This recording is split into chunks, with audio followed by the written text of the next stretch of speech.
We all have a story, we all have a tale. Well, there's a place I've come to know well, led by a man named Sty. He's full of stories, he is quite a guy. Sit around the campfire and hear him tell his tale. Some may be able to relate to him quite well. We're all just people looking for a place to go. Well, Sty has made one, and it is quite a show. Come meet Sty, he's quite the guy. If you're feeling lonely, come and make a friend. If you need a story, on Sty you can depend. His voice is soothing like a lullaby. Sometimes he brings a tear to my eye. Sit around the campfire and hear him tell his tale. Some may be able to relate to him quite well. We're all just people looking for a place to go. Well, Sty has made one, and it is quite a show. Come meet Sty, he's quite the guy.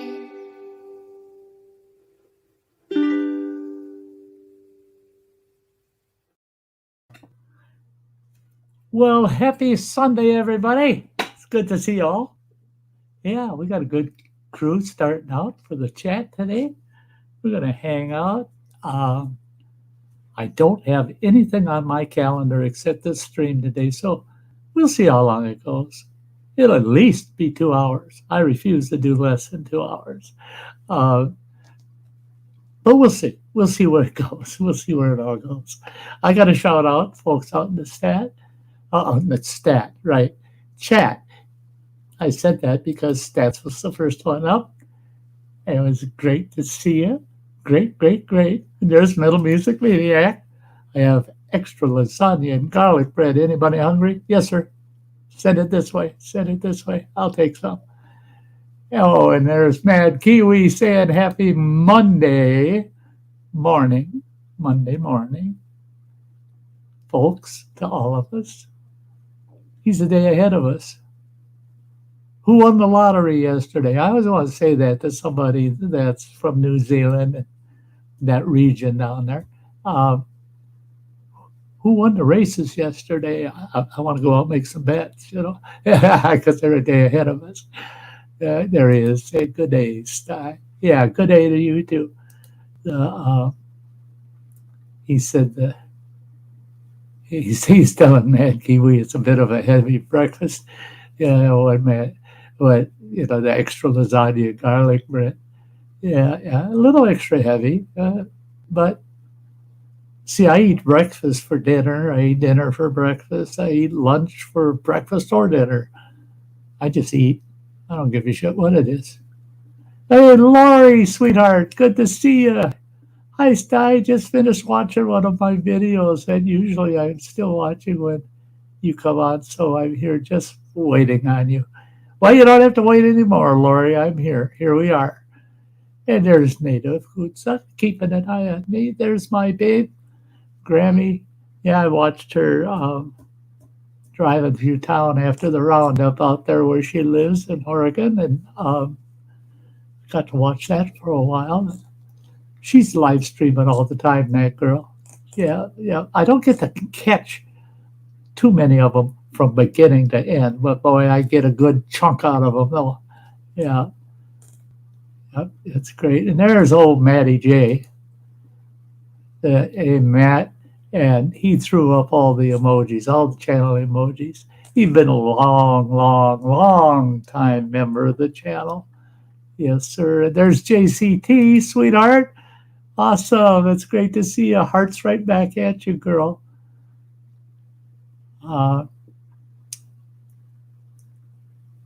Yeah, Mad Kiwi. G'day from New Zealand. Actually, I don't even remember the name of it. I got to take a look at it again. There's a survival type food that is made only in New Zealand that I'm looking at that I'm thinking of ordering.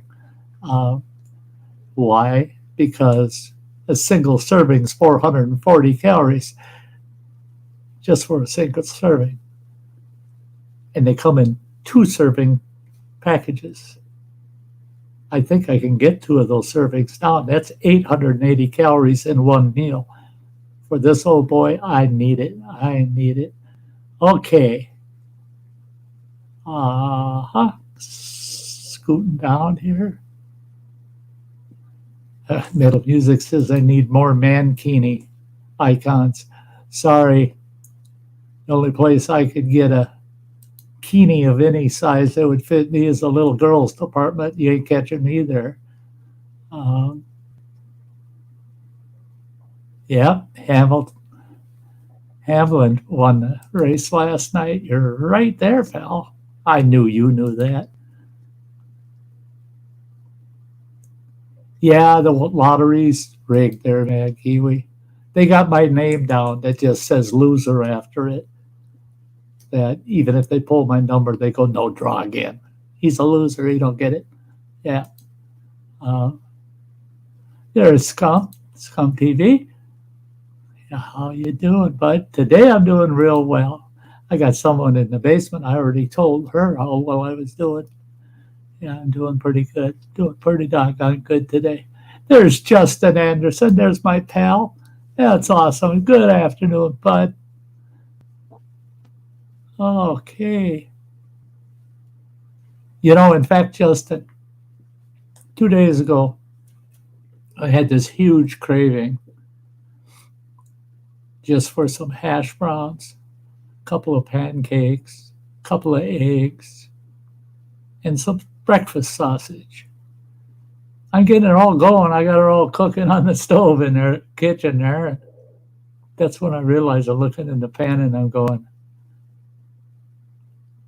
what took me so long to catch on? That I grabbed one of my last couple of sticks, big chunks of mac and cheese sausage on, and I sliced myself up a couple of big thick slices of mac and cheese and had that in the frying pan. I didn't have breakfast sausage in there. I had that damn soda sausage in there.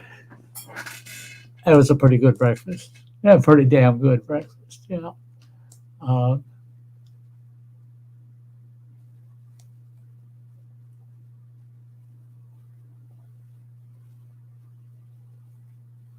yeah, that's understandable, Laura. You bet. You get deep into another stream, and it runs into another stream you want to watch, but you don't miss that much in the front end. So I finish out a stream usually, as long as it ain't gonna totally wipe out the other one I want to see. But I do the same thing.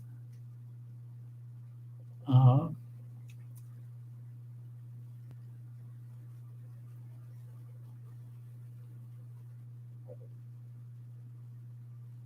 okay, Mad Kiwi, I will do that. The Kiwi Bushman, huh? I shall flag that one. I will go check them out, especially your last statements when you said he does a good job editing. Yeah, that's okay. I don't care. I'm not looking for that kind of professionalism. I'm looking for real people. I don't care if all they ever use is their cell phone or if they've got $10,000, $100,000 worth of equipment. I look for their content and their character. But it's the second half of that and taking his kids out hunting and fishing. You got me on that one. You got me on that one. I shall check him out. Okay, that's everybody out there in the chat right now. I'm going to pull this girl out of the basement. She sat there long enough. There she is. Hey. Hi, sweetie. Hey, everybody in the chat. How are we? I hope everyone's doing good. How are things in Great Britain? What's your weather like, for crying out loud? The weather has been quite good. We've had some really hot weather the last couple of weeks. They call it a late summer for us here in the UK, so it's been like 32 degrees is the maximum temperature we've had. But as of today, it's gone back down, and we're currently sitting around the early 20-degree temperature, which is nice because it's cooler. But it's still been really muggy during the day, so I'm still hot. Oh yeah, if the humidity is high. Hey, Grammy. Hey, Justin, Kiwi. And that's it, is really the way temperatures feel to us is really based on the humidity. If it's real humid, it can be cool outside, but if it's real humid, you just feel hot and kind of icky. And so yeah, you're absolutely right. And that's the thing that a lot of people don't remember often is Great Britain's a huge island. It's surrounded by water, so it tends to be humid. Yeah. That's why London fog, for crying out loud. I mean, they have a lot of fog in Britain, and it's because it's surrounded by water. And it's I'm into that kind of dumb stuff, you know. Why is it that way there and not here? You know, I got to find out all the time. Hi, Laurie. I don't know. Metal music. It's real humid. Turns our hair afro. That sucks. Yeah, metal music. I was going to say but about I did also. that.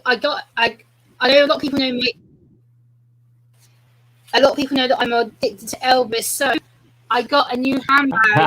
I got a new handbag delivered from the States. This is my latest handbag with an official Elvis bag from the States. It's got the official Elvis handwriting and. You better be careful over there, girl. Yeah, that came. You go walking on the street all Elvised out. The way the Brits love Elvis, you're gonna get mugged. I mean, for crying out loud, they're gonna steal all your Elvis stuff from you. Yeah, they're gonna go. I don't take much of it out. This is my latest collection piece, so. Yeah, there you go. There you go. And I don't have to worry about this with you, but I try to tell people, if you're collecting things as an investment, you expect it to get worth more so that you can make money off of it someday. Fine, good for you. That's great. That's great. Yeah.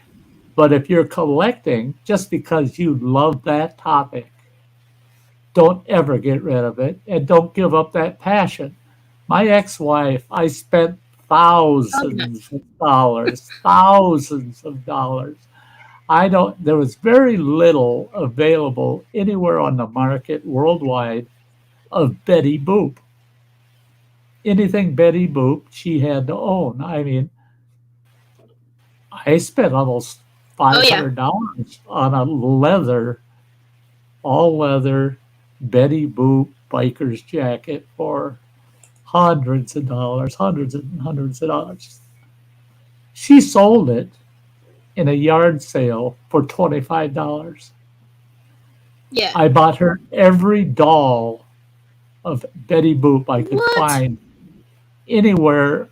I had one whole room in the house that was all Betty Boop. It looked like a damn Betty Boop museum. When we got divorced, I told her, I said, when are you going to come over, pack up all your Betty Boop stuff and get that out of here? I need that space. Get it out of here. Do whatever you want with it. Throw it in the garbage. I don't care. I said, years of collecting that, the thousands of dollars I invested into it, and you're telling me to just throw it in the trash? And she goes, yeah. Doesn't mean anything to me anyway. So I held a sale. I sold some of those Betty Boop dolls I spent $250, $300 on. Every Betty Boop doll was $5. Yeah. They were gone. They were gone within 3 hours. And there was, I can't remember what it was. There's like Yeah. 86 of them, and I sold them for $5 a piece. And Damn. I had 3 customers come in. They each grabbed about, I don't know, anywhere from 2 to Yeah. 5, 6 of them. And one of those gals called a friend of hers. She came in and she Yeah. said, "Do you have any big empty boxes?" I said, "Well, yeah, I got a bunch of them." I pulled some out for her. She went through everything, Betty Boop, put it all in those boxes. And she walked up to me and she says, "I'll give you $500 for the lot, for everything." Now, there's knickknacks, pictures, it was prints, all kinds of stuff. I said, $500, it's yours. Get it the hell out of here. Well, I know Yeah. I watched about $4,000 worth of shit walk out the door for $500. I wasn't going to pass it up, but it pissed me off. She collected that for years. And this is literally the same week we got divorced. She said, "Throw it in the garbage." Look at this sweetheart. Hello. Hello. I love it. I love it. You got the dark rim glasses on. You got that country girl look to you today. And I get to watch the wild side of Samantha all week with her posts. And I'm loving every one of them. And then she pops up just as beautiful as ever, just herself. Oh, No doctor or Hey, nothing. Sam. Ain't she a Those two guys. sweetheart? Not always. Not Yeah. always. But how are you guys doing? Hey. I know I'm doing pretty good. I'm doing pretty good. Yeah, I'm good. Matt. That's good. Good, good. Hey, everybody. How you guys all doing? How you doing, Gemma? Matty. Hey, Kata. I'm good. I was just showing Little Sty music scum. my new Elvis handbag that came in the mail. So this is my new bag that I got. So I'm that's showing cute. it off. Yeah, that's pretty Yeah, cool. I like. And then I had my nephew. Overnight last night, and he went home this morning. So I spent my week with my nephew. So that was nice. Yeah. That's awesome. He's getting Yeah, so no. big. Yeah. I can't believe your boy, Sam. Yeah. Yeah. I tell you what. Whoa. Well, whenever I see him in one of your videos, I'm just going, all right. That's aging me. It's crazy how quick they grow up. Matty, Sam can defend herself. She's not an angel, Matty. She can defend herself. Right. You know, her part of her personality pops up in that boy. Yeah. He's Yeah. a cool kid. He's a lot of fun. It pops out once in a while. So I think there's a fun future in that boy, you know. People that keep tabs on him. Collins, I tell you what, first time I ever met the kid, shit, his head barely came over the kitchen counter. Yep. I mean, yeah, he's a young man now. He's like not even. He's about got 2 inches to go, and then he'll be my same height. Yeah, he's catching up with you, girl. Yeah, he is. I'm gonna be like that woman on Mary Poppins, where she's standing there and she's got the 2 sons on each side, and they're all really tall, and she's super short. That's gonna be me. Yeah, that's it. One's already there. Why is mom sitting on a chair and the rest of you are standing up? No, take a look at her feet.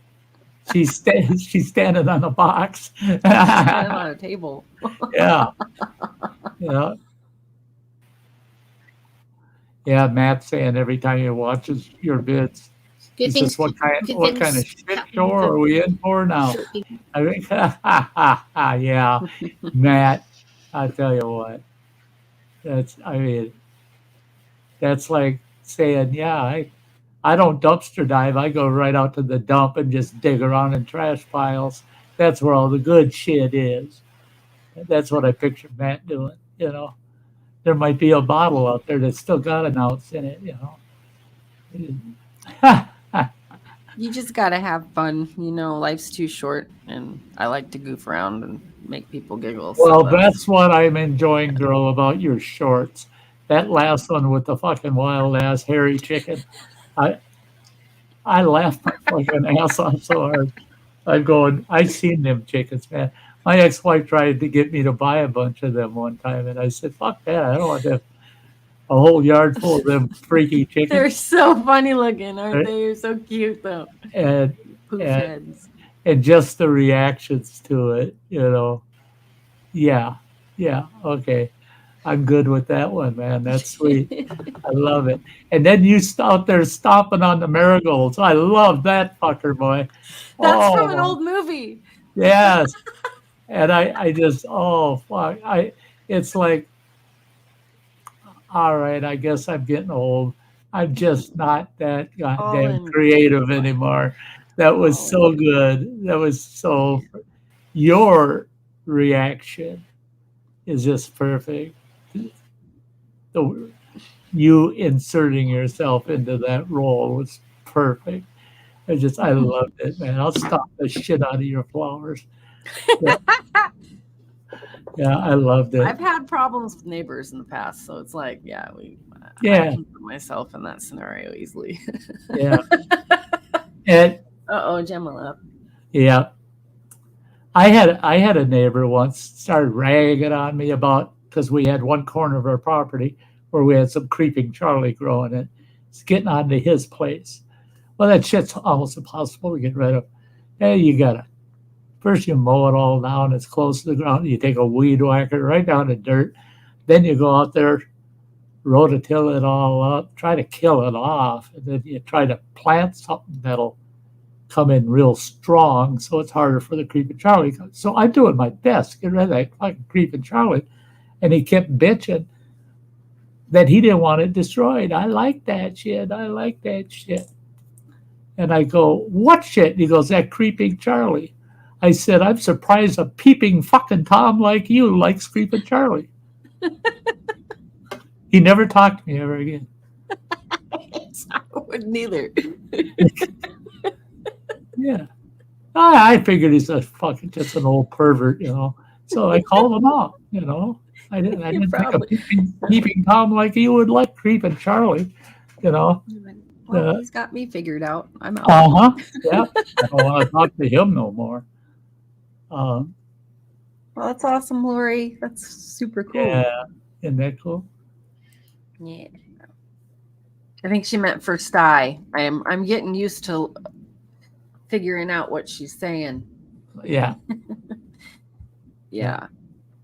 And that's the thing is I wonder at times how many people pick up on it, because on certain videos or certain live streams, I'll play the original Come Meet Sty. Mm-hmm. This one, I play her second rendition, which is identical to the first, except she's playing the new uke. Yeah. And if you listen to the two, one right after the other, there's a dramatic change. I mean, they're both beautiful. They're both wonderful. They spoke. Yeah, a song's worth 10,000 words. Picture's only worth 1,000. But her getting that new uke, and she put all that effort into doing a remake of my song after she got the hang of the new uke, and I love that at the very end when you think, that's it, song's done, and then you hear bling at the end, that last strum on the uke, just ding. Yeah. Yeah, you just don't see it coming. It's there. It's like a hidden signature, you know. Love it. Where's Running Water at today? He's getting loaded, getting his truck loaded. Okay. He's not Matt J in it. He's just getting loaded, getting his truck loaded. That's what I pictured at first, him tipping a bottle back and sitting there.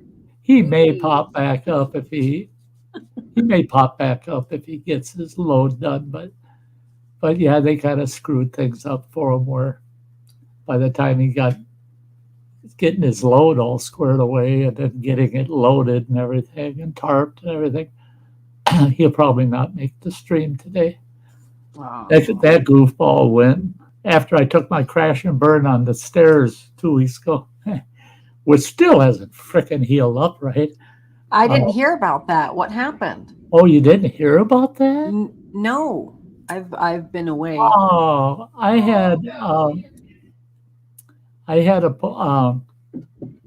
just had a couple of running around things. I had an appointment I went to. It's just a sit down business kind of appointment. And that was a couple hours long. And then after that, I went to the old apartment buildings I used to live in to see how many of them old gray hairs are still alive, and ended up hanging out there for 3 hours. So I was gone out of the house for about 5 hours. Felt good all damn day. I get home, park out front, coming up this damn sidewalk, still feeling pretty damn good. I get to actually it's 2 steps and then a half step onto the porch. Get to the steps. First 2 were fine. Third one, all of a sudden that porch floor felt like it was right here in front of me. Looking down, it felt like all of a sudden the ground came right up to meet my face. Caught the toe of my shoe on that little porch riser. Went face first, just like a big old tree falling, and smashed my knee straight into the porch and then rolled on my side, hit the side of my head, busted a pair of glasses into 3 pieces.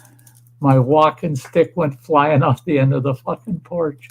And there I am laying there, every inch of my body hurting like a son of a bitch. And I'm going, Jesus Christ. There ain't nobody as good at tucking and rolling and falling down as me, So that had to have been a bad one for me to crash and burn like that. I laid there for 5 minutes before I even moved. I mean, I literally, the position I landed in, I laid for 5 solid minutes. Then I started checking myself out, make sure I didn't bust nothing.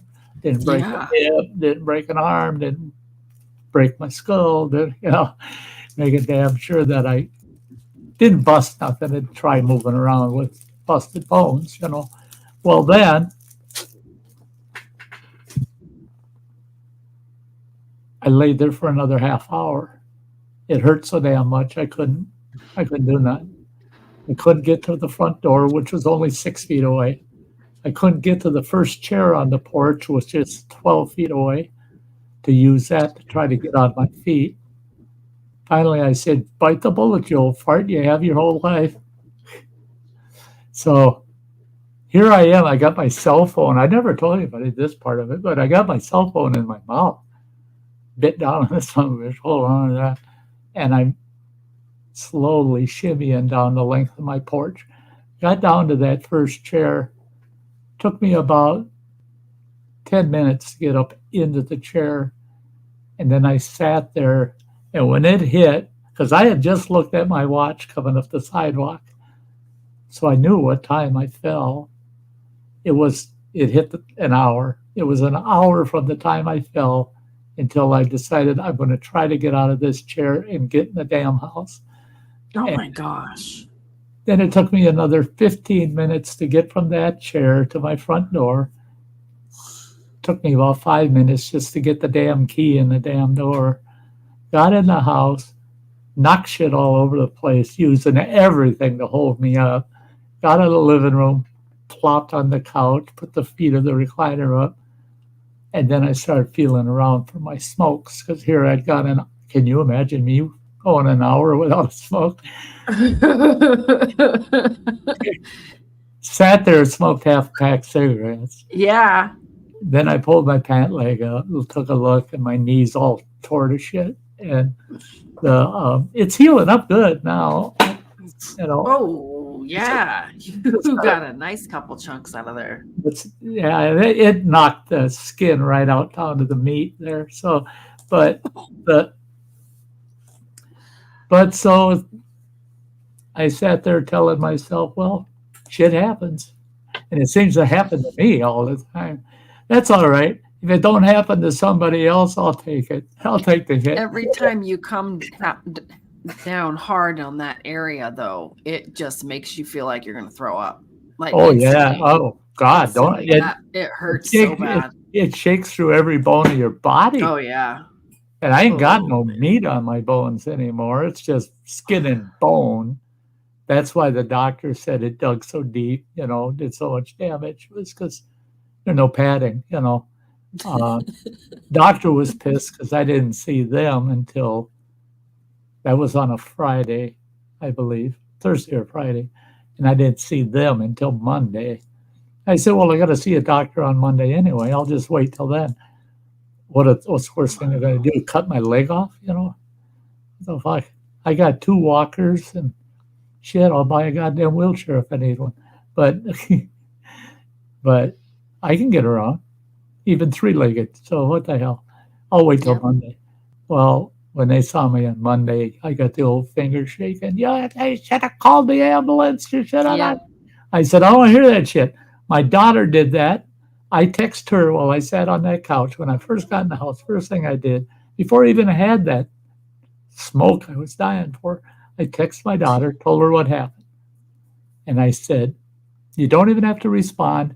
No worries. I am okay. And all in caps. Mm-hmm. She texts me back. Did you call 911? Did you go to the doctor? Did you this? Did you that? You could have a concussion. I said, there ain't nothing they're going to do for me. I can't do for myself here. I got the best trauma fucking kit in the county, better than the fucking paramedics. The only thing I don't have is morphine. I got quite a few other pain meds, but not morphine. But otherwise, I'm just on me right now. That's right. I can't give you the drip. So what do I need a damn doctor for? And I've been through this shit my whole life. If I haven't figured out how to take care of some of that shit by now, I might as well just curl up, put some good music on, and fucking die. Oh, so leave me the hell alone, girl. I told you I am okay in caps. Don't you get it? Okay, love you, Dad. I'm going to be touching base every day for the next 3-4 days. Make sure you're okay. I said, fine. Goodbye. Have a good night. Love you and the kids. Shut the fuck up. Go away. All of a sudden, I could hear somebody unlock at my front door, and I'm thinking, there's only 2 people that have keys to this house other than me, and that's Running Water and his younger brother. Hey, Owen. Yeah, there's Owen, or my grandson's out there yelling hello. Yeah, I see that. He's stopping in to say hi before he's off to work. And don't be late for work because of this dumb show. You get your ass to work, grandson. But anyway. Hey, Joey. There's Joey. Yeah, great folks. Oh, everybody popping in. But all of a sudden, the front door comes flying open. And I can hear more shit getting knocked down. I already knocked a bunch of shit. More shit getting knocked down. And here's my youngest boy. He comes running in the living room. What are you doing here? You should be at the hospital. I said, what in the fuck are you talking about? I heard you took a big crash out on the porch. Took you almost an hour and a half before you even let Mariah know and blah, blah, blah. I said, you're talking to me. You think I'm okay? What the fuck's the matter with you? Come storming my fucking house like that. He goes, oh, you could have killed yourself. I said, woulda, coulda, shoulda, but I didn't. Get the fight. If I was dying, I would have called your ass because you're the closest one near me. So I didn't call you, did I? Because there ain't no problem. Go away. Oh, no. Did you call 911? Did you call the doctor? Did you at least call him if you didn't go see him? And on and on and on and on. And I said, boy, 3 weeks ago, I threw you out of the house because you were being an asshole. Peppers. And then all of a sudden you're hearing, oh, we love you, Dad. And oh, you hurt yourself. And get the fuck out of here. You pissed me off 3 weeks ago, and I'm still pissed off. Oh, no, couldn't get rid of them. And then 1,001 promises. We're going to look after you, Dad. And look at this guy. Hey, Matt. What's up, Sam? It's great to see you, Peppers and Owen. And Owen's going to listen on his radio on the way to work. And Joey, of course. Howdy, Sty, Samantha, everybody in chat. Rock out. Sunday cheers. Yes, we got a good crowd this Sunday. Yeah. Sorry I missed Gemma earlier, but shout out to Miss Gemma. Oh, it's good to see her. She has internet connection issues at times, and if she's struggling with it, she'll just drop off. Yeah. I know She'll her pop so, in and out. I know her so well now that Sty, she's like your daughter. I mean, you might as well call her your daughter. I mean, she's my niece. Your niece. Okay. I'm her Uncle Sty. Along with It's called you, Uncle Sty. She, I believe, was the first. Her and Beasley Ironworks were the first two people that ever called me Uncle Sty, and it stuck with them forever. I mean, it for years now. It's just been Uncle Sty. That's the way the two of them address me. You keep saying that too much. Fulton's going to pop up here any moment. Uncle Sty. He's about number 5 in that slot of calling me Uncle Sty. From the moment he met me, he actually asked in a PM to me, would it be all right if I call you Uncle? I said, yeah, sure. You call me an asshole. I don't care. Call me what you want. I do. He called me up on the phone the other day. I do have Marine Mom. Everybody's getting to know Marine Mom a little bit.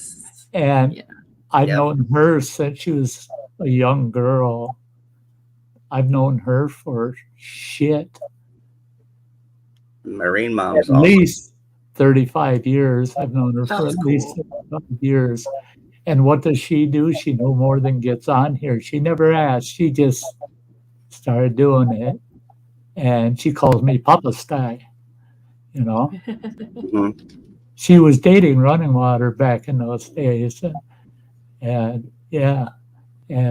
she'd call me Dad, even though the two of them weren't even intending on becoming hitched. They were just boyfriend, girlfriend. But she called me Dad at times, and she's such a sweet girl. But that I clears up some things for me, because I always wondered. I was like, wow, she's really nice. Like, I wonder if they know each other, or It goes way back. She's a cool chick, though. She's really nice. In fact, I got Marine Mom on my social media page on Facebook. Yeah. Here's a surprise with Marine Mom.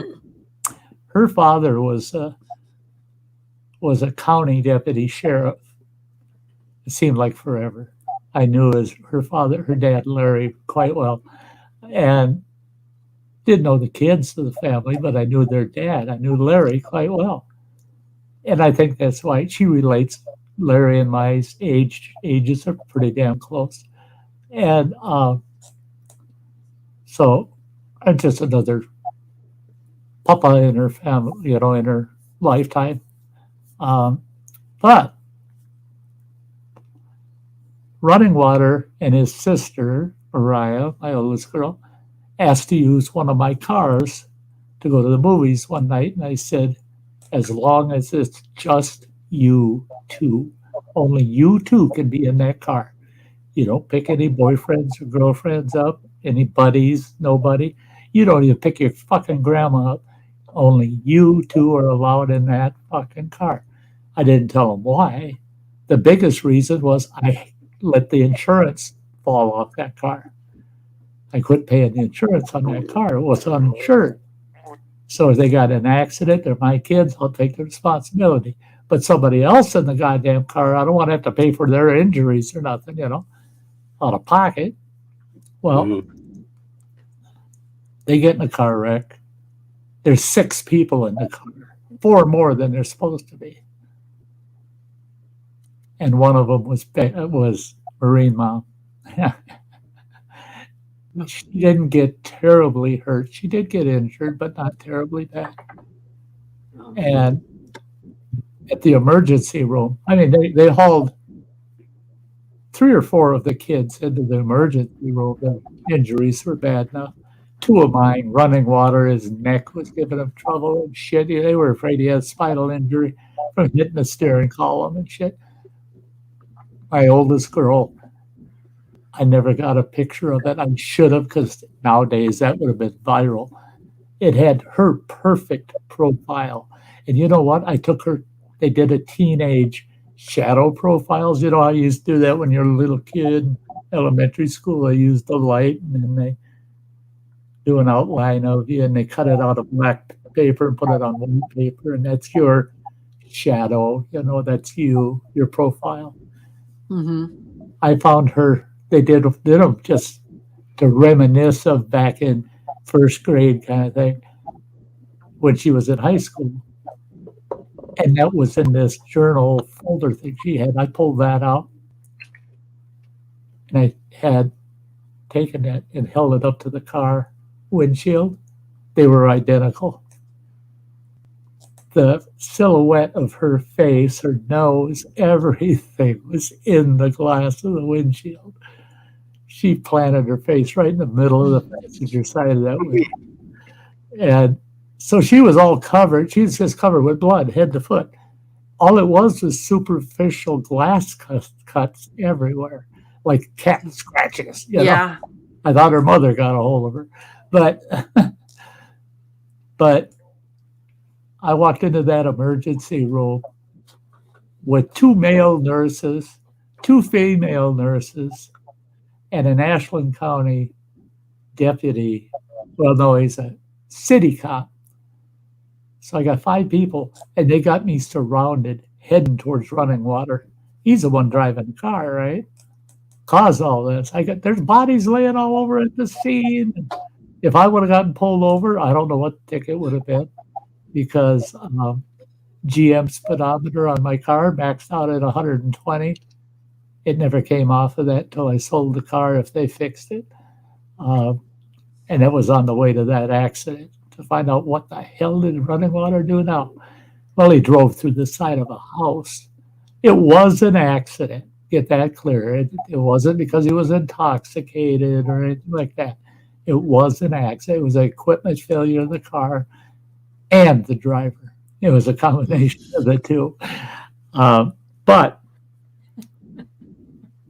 when they escorted me in there, it was by doctor's orders because they were afraid I was going to kill him.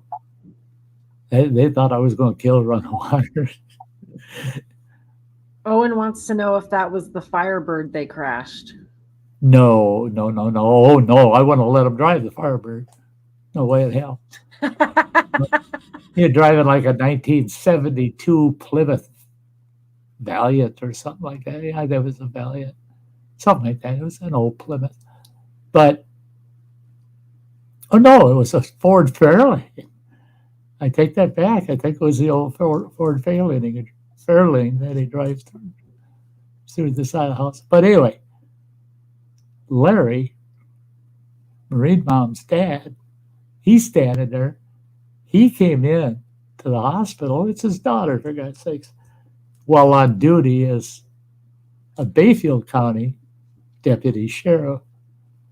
So there he is standing fully uniformed, packing, of course. Every cop's packing. And I want to kill running water. Well, son of a bitch, you can't do that with a cop standing in the room. Larry walks up to me and he says, Sty, don't worry about it. I can tell by the look on your face this is all taken care of. I said, yes, sir. It'll be all settled by this time tomorrow night. It'll be like it never happened. And we kind of saw pretty good eye to eye after that. Yeah. But I really adored Marine Mom, and they were growing up. The kids were growing up. Running Water and her. They were just teenagers, older teenagers. I understand why their relationship didn't completely click, um, but I do, even today, at times question whether that wouldn't have been a good, Right. successful match for those two. Um, Mm-hmm. well, for one thing, if it didn't work out, at least I'd have her to replace Running Water with. Aren't I terrible? Aren't I terrible? Running Water's awesome. He is good. He's a cool fella. He is. He's a good guy. Yeah. Yeah, it's like 49 in here. It's cold. It's cold and rainy. The snow's starting to appear on the mountains. Yeah. We're That's- 49 right now in my house. We're outside. Haven't a clue what the hell it is. 49. Oh, yeah, I'd be in a hockey jersey and like 5 layers of clothes and a winter jacket. It's starting to get cold. I'm not looking forward to winter at all. Oh, neither am I. But I'll tell you what. It's kind of cold here right now. It's like 78. Harry, that's cute. That's what I keep my house at. Wife wanted chapstick for the dry mouth. I gave her super glue. She didn't talk to me no more. Oh, metal That'll do music. Metal music. I got a Gorilla Glue meme for that one. Yeah. I do. Yeah, you guys talk about temp. It's 61 degrees here. That's freezing. I'd take that.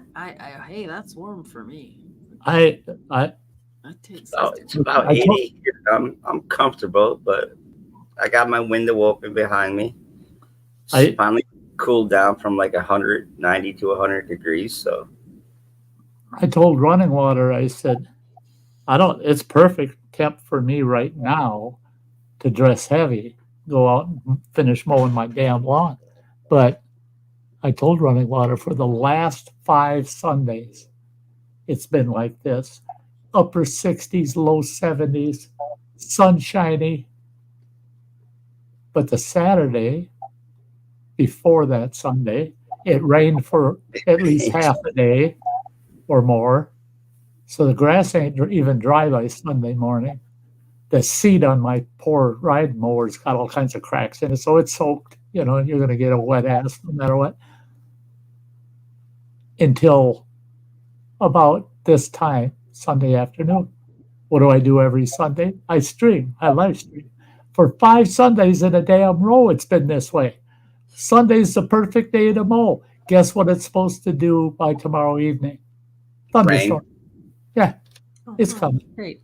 And it's supposed to rain for most of the week. Oh, man. Mother Nature's trying to get, I don't know what did I drop a fucking cigarette butt in the woods or something? I mean, she's just fucking getting even with my ass. And then just try to soften me up. We got a plum tree out here in the front yard. Talking even to the neighbors, they said, oh, look at all that beautiful, there's thousands of plums on that tree. And they're sweeter than shit. Oh my God, are they good? They're my snack, man. I go out for a short little walk. I get a couple handfuls of plums and eat them on the whole walk. They're just awesome.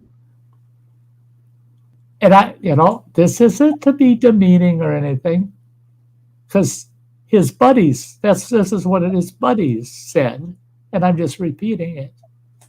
I pull in from grocery shopping, and I got 2 guys in my plum tree over here. And here comes a guy, he kind of comes scooting out from under it, and he's only got a couple of them. Here comes this other guy, big fella too, and he's got both hands are just full of those plums. And the other guy, the little guy, points at him and goes, how often do you see a Mexican ripping off your plums like that? I burst out laughing and I go, what you gonna do, make tacos out of them fuckers? He turned and looked at me and he goes, He was all apologetic. I am so sorry.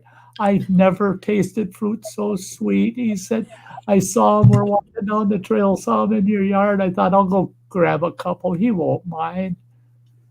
And I go, a couple of big ass handfuls. You didn't just grab a couple. And he goes, I'm sorry. I'll never pick them again. I said, no, wait, hear me out. I said, I just want to show how stupid you are. You see this beautiful plum tree with these awesome ass plums in it. You tasted one, right? Then decided you're going to pick a couple handfuls. He goes, well, yeah, after I ate the first one, I had to have more. I said, why don't you take those 2 hands, shove them in your hoodie, put the fucking plums in your pocket, and grab a couple more handfuls, and then get the hell out of here. And he looks at his buddy, and his buddy starts laughing. He's pointing at him. He goes, you are one dumb Mexican. I go, what the hell? I don't have to say nothing. You know. Silly. And I told him, I said, he looked at me a little funny when I pulled up I was wearing a hoodie, pulled it up, and he could see that I was packing, you know. Not only heat, but I got 4 canisters of good pepper gel strapped to my belt too. Yeah, you're all getting included in this party. And I go, if I didn't want you to have my plums, you'd never walk that trail again. Yeah. I said, but keep this in mind, what you just saw. You better not say a word to your buddies, either one of you. I don't want you telling all your buddies that's the best plum tree in town.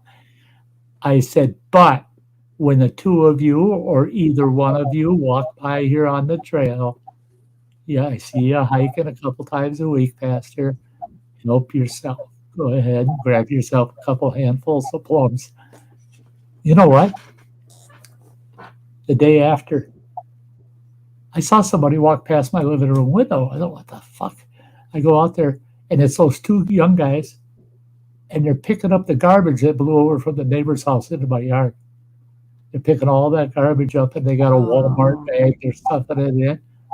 And I went out the back door and said, hey, what the hell do you think you're doing? They said, oh, sorry, we saw the garbage blew from that garbage can over at the neighbor's. We thought we'd pick it up.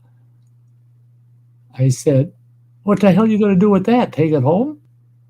The Mexican kid, he goes, well, no, we're going to try to find the garbage can somewhere to put it in it. I said, and what's he doing? He's standing there with an elbow leaning on my big garbage can out back. I go, this is another plum lesson. Don't lean on things you don't know what they are. Yeah. And he looked down and he goes, that is embarrassing. I go, for you? He's threw the bag at the garbage can. So word's kind of gotten out. The old guy lives on the corner by the trail. He's cool. Don't worry about him. He's cool. But the boys aren't telling him. And he's got the best plum tree in because I ain't seen nobody else ripping off my plums. So it's awesome though. Yeah, plums are good for the skull at 100 feet. If they're not totally ripe yet. You don't want them totally, you want them still hard. And you put them in a wrist rocket. Oh, this could still go sideways talking about plums. Yeah. Yeah. And I'm trying to take composure over here. But that's the stream, right, guys? That's why I tell everybody, share this out. This is where we go. Come on. This is where we have fun. Where do we go? We go to look at there. There's an old path that goes that way. Let's go down that fucker for a while. Yeah. I mean, we don't give a shit where we end up. I'm surprised nobody brought you any plum sauce after that. That makes me sad. Well, I did mention to them 2 boys, I said, if you got a that might come in. If you got a grandma or a nice mama son or somebody at home that knows how to make some good plum jelly.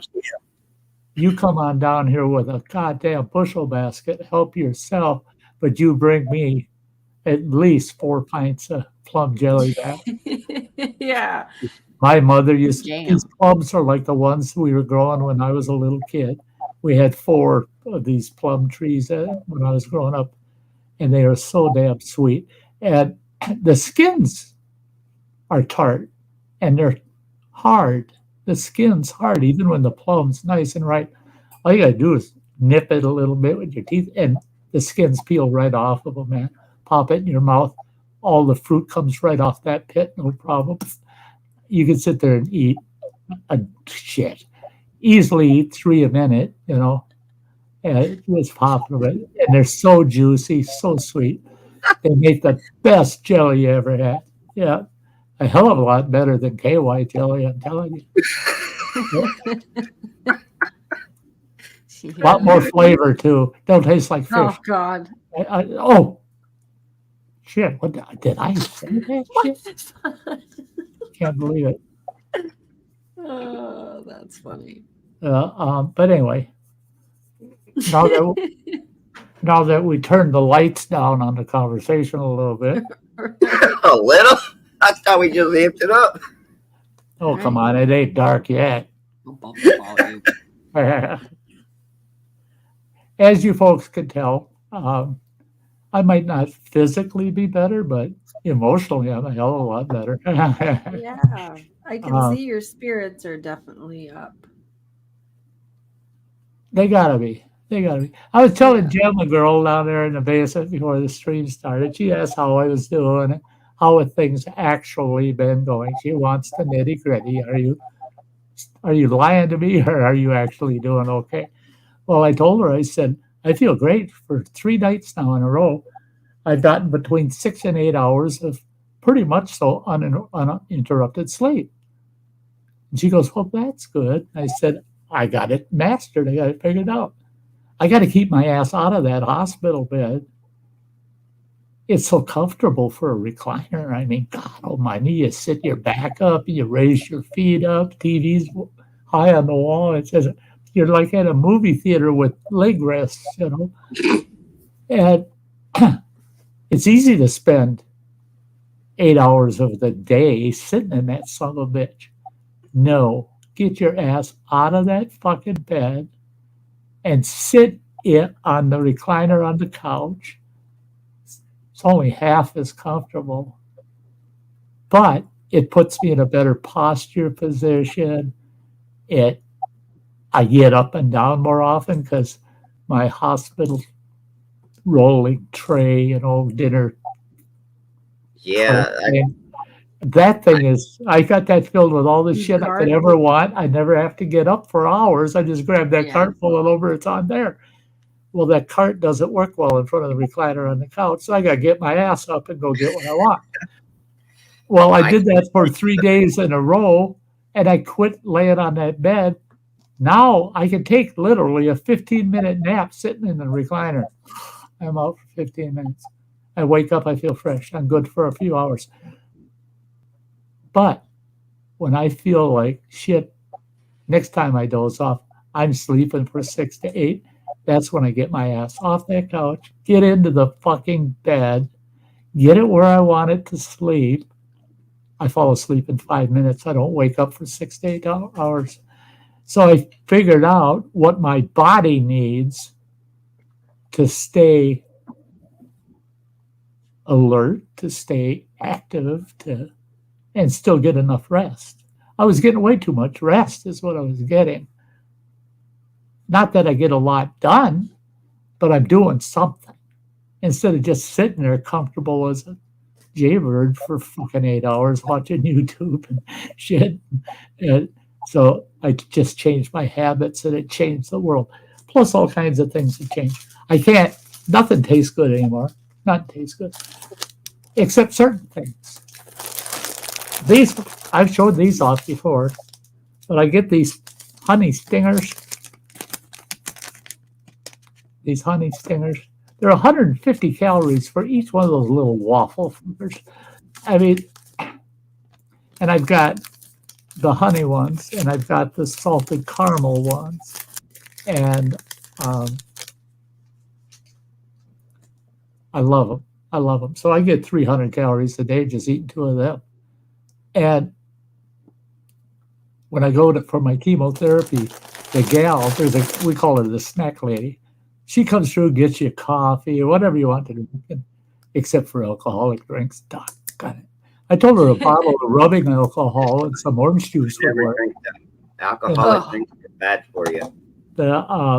But she'll get you coffee, juices, whatever you want to drink. And she brings around this big basket full of snacks like you're at the ball field, you know. And I got hooked on these Ritz bits, right? They're the cheese bits. I buy them by these packages now. There's 12 of these packed in each one of these. And Smith, cheers, buddy. And it's 150 calories for one of these little bags of Ritz bits. 150 calories. Well, I eat 2 bags of these a day. There's another 350 calories. So I'm up to 700 calories for the day, just eating 2 of those stingers and a couple of those Ritz bits each day. That is on top of what I eat for meals. So everything is coming together. Cashews. I found Planters, by God, actual name brand, Planters cashews at Walmart. There you go. There you go. I love them. I love them. But what I got, I wish I would have brought those in here. But I got. That's one of my go-to snacks. I got the regular salted cashews, but I also got a bag of these cinnamon brown sugar Planters whole cashews. All of those to die for. And I can taste cinnamon and sweetness real well. So I wipe a bag like that out in no time. And they're high in calories. Well, they're not terribly high, but they're good on calories. But packed full of proteins and oils, all good shit for you. There's nothing a cashew will do to hurt you. So I did a little more searching, and I found rosemary and sea salt. Those were fucking good. I love sea salt. I didn't know if the rosemary was going to be any good. They are actually really freaking good. They're nice and savory and salty with sea salt. And then they had, what's the other one I got? Oh, dill pickle. I can taste the dill. I can taste the vinegar. And the cashew. All 3 of them fit right into what I can actually taste. But they're providing more calories, but more importantly, they're providing a hell of a lot more in other nutrients that I'm not getting. Right. So I did a little more research, and I didn't realize Ensure, they're making me drink these fucking things because of my calorie intake is so low. Them things are freaking expensive. For 160 calories per bottle, which is quite a bit, because I get those Frappuccinos in the bottles. I got some Frappuccinos in my fridge. They're twice as big as one of these, but they're the same calories, right? And just about the same price if you've got 6 of those and 6 of the 160 calorie ones. They're about the same price, about $12, you know. Well, then I didn't know they came out with these, and I found these the other day in the store, and it's Ensure Plus. Yeah. And it's got 75% more protein than their the high protein Ensure. And they give you 27 different minerals and vitamins you typically don't get. But what sold me, it's it's like a quarter of an ounce smaller than the 160 calorie ones that I've been getting forever. 350 calories in this bugger. I need now with the 700 calories I got here. No.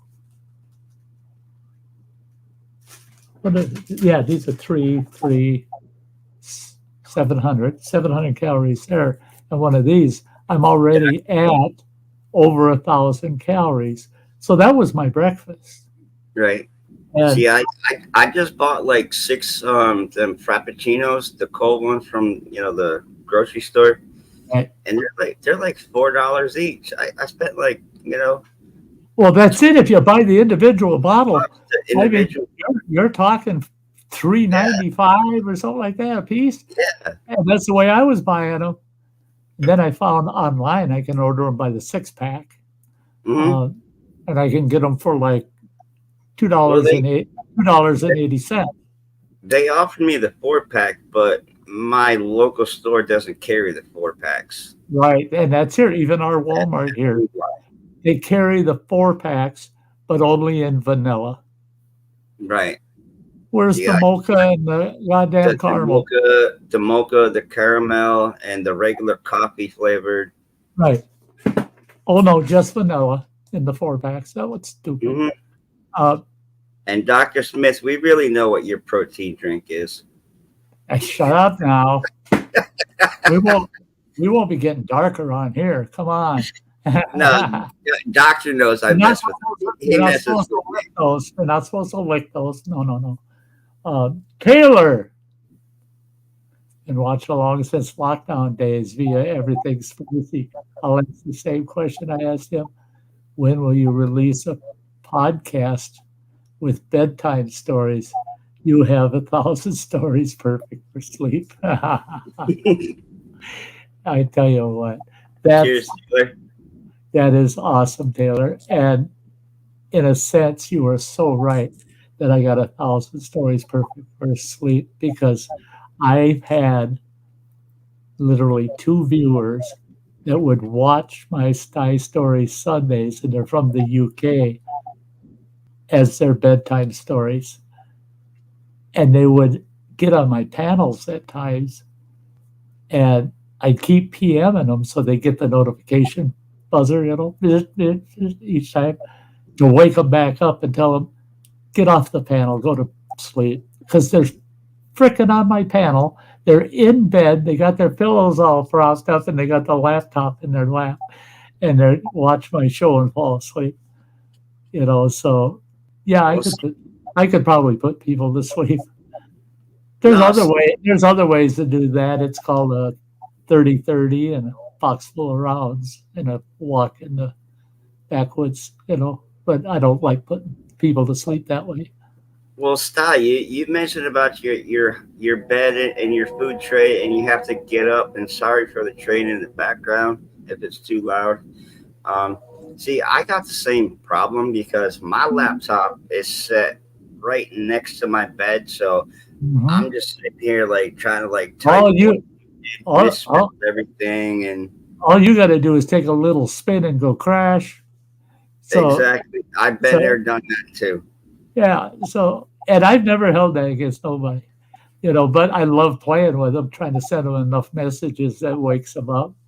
The one gal, all I did, I used the exact same messages. Thank God it's, direct messaging so that it's not considered spam. I mean, all I did was I repeated "wake up." This is no shit, guys. Over 60 times, and they finally woke up to that fucking notification sound. And they said I kept hearing that notification going off, so I figured it might be an emergency. I woke up and all I saw in caps was "wake up," and it was from you. I said, yeah, I spent half the damn stream telling you to wake up. I mean, I run pretty much 24/7 on the internet and YouTube and Facebook and Instagram and Twitter, TikTok, all the the above. And me being a little bonehead, sarcastic little person like I am, sometimes I'll just sit here. I'll keep messaging like the same person over. Are you awake? Are you awake? I think Samantha I think Samantha may have gotten a couple of them a couple of times. Samantha, are you awake? Yeah. It's like Oh, 5 o'clock in the morning. I had so many of you people out there in the YouTube world fall asleep on my ass. And I'm just like, thank you. You're really promoting my channel here. Yeah. I like that, Taylor. I know you didn't mean that as an insult, being offensive in any way.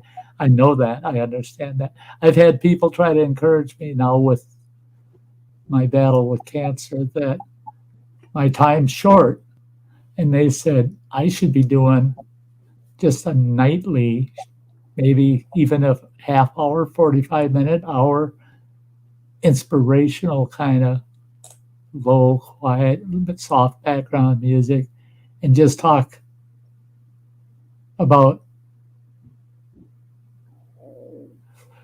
I guess, what's life about? You know, it's people think it's really difficult to talk about the end of life. It's so hard to talk about. You don't want to give things up. We don't like change, especially any change that hurts. We don't want to hear about that. But we're willing to put more time into that topic than we are about life. Hey, I live life that goes to show per minute. that goes to show how fucked up most of us are. Is we can talk and contemplate and grieve about something. I told 3 people just last week. They thought I was really pissed at them. They really did. They thought all 3 of them got a hold of me later and said, I thought for sure our kind of it's a strong acquaintance, loose friendship kind of relationship with these 3. But I got pissed off right in a local restaurant, and I jumped down all 3 of their throats. I said, you know what? I'm sick of this shit. If it ever happens again, I ain't talking to you guys the rest of my life. Fortunately for them guys, it's going to be short. But I'm not talking to them. And they go, why? What did we do? I said, I'm not talking to you if you bring up me dying again. I'm sick of hearing it. And they go, but it's what's happening. I said, no, I am not dying. I'm not sitting here in this restaurant with a fucking cup of coffee in my hand, dying in front of you. I'm here living.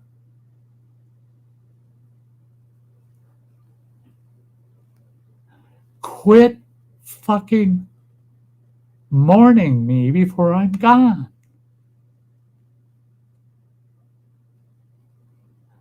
Bacon, it's good for you. Unless you're Irish, who the hell wants to be at their own funeral?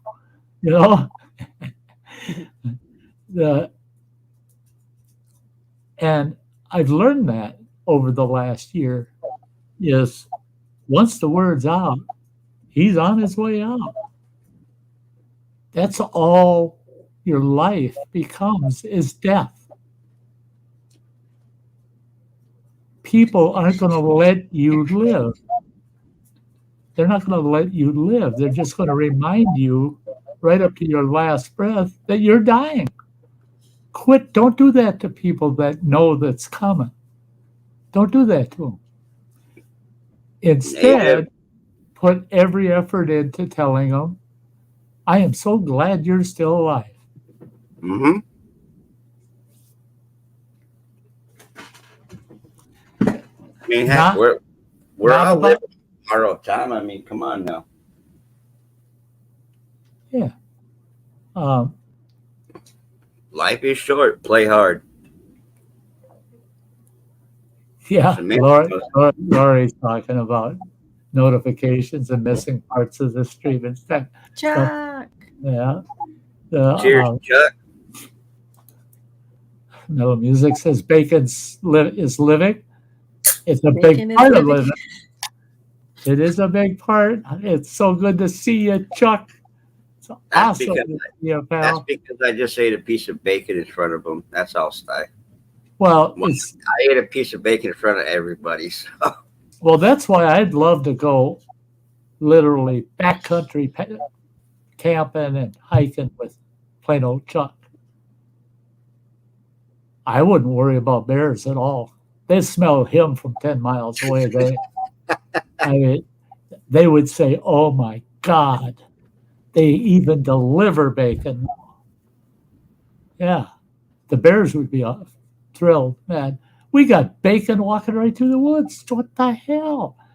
Yeah, I don't even have to bait Chuck. You know, other guys I've hiked with, you got to stuff a couple of strips of bacon in their backpack straps to attract the bears. Not Chuck. No, he just smells the breakfast, lunch, and dinner. Did you see that Nicholas Green got hacked, but he got his channel back? I was so yes, I saw proud that. of him. He was I so didn't. pissed. Yeah, he was all over Instagram and everywhere else letting people know, hey, fucking somebody's in my channel. Don't believe this video here. That, you know, they put out a video and everything. Nicholas was so upset, and they Oh finally yeah, got it back to him. But it was pretty quick how they were able to resolved How it. impressive Yeah. is the quickness, though? But yeah, I Oh, saw yeah. it through Instagram. Good for Nick that they figured that out. But yeah, he was dancing for a little bit there. Oh, He was. I bet. You know, and he has a significant he was about- channel. I mean, He was ticked off more than a pissed off rooster. Yep. Oh yeah, he's worked hard though. Come on. I know, exactly. yeah. Well, take a look at where he started from. I know, right? A 15-year-old kid staying out in a tent in a thunderstorm, or no, cold. It was cold. And staying out there, it's cold outside, snowy, cold. 15-year-old kid. Yep. And I've watched that video probably 30, 40 times because I'm looking for what triggered people. And then Nick and I got to talking about we drilled into it and figured out what happened. His success, a big component was timing. It was pure timing. One person that really liked the fact he's 15 years old, staying out there all by himself in the cold, the poor kid, popped it on Reddit. And it went fucking viral, went nuts. None of his other videos ever did that, just that one. But it made his channel. It made it big, bold, strong. He had followers. He had never seen their name in a chat before or nothing. There, all of a sudden, they're just bombarding his chat, and they're in there. Oh, are you going to do this? Are you going to do that? And he said, they're giving me 1,001 content ideas, and I never had to ask because all of a sudden you got close to 500,000 followers.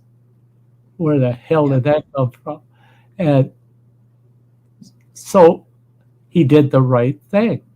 He allowed himself to just put up content of the things he loves to do. So he was real. He was just real about everything. Everybody loved it. And his channel went nuts. And I was so proud of him. And I've been following him since he was just a kid. That, oh shit.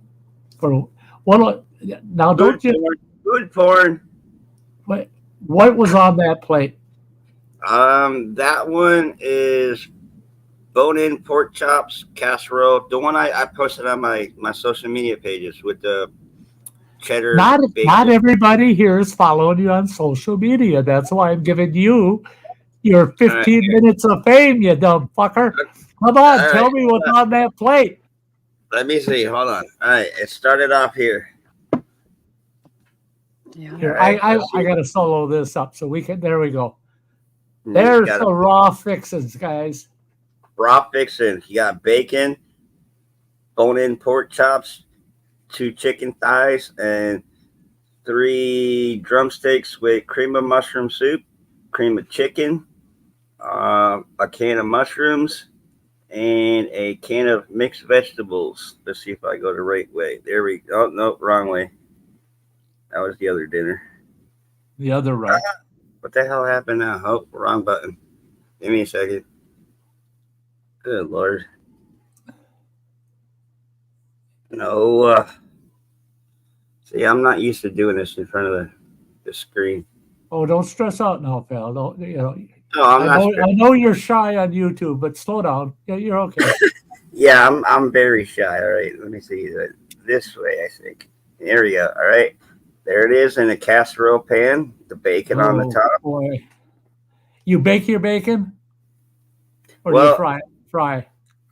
I do both. I mean, I cook it in a frying pan, but I like to have mine in the I like to oven bake it. So do I. And there's like an hour into it, slow cooking at 325 degrees. Oh, nice boy. little casserole. There's the 2 hour mark. About done. And then I topped it with some Cool Ranch Doritos crushed up for a topping.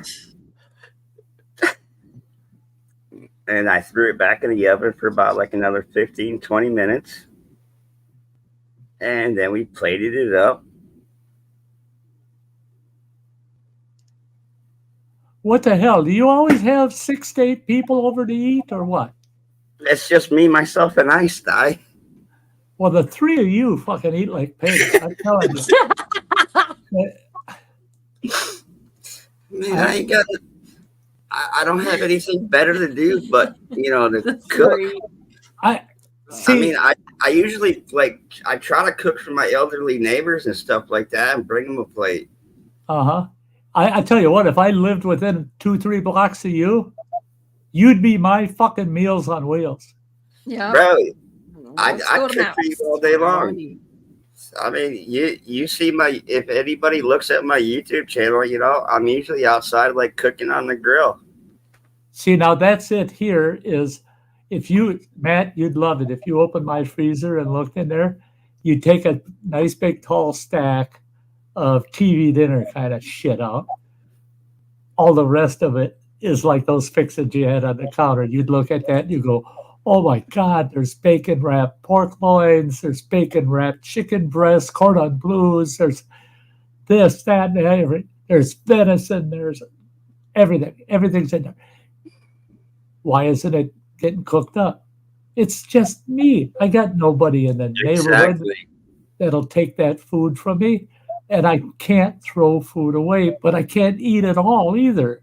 So I have to pick. And I only have one choice, and that's throw it away. If I'm going to fix it, I'm going to be throwing at least half of it away. Now, you would not believe actually how much food I actually cook and throw away. Oh, yeah. Oh, you and I would get along great living next door to each other because we could get together at the end of every day and say, what did you throw out today? Yeah. I mean, at least we would eat, though. Well, I'm starting to get that attitude, and I hope it keeps building on me rather quickly.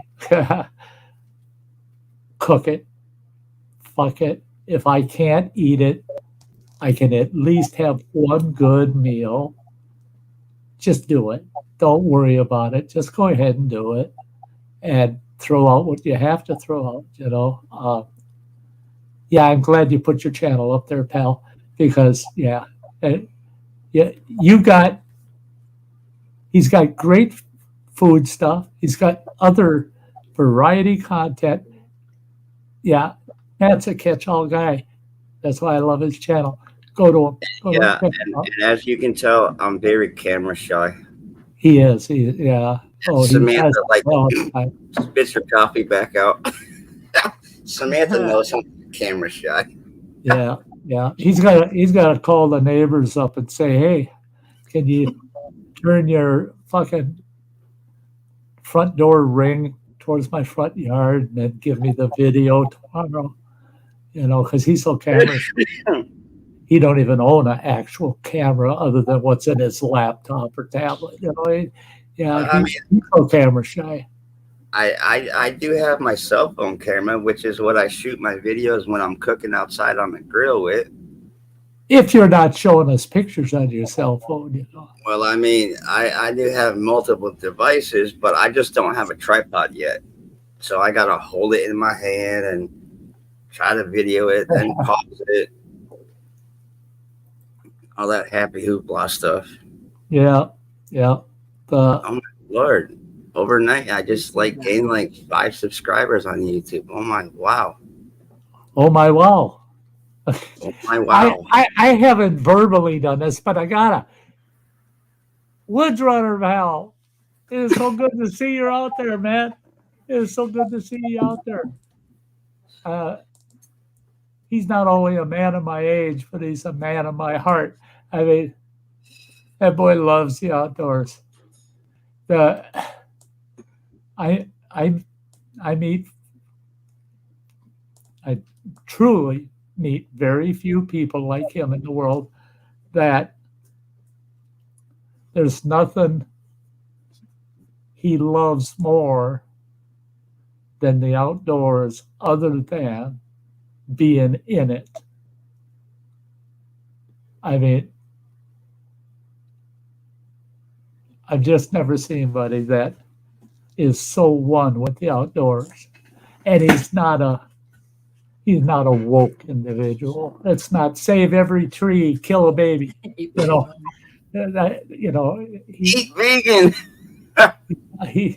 He's a vegan. Yeah, no.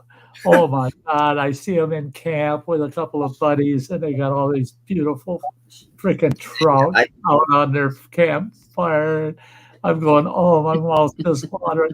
And everything, just about everything they're eating in camp, they gathered and fished for or hunted. And it's just the freshness of that food, the flavor of it, because the flavors are always better outdoors.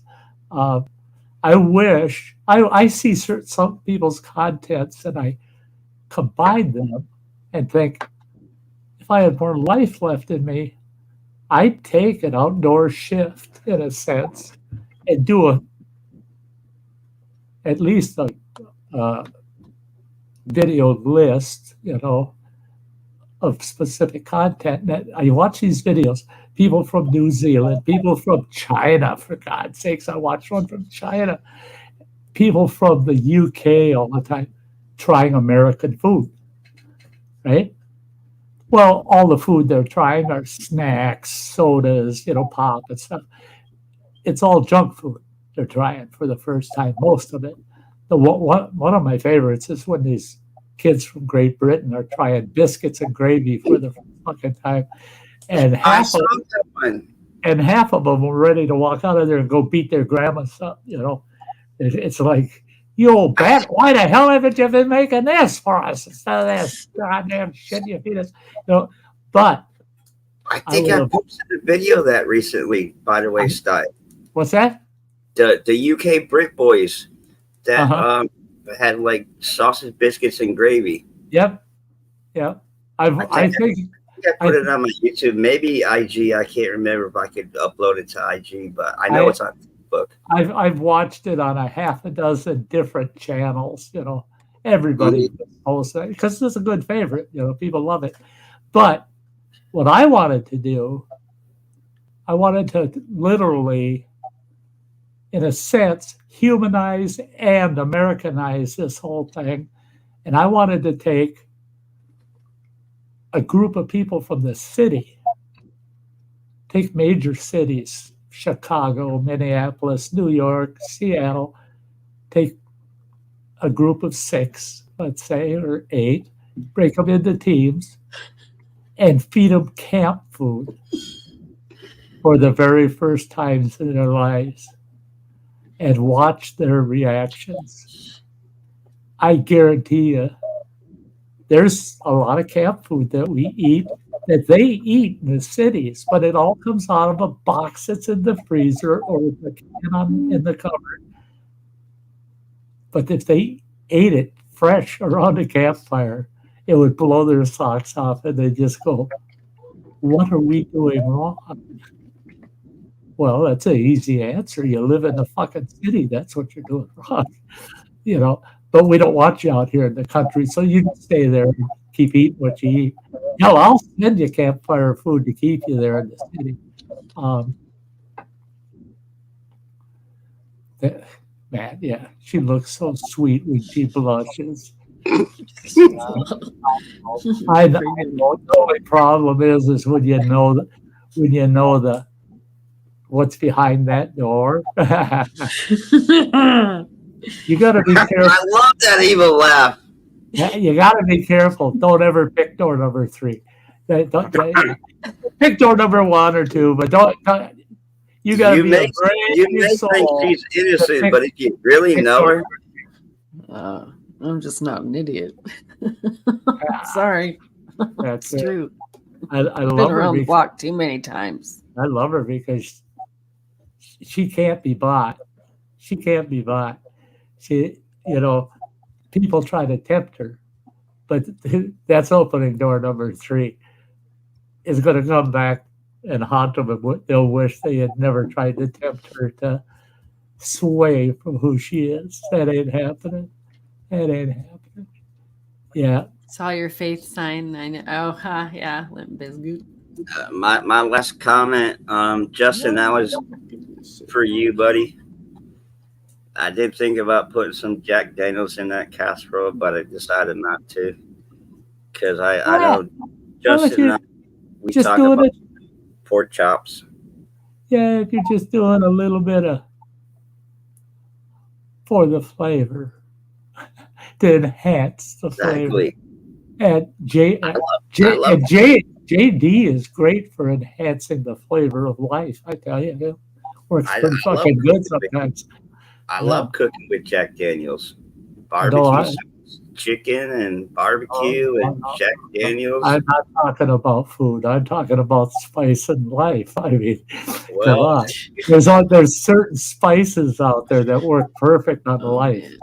I mean, you don't need any other spice than that. Well, the only problem with every time I try to cook with Jack Daniels, I tend to drink more of it than I actually cook with it. I loved it. I got that fucker saved too. Julia Childs. Now this is what everybody knows Julia Childs, Yeah. Cooking with Julia Childs. We're gonna eat this wormy cheese today. It's so wonderful. Fuck you, you crazy old bitch. But some of the shit she eats is just like, fuck that. I love watching her old videos where she's making good old-fashioned Americanized food. And so the meals she puts together, it's just, you're going, oh, God, I got to start calling you Ma, because she did old school cooking. But the one I loved the best, and this was after she went to French culinary school and got her fame and everything, and they had her in a live studio because she had a weekly live show, and the recipe called for a specific wine that had a tendency to run about 20 to 25%. Every time the recipe called for it like 8 times, all these different steps. Every time it would call for that, she started out with this little wine glass. And by the end, she's got a goddamn highball that she's filling. And she's all snockered up at the end of the show. Oh, this is so good. Oh, you're so fucking buzzed, man. She got herself so fucking loaded in that show. And they held back on the show for 6 months because they had timed it during a peak time of the school year because it was a daytime show during the day. They wanted to make sure all the kids were in school before they let it air. And they let it air, so 90% of their audience were adult women watching it. And They're probably at home day drinking too. So well, that's it.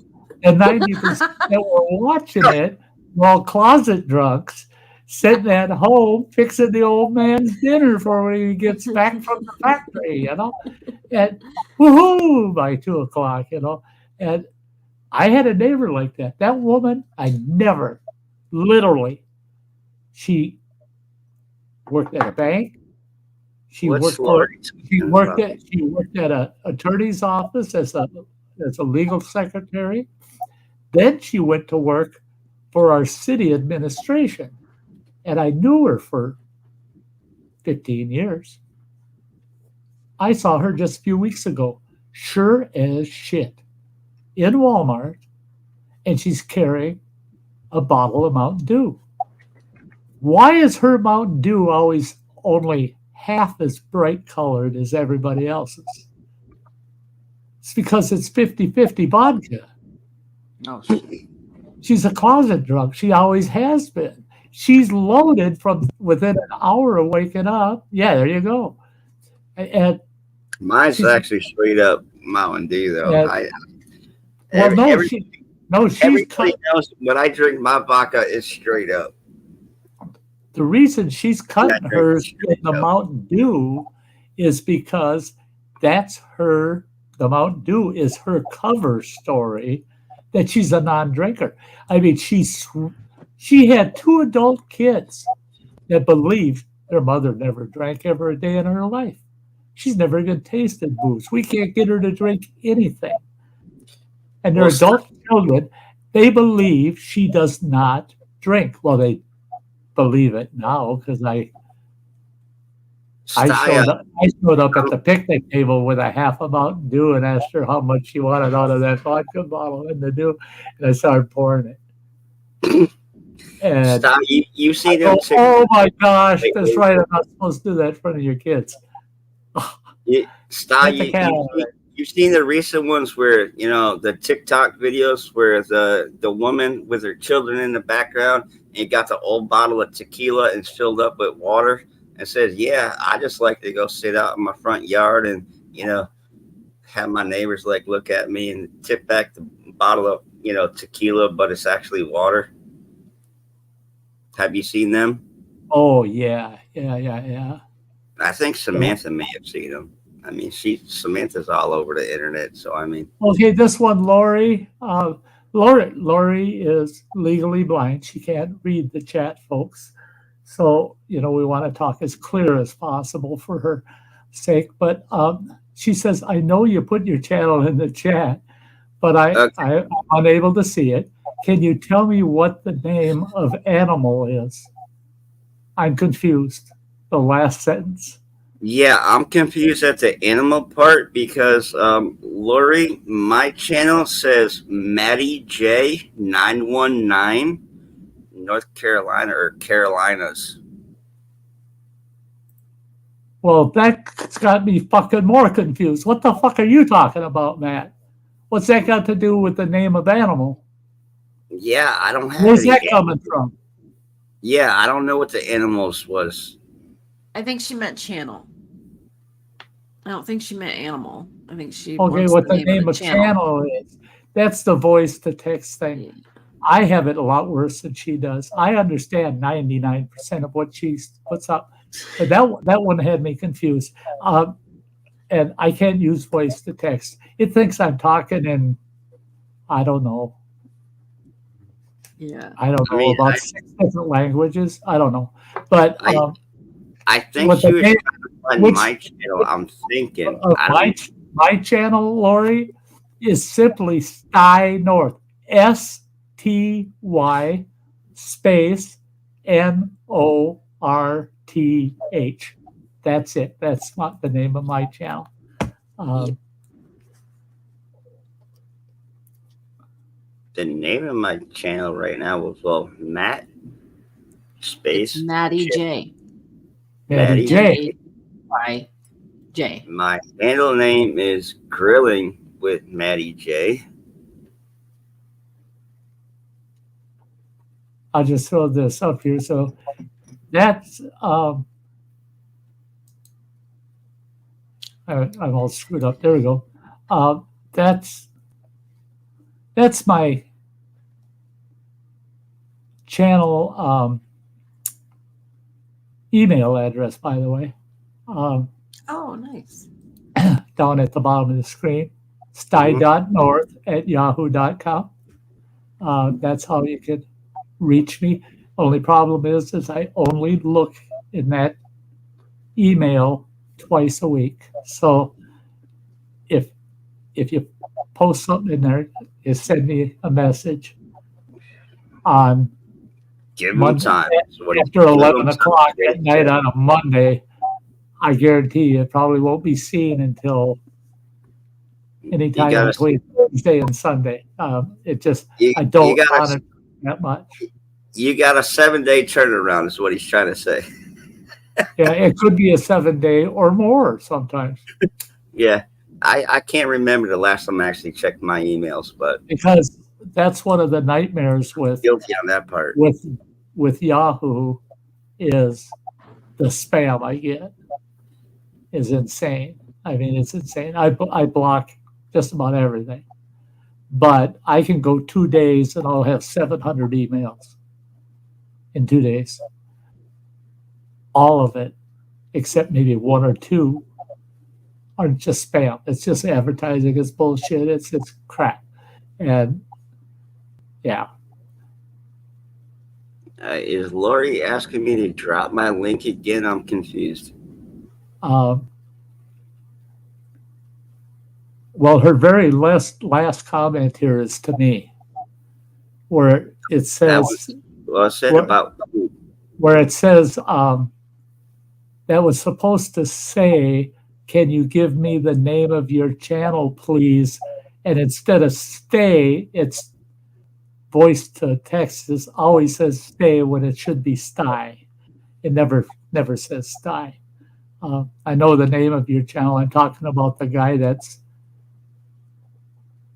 Top about food. That's okay. That she's talking about you. Yeah, right. Okay, so can you say your channel name for her? My channel name is Matty J. It's Matty, Matty space J. That's it. That's the letter J. Channel name. My handle name is Grilling, GRILLING, capital WITH, capital MATTY, capital J. There we go. Grilling with Matty J. Yep, that's where you'll find the good food stuff. So, okay. I still got to upload a couple more videos, though. Yeah, he's always working on some goddamn food stuff. Yeah. it's either content or drinking. Come on now. Sometimes it's combined, but 99% of the time it's just when it's food. He's doing just food. My videos are basically just food. It's been a while since I've done a live stream myself. Yeah. Well, you're only on 15 others per day, so 15's that's a light load, Sty. Fitting a live stream for you, and people just don't like to watch 10-minute or 15-minute live streams, But that's all the time you got with everywhere else you go. And I get it. I totally get it. The last live cooking stream I did, it started off at like 6 o'clock in the morning Eastern time. I was outside on my grill, did a live stream, made like a fabulous breakfast on my grill, and I had a long night ahead of me prior to that. Yeah.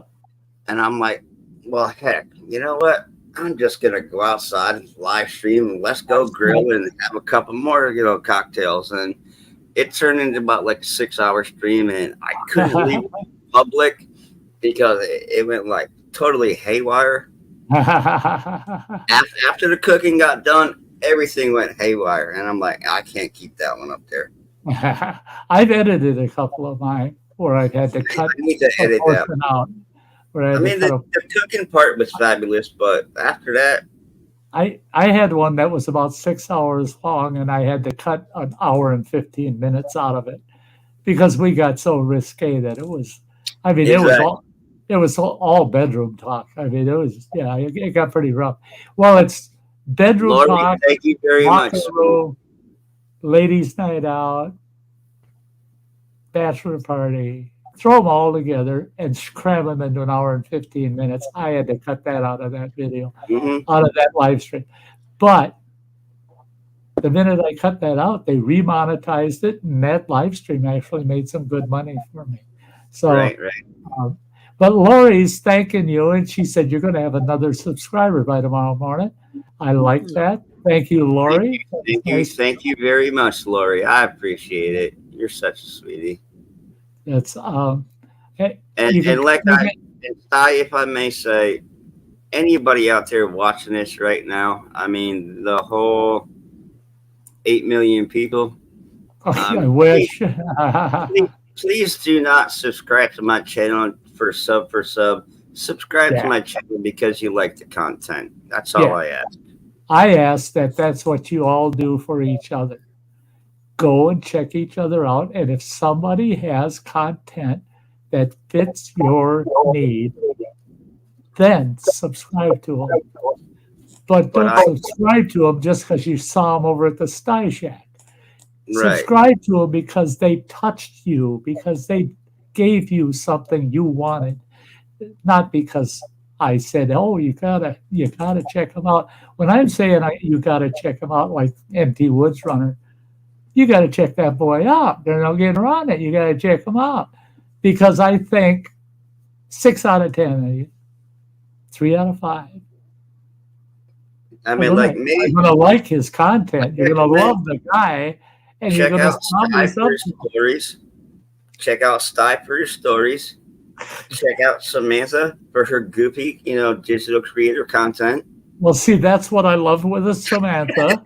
When I recommend people to her channel in the past, it was all about her creativeness and music. I love her music with a passion. And especially I'd also check out Samantha Lee for her music content. Heck yeah. Samantha Lee, to everybody that hasn't been following her, has expanded her horizons. And she's doing an awesome job of allowing her full character going places. She's letting her full character come alive instead of just her musical talent. She's allowing all of that creativeness in her life. Sty, I called it. Look who's in chat. Yeah. I knew it was. Yeah, it's just a matter. I knew he'd show up. What's up, buddy? 9 years.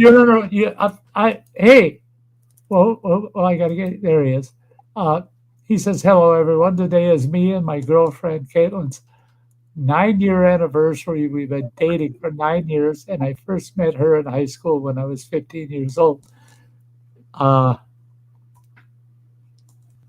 Crying out loud. I think the longest girlfriend I ever had all through high school, right up until I got married, made the mistake of deciding I found the one I need. Oh boy. But I think the longest I ever dated a girl was 9 months. No fucking 9 years. I mean, I guess I was dating the wrong girls or some shit. I mean, because if you made it to the 9-month mark, I was going to get rid of you just because I know you too well. Yeah, you might have been good at everything for me. Everything. And I've always been a firm believer. Mom's feeling better. Things change. Bolton told me that his mom had a cold or something, and I hope she's feeling better. Yep. Yeah. Woods, he loves Sam's channel too. Woods is, yeah. I know Woods would love it. I And got to get that now that StreamYard is expanded. Yeah, shit. I got so many things in my overlays and videos. Shit takes me 2 minutes just to scroll through the shit. But I got to get a Cat's Got Claws on Oh, my God. video. As still I swear to God, she was hiding in my bedroom for years, listening to me and the ex-wife, and she come up with that song. Yep. I swear to God, she knew us personally. She knew us more personally than I think we even knew each other. Because I guarantee you, now that I've gotten to know Sam so well, she would have never let me stay married to that woman 38 years. She would have been on me every day. You gotta go, or she's gotta go. One of the two. It's gotta happen. You can't do this to yourself, Sty. I did it. I did it. But I can't see turning that clock back and not doing it. No. Anytime, anytime, Children. that's it, is anytime prior to my children being born. After my 4 kids were born, that's when I should have jumped ship, got the hell out of there, and just make sure that they had a good life. I could provide for them and make sure they had a good life. They would have ended up like they are today, I'm sure. But anything, and that's sad because we had all 4 of our children within 6 years of being married. We just popped them out. Boom, boom, boom, boom, boom. Oh, got a pair of each, 2 girls, 2 boys. Said that's enough of that shit. Should have stopped when because here's the odd thing. In my family growing up, it was girl, boy, girl, boy. I'm the baby. So every time they had a kid, it was the other one, then the other one, then that. So they went 4 times. They ended up with 2 of each. It was my ex-wife that had the wild idea we should do the same thing. Hope and shoot for 4, 2 of each. What did we have? Instead of the girl-boy thing, we had boy, girl, right? Just the reverse. But still paired up, right, too. Thank God the family I grew up in, my family, all 4 of us turned out okay. On my children, 2 turned out excellent, 2 turned out well. They turned out well, but they don't hit the excellence mark. 2 were more trouble than 2 of the others, but the ones that were the more trouble, I think it's because they took on my personality, and they're the most successful today, I think. Cheers, the worst turned out to be the best. Cheers, bacon. Hey, bacon stuffed donut. I watched this guy's video the other day, and then I went back to watch it again. He took it down.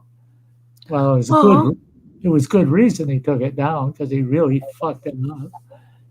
He went out and bought these big glazed donuts, and he's going to make this glazed donut cheeseburger deluxe fucking thing on his grill.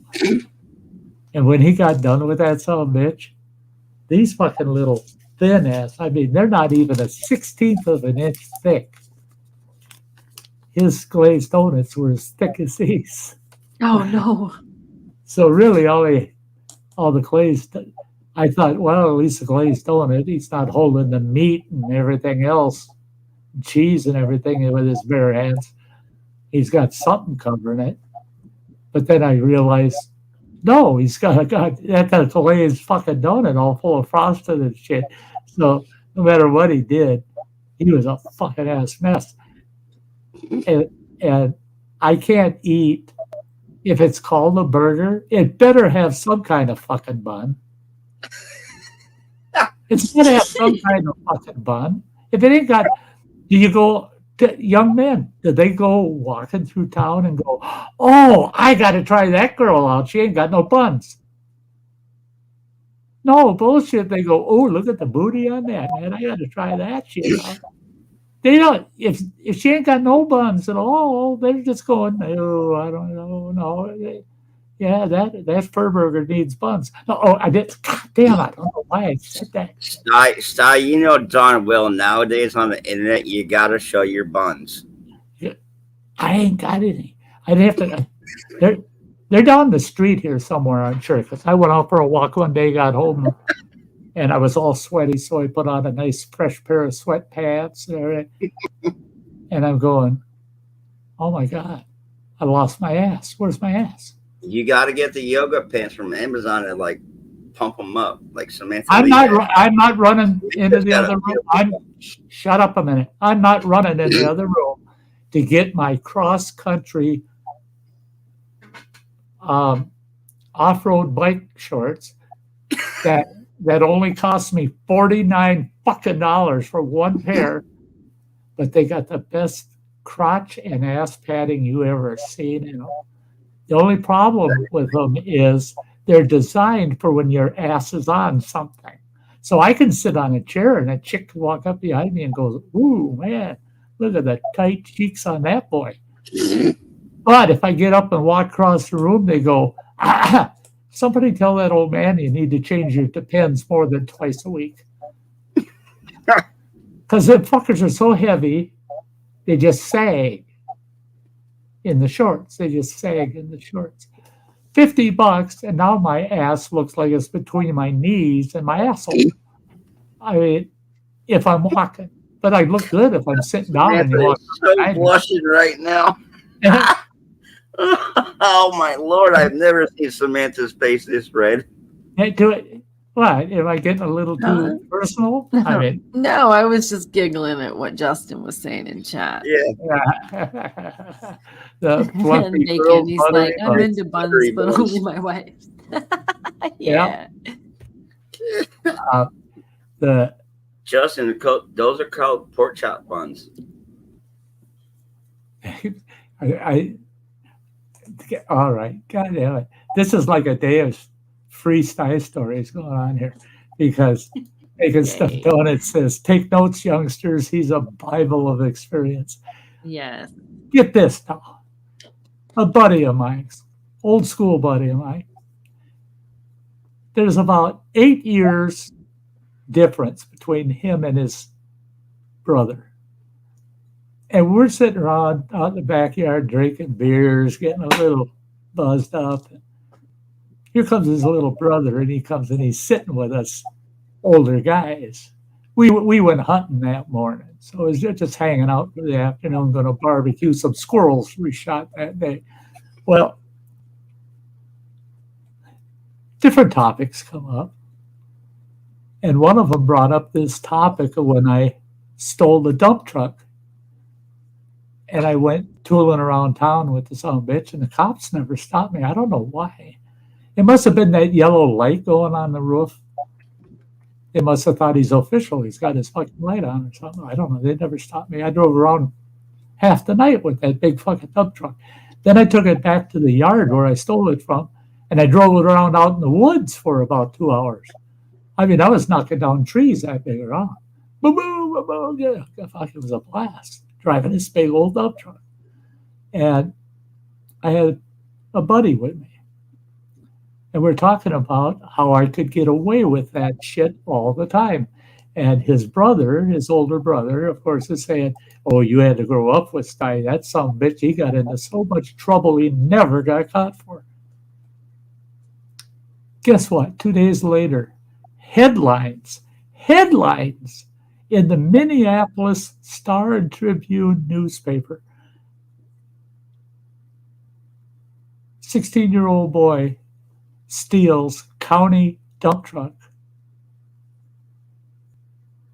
rampages town with it for 3 hours, and then finally gets it stopped when he hit too big of a tree in somebody's apple orchard. And what was the name? My buddy's youngest fucking brother. That son of a bitch took what my story, went out and copied it. Well, Sty can get away with it. I can. Sty had a great growing up, man. He had, look at all the shit he's done. I can do that. No, if you're a young kid, even though you'd be lying, you can repeat my stories, but never ever tell anybody that they should go do that. Never. Never tell them you should do as Sty does. Now Sty says, I haven't said for so damn many years, and I should have been 40 years ago saying, don't you dare fucking copy what I do. Do as I say, not as I do. Yeah, because if you get your ass caught, I was remember when the song, not too many of you will, but when Freebird came out? I was the only one that fit in that song. Everybody else were jailbirds because they're copying my shit. Don't go out there and copy my shit. You're going to end up being a jailbird. I'm smarter than to get caught, but not smart enough to never get caught. I did get caught a couple times, but I got caught so few times that it made doing the other things, worth the risk. I guarantee you, the odds are against you of doing one of those things and not get fucking caught nowadays. Don't go there. Don't do it. Just to test the cops out once. Here's this little tiny story for you. Buddy of mine had 3 big greenhouses. He had weed that was 9 feet tall. And the one greenhouse, the whole fucking greenhouse is budded out. Oh shit, time for a raid, right? So me and a buddy of mine break into that greenhouse, and we come out of there after they weighed 16 pounds of bud. 16 pounds of bud. And I walked up to a squad car with this goddamn pillowcase full to the top of bud, and I opened it and I stuck it right in the cop's window under his nose, and I go, look at what I got. And I closed it up. And I turned and he goes, stop! He's yelling, stop! Stop in your track. Okay, I turned around, he saw the squad by now, and I handed it to him. You caught me. He says, you're getting cited for that shit. That's all right. I got about $180 on me. Hey, Captain. And it was a $15 fine. Cap, what's up, Cap? Hey, Captain. The $15 fine. He wrote me a goddamn ticket right there on the side of the street, and he took the bud with him. That son of a bitch was high as a kite for a fucking 3-month period after he sold my bud. He's out there on patrol, token right in the squad. Try that shit today. You walk up to a cop with a pillowcase. Now, I'm talking a big queen-size pillowcase full of the fucking, you could just barely stitch it shut. You walk up with that much blood, stick it under a cop's nose. Guess what? Even CNN will report on that. Fuck you. You ain't getting away with that shit no more. When I was a sophomore in high school. On CNN, though. Yeah, my boyfriend was the principal's son, and we were at his house, and there's his dad in his office smoking pot he had confiscated earlier that day. Yep. Yep. I'm like, what's up, Mr. B? He's like, shuts the door. Yeah. I'll talk to you at school, kids. Sorry. Yeah. I'm busy. Yep, he's got his pipe in his hand. He's like, he just gave us his disapproving look. I had and he's smoking weed. Yeah. I had a city administrator in the town I lived in wanted to talk to me. Hey, I mean, he's one step below the fucking mayor. Yeah. I've never been to his house before. I knew he was single, but I'd never been to his house before or nothing. So I go to his house, knock on the goddamn door. He opens the door and the fucking reefer smoke's just rolling out of the fucking door. I walk in there and I'm going, holy shit, this is one of those. All you got to do is show up. You don't even have to light up. Just show up. You just got to be in the room, man. This is pretty cool. I thought he's got his act together. He likes bud, man. He's just going for it. Oh, fuck no. That's when I noticed outside the next room from the foyer, all the beaded doorway strings, you know. Well, that's telling me, this guy's even a little further. I walk in, big, beautiful fucking rugs from Persia and India. They're not all over the floor. They're all over the fucking walls. They're on the ceiling. They got all the fucking big peace symbols all over the walls and shit. And in the middle of the room was a 12-line water pipe with a bowl on it that would hold 2 full ounces. The only problem I saw in that room was there were 10 people in there, each of them with a line in their fucking mouth. I said, I thought we were going to talk about some city business. He goes, oh, sit down and relax and then we'll get to it. He's one of our fucking politicians. He's a goddamn city administrator.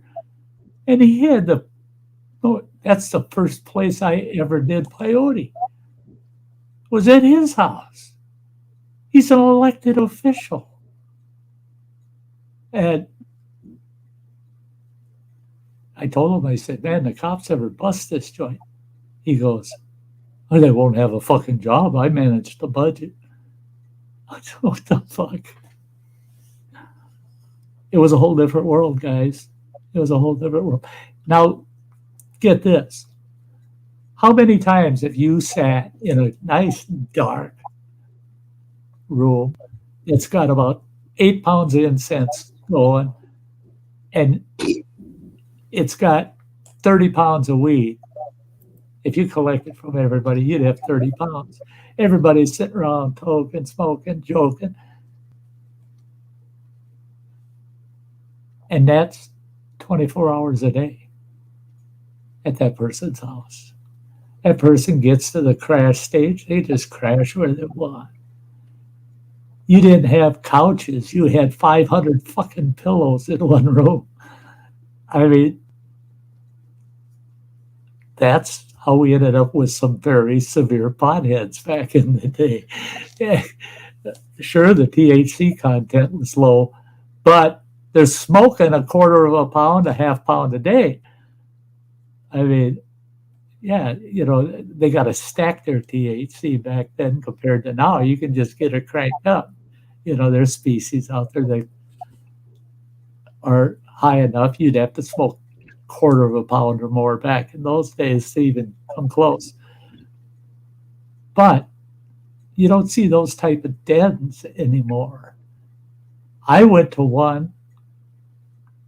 I was invited in a sense. Well, I was told by a friend of the people that lived there, you got to go check them out. They're 3 sisters. You'll love them. You'll love them. Went to their place. Oh, yeah. Yeah, we smoked and toked half the fucking night. It was 5 days before the first Woodstock. Well, Woodstock 69. And these 3 girls said, I asked them, they said, hey, can I stop back over next week? They said, oh, next week won't work. I said, why? We're headed to Woodstock. I go, oh, the hell you are. Now, you guys aren't going to believe this shit. I was 12 years old. They thought I was 18.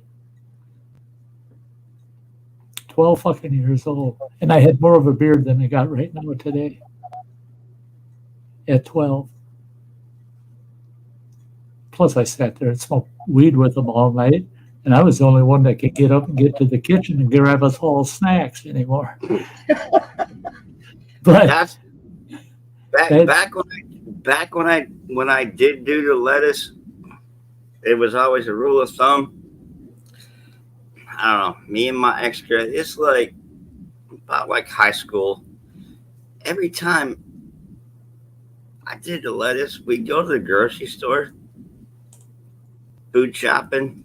Bad, never do it because you never get your meat and potatoes. We came back with like a bag of Doritos, bag of chips, a bag of this, and a bag of snacks, and a bag of something else, and no food. No real food. Yeah. Oh, that was back in those days, and that's something that carried over. I've got a couple of grandchildren do the same thing, man. They'll just sit and they're going to just chill for the night. They're going to smoke. Like I said, smoke, toke, and joke. That's all we're doing. And then they get the munchies, and 2 or 3 of them will take off to the store. Well, one of their other halves would say, hey, don't forget the milk, the eggs, and we need so many pork chops for tomorrow's dinner. None of that shit came home. None of it came back. It was just snacks. And this, I'm only talking a couple months ago. So that is a effect and a habit that has evolved and come into the future from the past. It's another thing. Us old farts can relate to the new crowd because we had the same issues, but I tell you what, these 3 girls, I told them, I said, son of a bitch, I got to go to Woodstock. Now, mind you, this is the hippie era. These girls are wearing summer dresses with nothing all of it. It's just a thin. Joe W. Yeah, Joe W. He's back. Trying to decipher Lucas' comment. But these 3 gals. They were beautiful young ladies, but they were typical hippies of '69. And I am a firm believer the reason most of those girls didn't shave their armpits or legs or any of that was not because they were hippies. It was because they were buying snacks. They went for razors, but they forgot, and they came back with a bag of Doritos. I think that affected them. They were a hairy bunch because that wasn't a priority, man. I need some munchies, man. We're going to smoke again in a few hours, so I got to buy twice the munchies for the next round. But in the back of their mind, they're saying, I should pick up a razor and shave these armpits in place. Well, these 3 girls said, well, you can come with us. They said, how big of a vehicle do you have? Well, all I had was my 63 Thunderbird. I said, the 4 of us could fit in it. It's got a big trunk. But I said, it really sucks on gas. That's a long trip out east. I said, New York from Minnesota.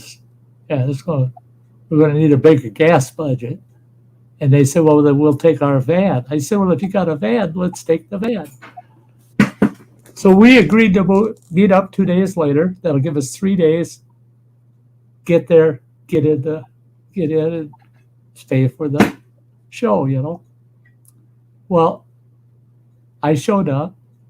They had a safe spot behind their house. I could lock up my car.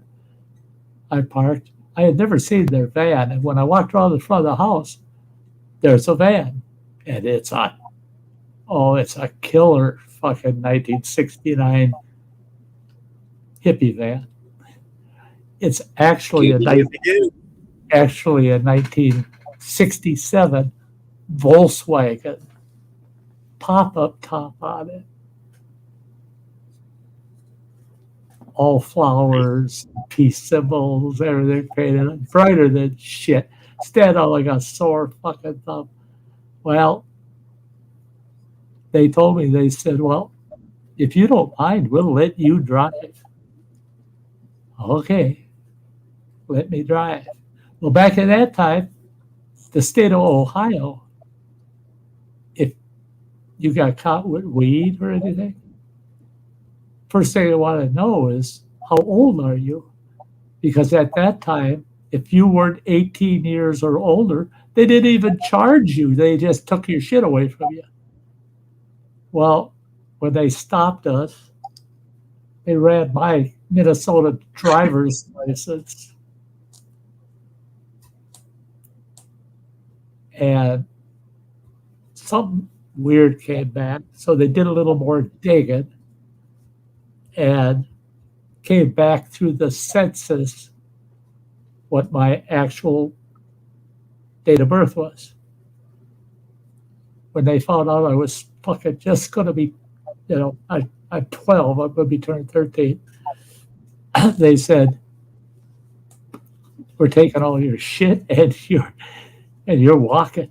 You ain't driving, you're walking. I had enough cash on me, no problem, to ride a Greyhound all the way home. But I missed Woodstock 69 because I wasn't quite old enough. Only by 6 years. They could have let me in. 6-year difference, I ain't so much. But I rode the Greyhound home. Those 3 hippie girls, they ended up with their little Volkswagen hippie van impounded and took all their fucking dope away from them.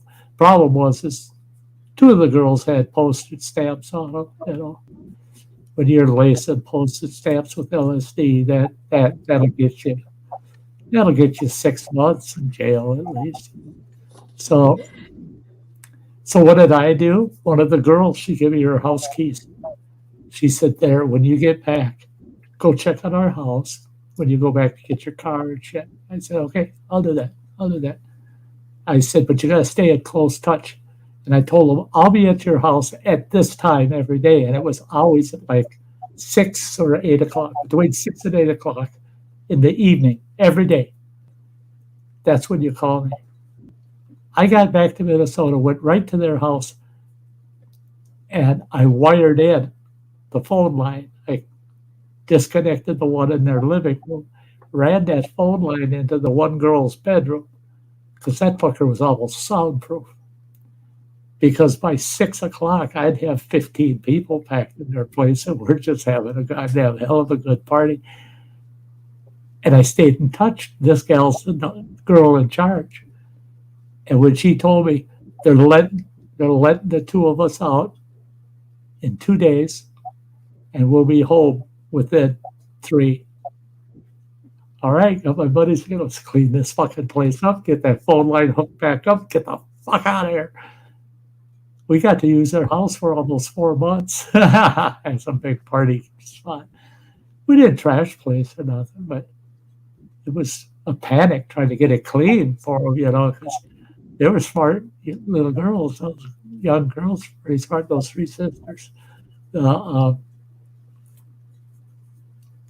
Never dated any of them, though, when they found out I was only 12 and all 3 of them were over 18. I don't know why. I don't know why they had a problem like Woodstock did. I don't get it. I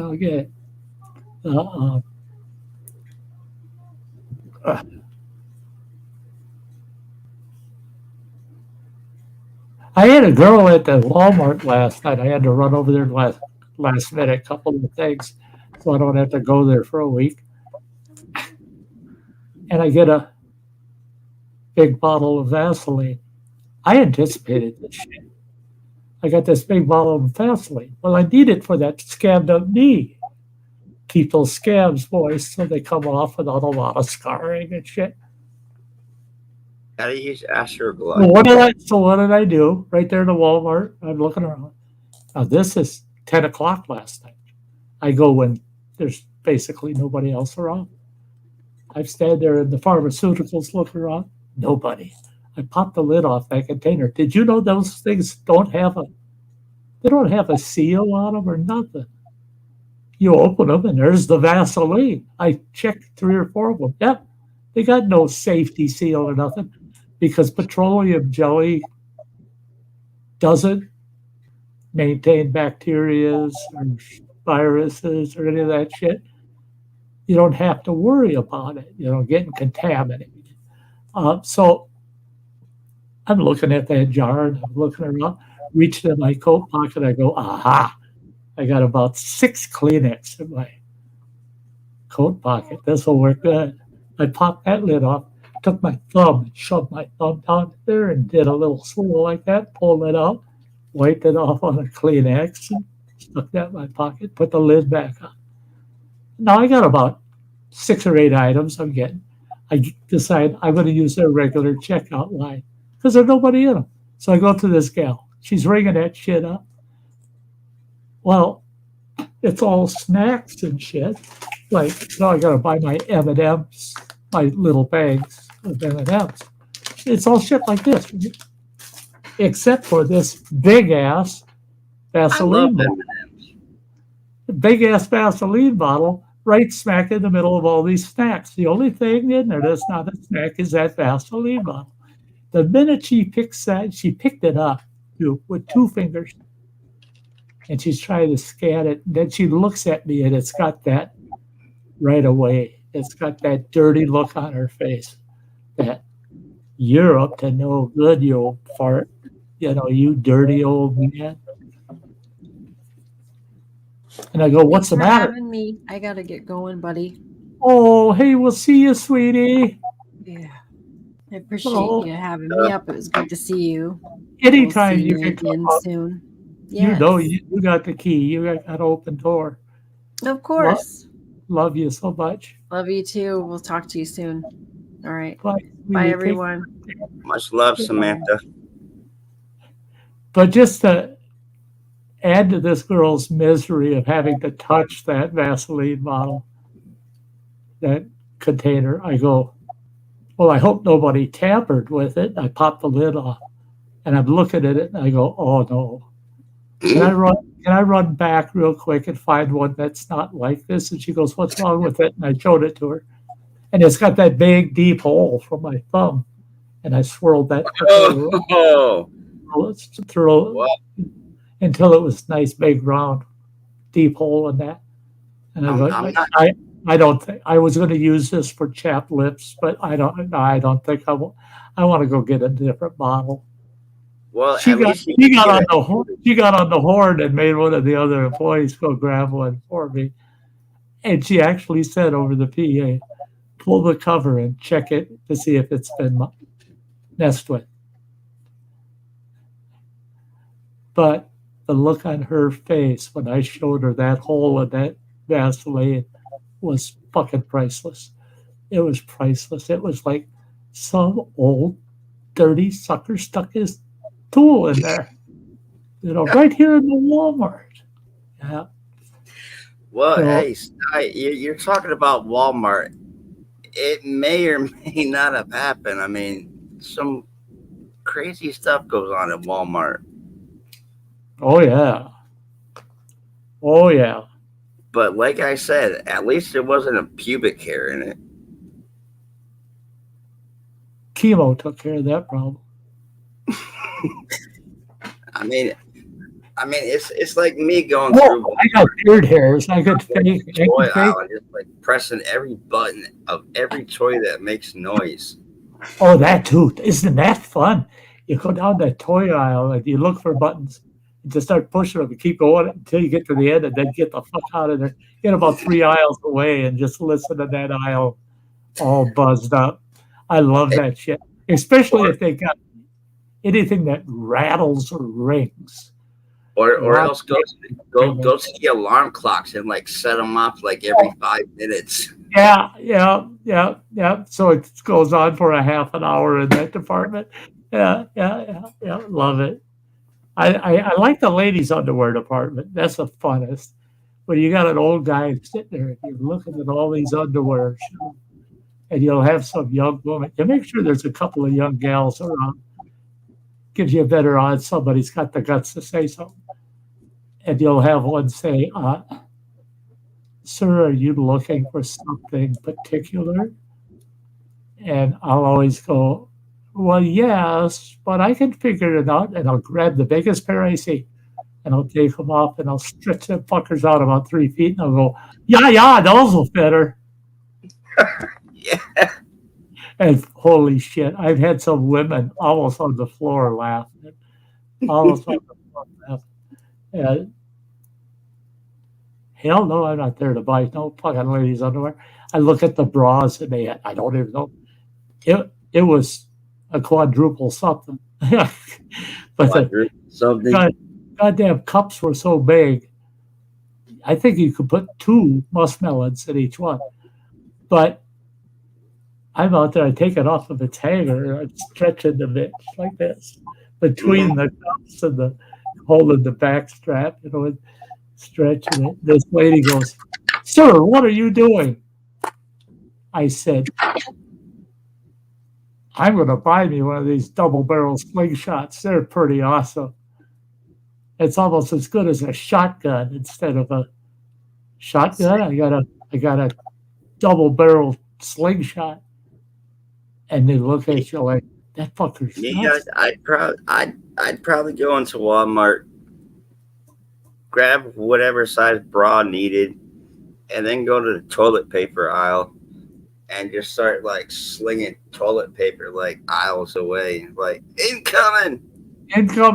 Yeah, the single rolls they got in the toilet paper department. You just shoot them fuckers. You could put 2 in a bra. Send 2 off. I've gone down aisles and like grabbed a single roll of like paper towels and just like slung it over the aisle and go, "Oh my lord!" Make some little stupid comment. What's up, Kawani? Glad you can finally join us, buddy. I guess you got my message. Yeah, he's saying it's kind of questionable who I bring up here, but hey, we got to keep things moving, right, Kawani? Kawani might pop in, but he won't cam up though. Yeah. Justin, I ain't never seen Justin ever getting anybody's panel. Look at this girl. I can't believe she wants to even be on a line. It is exactly who I thought it was. She is definitely also camera shy. Oh yeah, you'll never catch her doing a live stream. Never. I mean, what's up, Native? No, she's getting all set up. She's getting everything set up. She's getting it set up. Give her a minute. And in that minute, I'll be right back. How are you? I'm having a pretty good day today. I'm feeling a little kind of starting to burn out a little bit, but not bad. The day started out great, man. The first half of the day, or 2/3 of the day, that felt like $1 million. I managed to get about 1,000 calories in me before noon. So Jeez. So that's a big plus because lately that's all I've been getting in me all day, each day, 1,000 calories, and sometimes less. And they want me over 2,500. But if I stay at about 1,800 to 2,000, at least my weight doesn't change. It's not going up or down.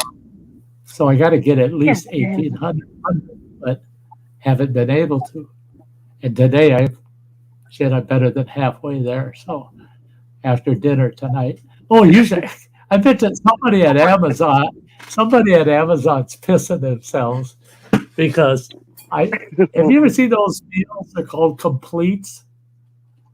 All it is a little tray of whatever it is. You I used to get them for work.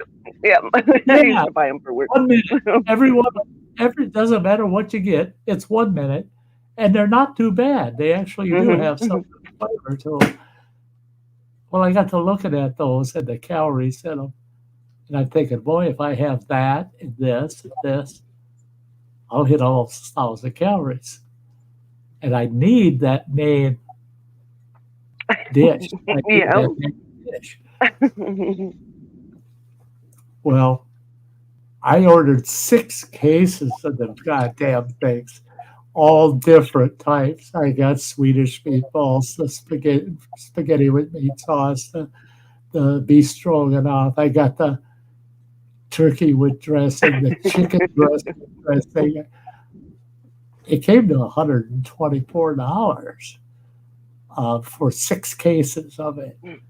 And each case has 6 of them in there. So I got to think about it. $140. I've got, they're $2.80 something a piece, ordering them that way. Looking at Walmart last night, that's when I ordered them as soon as I got home. I grabbed 4 of the varieties. I wasn't sure about the flavor, if my taste buds would work with them. So last night I was sampling 4 different ones. And I said, yeah, I got to buy them. I ordered those 6 cases. There's still 4 more cases that I'm looking at that, yeah, I think I'll get them.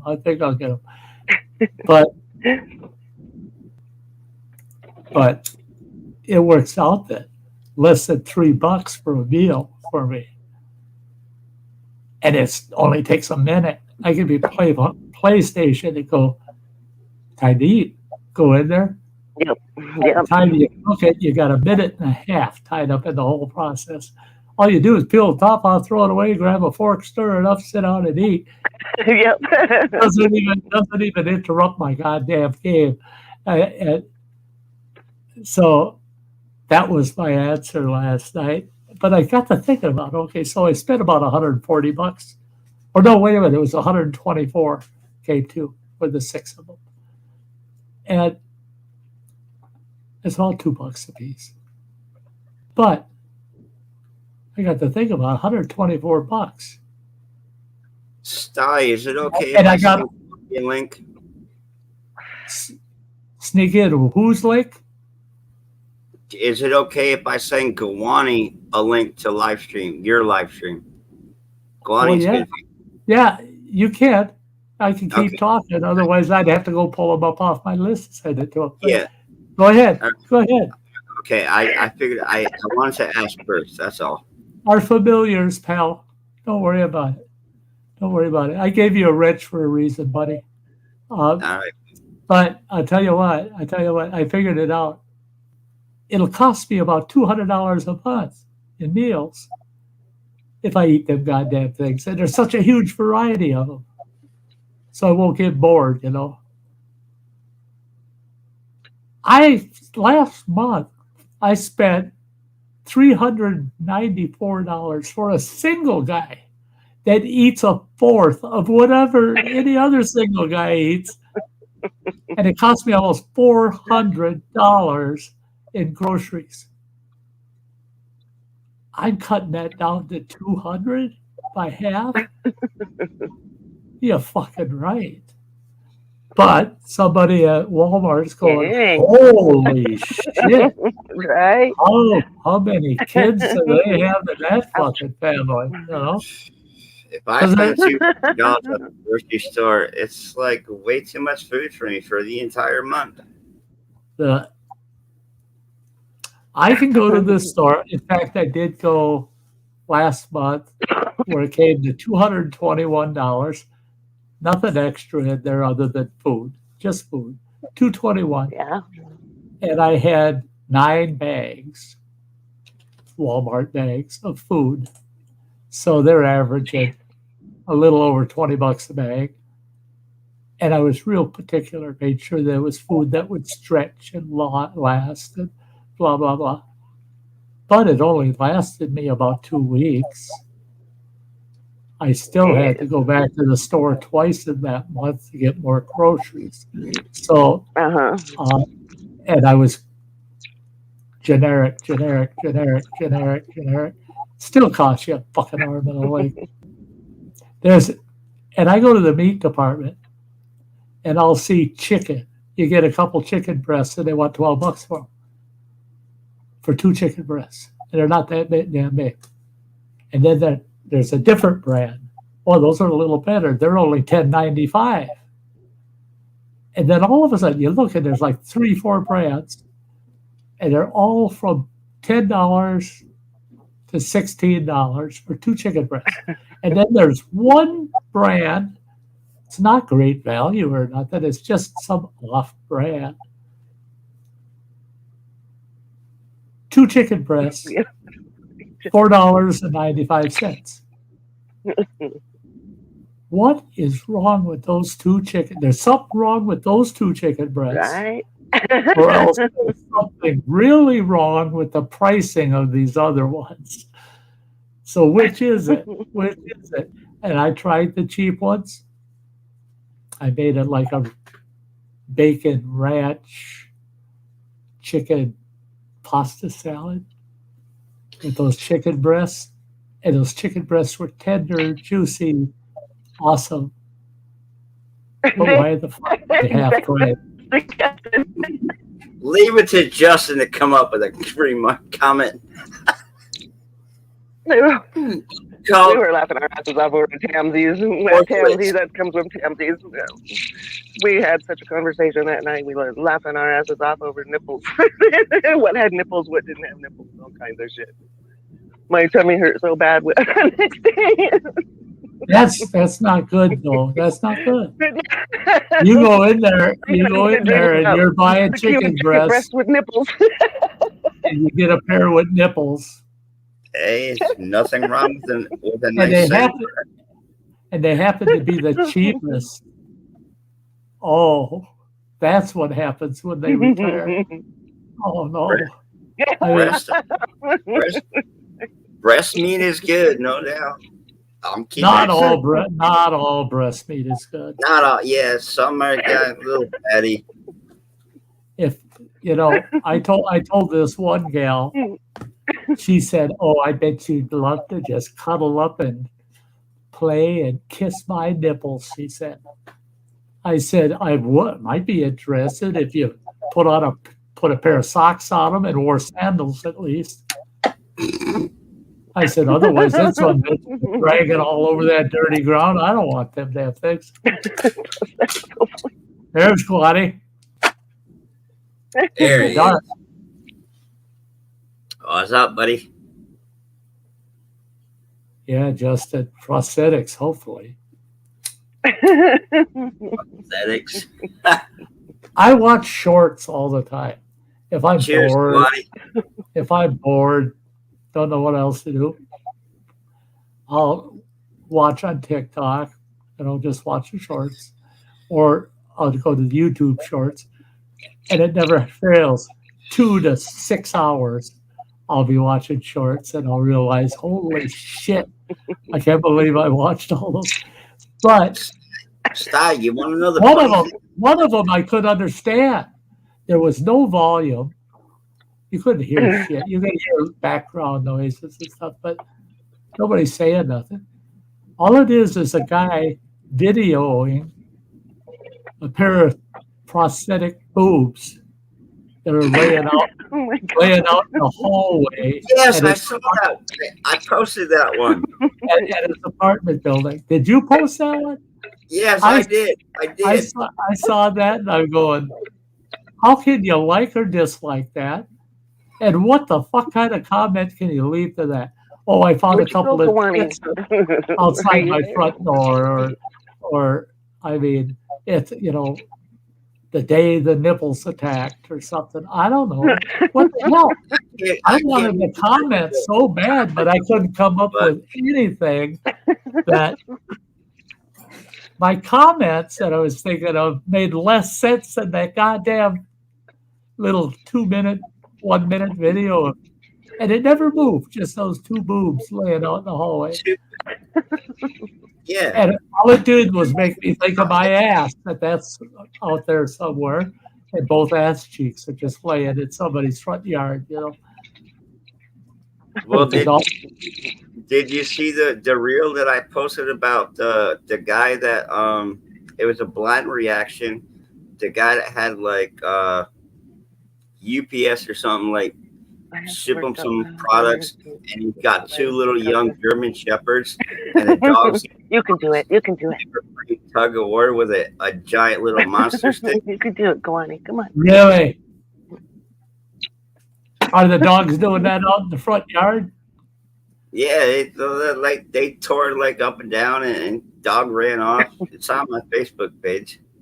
Yeah, I'll have to look for that one. That one I missed. Oh, it was funny. Back when the ex-wife and I were just going out with each other, 1974, 75, I got pulled over. Cop didn't like the looks of my car at the time. It was hot rodded up, So he was trying to find something wrong. He'd give me a ticket for it. He pulls me over. And he says, he wants a license, all that shit. And I asked him what he pulled me over for.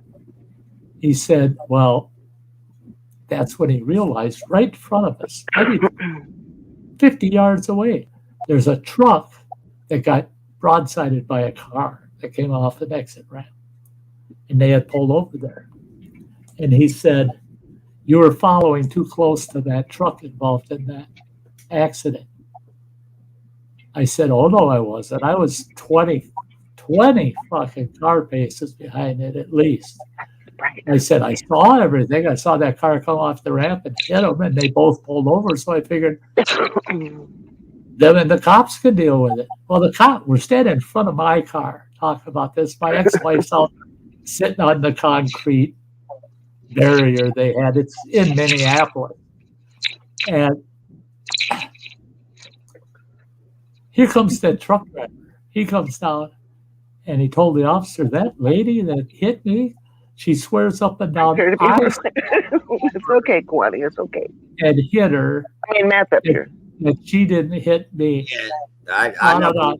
I know Kwani personally also. And I told the cop, there you go.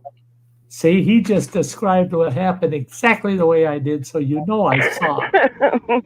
And that trucker's looking down at the ground constantly, though, when he talks. And I thought, oh, look that cop right in the eyes and tell him the truth, But he kept looking at the ground. Finally, he says, what the hell is that? And he takes his foot and he rolls it. Well, here it's a big old dong about this long, big old rubber dong, and it's laying on the side of the freeway. That cop picks it up. Damn fool. Back then, no cop carried rubber gloves by them, He just picks that big old dildo up and he starts shaking it, pointing it at this truck driver. I'm scrolling through my feed right now so I can just quickly send it to you. Okay, do that. But yeah, right now, sorry, I cannot see chat. Sure. So anyway, well, this is going on for 5 minutes. This cop's out there shaking this dildo right in that trucker's face. And I'm trying not to laugh. The old lady's trying not to laugh. And finally that trucker backs up and the officer says, no, you stay put right here. And the guy goes, if you're going to stick your dick in my face, the least you could do is stand on the hood of your car and unzip. He said, and take that one and put it in your back pocket or shove it up your ass. How dare you talk to me that way? The guy says, I'm just telling you the truth. Don't you realize what you've been pointing in my face for the last 5 minutes? So the cop starts looking at it. And he realizes he's got this dildo's balls in his hand. And he's shaking the head of it right in that trucker's face. He sees the head. That fucking cop turns and just throws it. Well, this is on a busy interstate in Minneapolis. That rubber or that dildo bounced off of about 10 different cars, hitting their windshields. Boom, boom, boom, boom. So many people ended up with peckers in their face. I couldn't fucking believe it. And the trucker told the cop, he says, whipping your dick out and smacking all those windshields could have caused another major accident. And that cop goes, after realizing I've been hanging on to that thing, you think I give a fuck? He says, you tell that lady to give you her insurance, and the two of you get the fuck out of Guani, here. I know you can do it. Sty, I sent it to you in private. Yeah, There. okay. I saw it come up. So he told us to leave too. And I said, well, wait a minute. You got to give him a warning ticket or whatever. So he's got a record of you stopping him here. He goes, there is no record, and I got to get out of here. And I go, I didn't hear a call come in. He goes, no, I got to go home and cut this fucking hand off. Hanging onto that dirty old dildo from downtown Minneapolis, you know. Yeah. Sorry, Guani. And Sty, he does it. It's all clean. It's all clean language. It's innuendos, but it is clean language. Yeah. You can actually share that on your.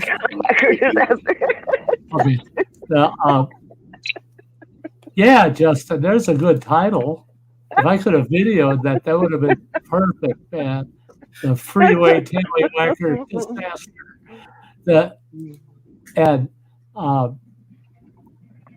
Go on. Were you all scared a little? You changed. I was kind of scared because if he would have stuck that within 10 inches of my face, he would have been tossed out in front of oncoming traffic. Oh, he was talking about his little icon. His little icon thing. Guani has some awesome icons, though. Yeah, those little icons are pretty cool. Some of them are pretty cool. Wasn't too scared. I mean, Matt's up here. Come on. Well, I've known Guani for, I don't know. Guani, how long have I known you? What, at least, 8, 10 years? Something like that? Hey. Yeah, you've known each other. You guys have been dating just about as long as Mr. Fulton. Right. No, actually, Fulton came along a little bit later. I tell you what. I've known Guani for a long time. I'll tell you what. No, I mean what Mr. Fulton said about his girlfriend. He's been dating her for 9 years. You've been dating. Oh yeah. Okay, yeah.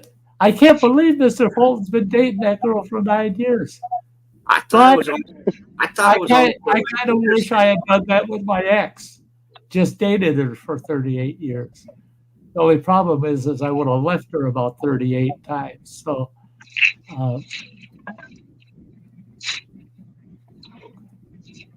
Yeah. Guani 2014 sounds about right for you and I. I gave up. I went back. Kendra. And I started watching. Look at that. Interior native Kendra. And tried to catch and chronologically figure out when did I meet all my friends on this platform. And it got so out of control. I just like, fuck, no, I can't believe it's been that long. And I felt I was cheating myself by just reminding myself how long I've known most of you folks. It's been so long that you are such a huge part of my life. I mean, and now that my life's short, that sucks. I look back, I've known so-and-so for 9 years. Well, son of a bitch, I get maybe another year or two out of me.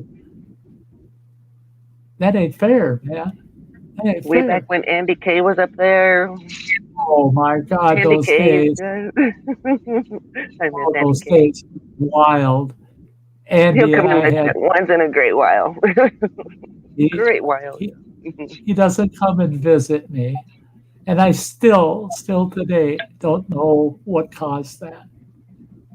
He just kind of broken off with me. And I've asked other people, and nobody seems to understand either. What did I say? What did I do? I mean, I adore Andy K. I kind of sort of do. I'll message you though. Oh, that'd be nice, because I'm so serious about it. I don't know what happened. Kind of sort of remember. And Yeah, some people have suggested to me that it was because I was still following or watching someone, that there was a rift with Andy Kay with them, not me. But I was actually uninvolved, but I was still following that other person. And Andy's lurking. I heard that some people were saying some things that I supposedly said, or I support that he doesn't, or something. It was something kind of like that. Kind of, yeah. And yeah, I don't get it because. But I don't know who it was. I don't remember who it was. Right. Actually, back when he was up on my live stream, he was up on one of my live streams. He actually says why. That was years ago. One of my first live streams with Mother and Benny Loco way back when. But he actually says so. Yeah, I just go back and look. It's sad. And that's it. I relate that to a lifelong friend. We became friends, me and this other fellow, when we were in kindergarten. We were kindergartners. I mean, we hadn't even hit the first grade yet. We became buddies. And we lived like 2 neighborhoods away from each other. But we would travel that distance on our bikes as little kids. We spent our summers together all the time. Yeah.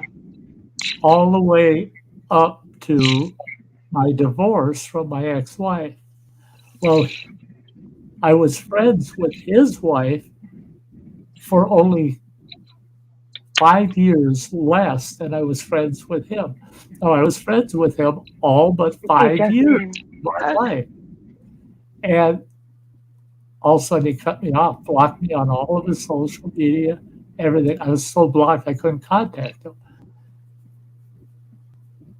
Almost 2 years went by and his son contacted me. And he asked if that's what was going on, that his dad was not talking to me. I said, he just disappeared. I said, until he blocked me, I was sending him messages that him and I need to have a good talk, a good sit down, a good talk. I could have said that any time during all those years. It was over 50 years we were friends. All I wanted was to sit and talk, to find out, why won't you talk to me? He never responded, ever. Well, his son said that his mother had told his father, if I find out you even speak to him or you see him in the public and don't literally go the opposite direction, I'll file for divorce within a week. And I thought, now why would she feel that way? I've known her for 45 years, and we were friends. I mean, very personal. We knew each other's secrets, all 3 of us. Their son tells me, no, it's your ex-wife. 2 days after your divorce, she came to our house and visited for 3 days, and all we heard is how terrible of a person you were and your whole hidden real life.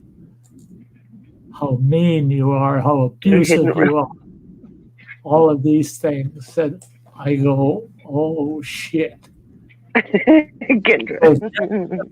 What she had to say, they cut me out of their lives, but yet they've known me for over 50 years. She's known me for 38, so they've got 12 years minimum of knowing me long. Okay, Gwenny. Did they ever stop and think about? Did they ever stop and think about our history? And he said, his dad took that argument, said, I've known the man since he was in kindergarten. And we did everything together year round. One of us needs something, we called each other first because usually that was the answer to the problem. Because we were so close and so tight, we were brothers. That's plain and simple. We were brothers. And the word of one person ruined over 50 years of friendship. Fighting spirit. And still today, I can't get a single person to tell me what was actually said about me. Yes, go on. They don't want to do it because they know that I'll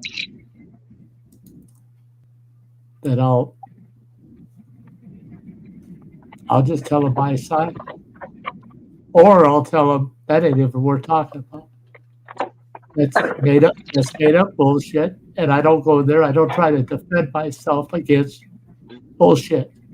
If somebody says something that's totally bullshit about you, you might as well walk out in some farmer's field, find yourself a big old pile of cow shit, go sit it on a picnic table, sit down, and start arguing with it.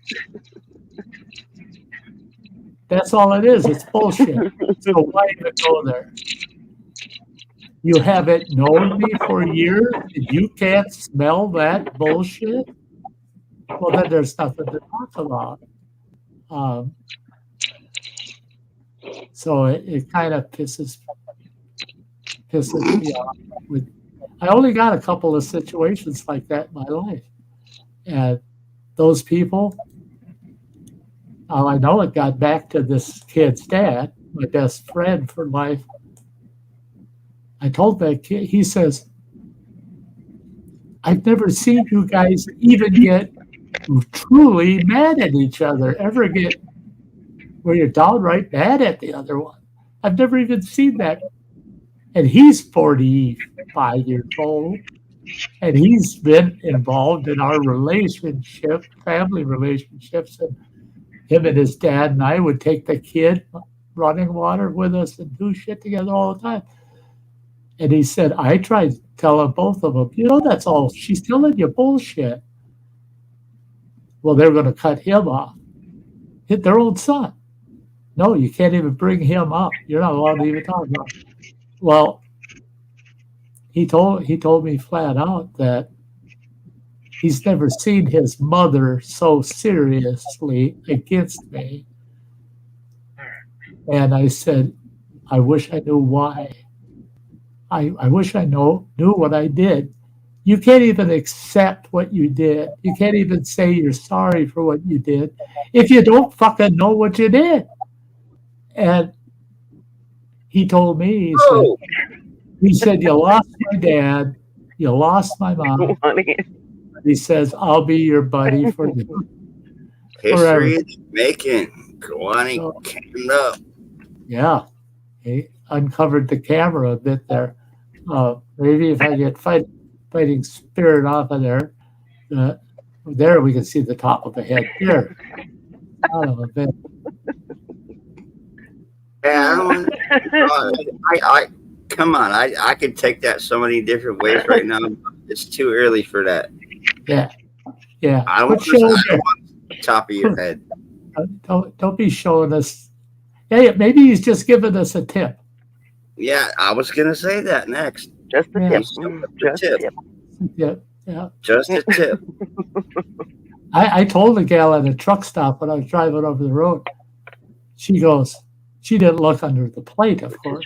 Chicken. I left her $10 for a piece of pie and a coffee. I paid for the pie and the coffee and left her $10 bill under the plate. Look, Kendra got all excited about that tip. And this gal at this restaurant, she goes, another cheap truck driver won't even give me a tip. I said, well, I'll give you the tip if you want. I said, in fact, if you really want, we can get it on. But I said, I'm married, so we're not getting it in. She got pissed off. She put the plate up, was going to throw it at me, and then she saw the $10 bill. She goes, I am so embarrassed. I said, not as embarrassed as I was going to be if I had to stand up and unzip and give you my tip. I said, that would have been embarrassing, right? Probably a family restaurant, you know. Kendra. I ran out of beer. Kendra, it's good to see you, girl. Thanks for being here, Kendra. Kendra knows I give her a hard time, but Kendra rocks. Nancy, you rock. Bacon, cheers. Native, much love. Sty, the man. Gowani, much love. Welcome back, Gowani. Stop pressing buttons, Gowani. You know how to work that fucking thing. I don't see. I'm the kind of person where I see in everybody an awesome person. There's an awesome person buried in that package somewhere.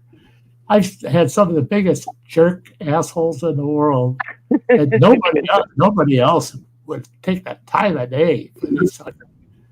And I'd give them the edge. I'd open the door to them a little, let them fill me in. What are you really a fucking about? What's going on, man, in your background and shit? But what makes you the asshole you are today? Then you find out it's pretty fucking funny what turned them into an asshole. And you play on that. You go to their heart and you say, I get it. That would piss me off, put me over the fucking edge. But I don't think I'd become an asshole for my whole life over it. And then you find out that in actuality, they're awesome people. They're awesome. They're great people. They give a shit about other people, but never show it. Never show it. Never let anybody know you give a shit. But they're the kind of big burly guy who goes home and he cries himself to sleep at night because he feels so bad for all these other assholes in the world. But he's the king asshole, and he's got to keep that. No, you don't. Let that awesomeness come out. Fuck the rest of that shit. And so I've got followers on YouTube that when I first met them, I had people saying, "Oh no, you don't want them involved in your stream." And all of a sudden they see him up on the panel and they're going, "What, Sty? What are you doing? You don't want to? Oh, he could be such an ass." Well, usually when I show up on the stream, they're like, "Oh shit, fucking Matty J." Not here. Everybody's glad to see you, man. They're always shouting hi the minute you come in. Well, when I get that Sty, that means I know I've made my name visible. Gowani. And Gowani, I know exactly what you look like, buddy. Yeah, Gowani. Yeah. We don't have to tell the truth around here, We do, but you don't have to. Yeah. How many times did I say you? I mean, yeah, like other streams you go on, you're like, "Hey, show me your face, so I know you're not gonna porn bomb me." I'm like, "Yo, let me show it on." There you go. Yeah, that's fucking Matty J. And that's it. That goes to show that my followers, we take each other for who we are. We don't try to force. There you go. I was lying. Damn, bro, you lost a lot of fucking weight, man. What the fuck? I didn't want to say it, but check them out. And I was lying. I have seen them a couple of times over the years, but only like this, just a pop in, And but with Gowani, what I really like, right from the get-go, boy, he can chat. He can get out there and chat. Yeah, I spent many hours on the telephone with Gowani. Many of hours. He was mostly drunk. Yeah, mostly. I've never been drinking beers. Gowani was sober. I was probably fucking wasted. Jesus Christ. No, I mean, yeah, that's a good bet. Hey, Matt, can you even spell the word sober? I doubt it. G-O elemental P-E-R. Okay. Are you sure yeah. it's an E? S-O-B-E-R. Well, we know he hasn't been bedding with Mary Poppins. That's for sure. So, bitch. You got to watch Mary Poppins for a while. I think you should go watch, what the hell's that one? No, I'm going to have to go watch Samantha Sound of Lee's Music. Daisy. You got to go watch Sound of Music, or something. Keep your vocabulary expanded a little bit.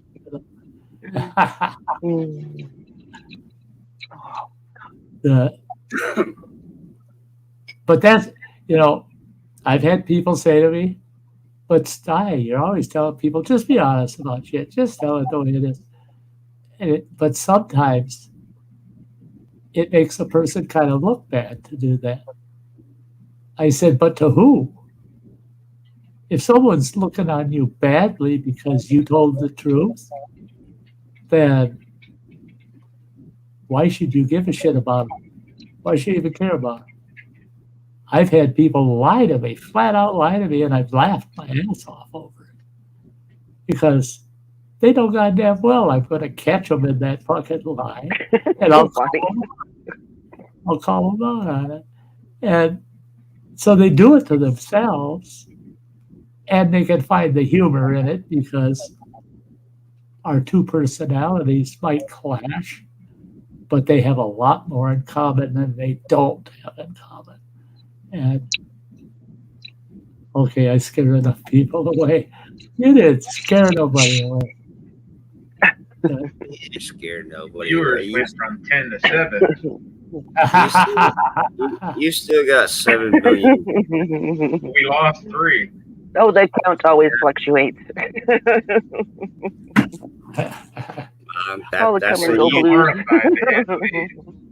That's a huge thing. Kendra's got to wake up. She's got to get out of her bed, get off of her cell phone, and get in front of the computer. And Kendra, come on, hit the link. Oh. I love it, Kendra. I love it. She says I call people out. Hit the link. Hit the link. Hit the link. Don't do that. Native, I'm so used to saying that. Hit the link that's pinned, but I know Sty doesn't pin his link. I mean, that comes right in there with Spank the Monkey. Don't know what it is when I hear a message come through about 11:30. I hear a message come through. Oh, I know what that is. That Kendra, get out of the front yard. Is there anywhere Kendra can go? You tell everywhere she is. You're telling her not to be there. So, is there anywhere she can go? That would shorten that conversation if you just fucking say you can be here, nowhere else. Instead, you got to every couple of minutes or so tell her she can't be there either. So yeah, just get it off your chest, Matt. Just say, like I said, Kendra knows I bust her hoo-ha's. Okay. I'll bust your chops, but She busts mine also. Kendra and I have a love-hate relationship. Don't be so shy. Come on, Gawani. That's not good. We won't hurt you. We won't hurt you. Nato, that's actually a big step for Gawani from. We won't hurt you. That was a good big step for him. That was a good one. I'm glad there's nothing I got to edit this part of the Marine Mom. Marine Mom's in the house. Here you go. All right. I finally got her. Hopefully you read my message, said, hey, come join us on Sty. Oh, she's been watching on the TV, so she couldn't chat. That's yeah. Isn't that a bummer, guys? Isn't that a bummer? How many of you? I watch YouTube videos on TV all the freaking time. The problem I gotta, if I want to chat, I gotta watch it on the TV and my phone. Yeah. And to try to get them to load up and sync, It used to be And if I could go to the internet link on the TV, I could used to go in and chat that way on the TV. That was years yeah, ago though. And then I on tried the that. YouTube one, I used to be able to see the chat, and then they took it away. They don't let us Yeah, see it anymore. When but the last NASCAR race I watched on my TV through my Xbox, I saw everybody's chat. I'm like, how the heck do I get rid of it? I've had some too on the PS5. I can see the chat. You can't interact with it, but you see it. But then 90% of them, no chat. You don't see it. But once it's done and it posts, now I can see the chat. But it won't let you comment. Won't let you leave a fucking comment. So that I wish they'd get that shit straightened out. I wish they'd get that because I sit there on my phone and I chat while I'm watching it on TV. So I got to run it on 2 devices. You know, I got a full. I got a full terabyte of internet speed, so I don't worry about multiple devices for the internet reasons. But I still have to use a separate device to be able to chat. Yeah, I can't chat on TV. I haven't been able to for quite well. On the YouTube, I could never. But Yeah. when I'd go to the internet link and go to YouTube on there, then I could actually chat on there. Yeah. That was years ago. But when I got the YouTube app on there, I couldn't chat on there. I could read the chat, but I just couldn't chat. I mean, if I screen it over to my TV, I gotta use my Xbox One controller and try to type in. No, that's always a automatic fail for me. Those pop-up keyboards piss me off, especially No, Sty. That is autocorrect. No, I mean, I gotta scroll. No. You're screwing up what I said. You're not paying attention to that. The internet. Screen, the screen you get. Mm-hmm. Then you use your controller to pick the letters, and it gives you suggestions and shit. But you're using your controller to do it. Those boards that come up, majority of them suck.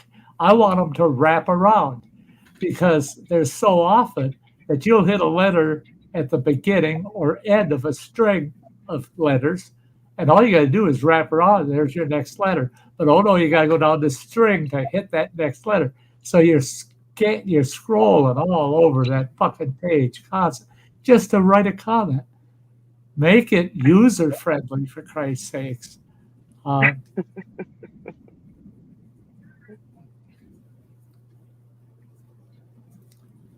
Yeah, Connie, that's it. Thank God I've got 5 HDMI ports and 6 USBs on the back of my TV.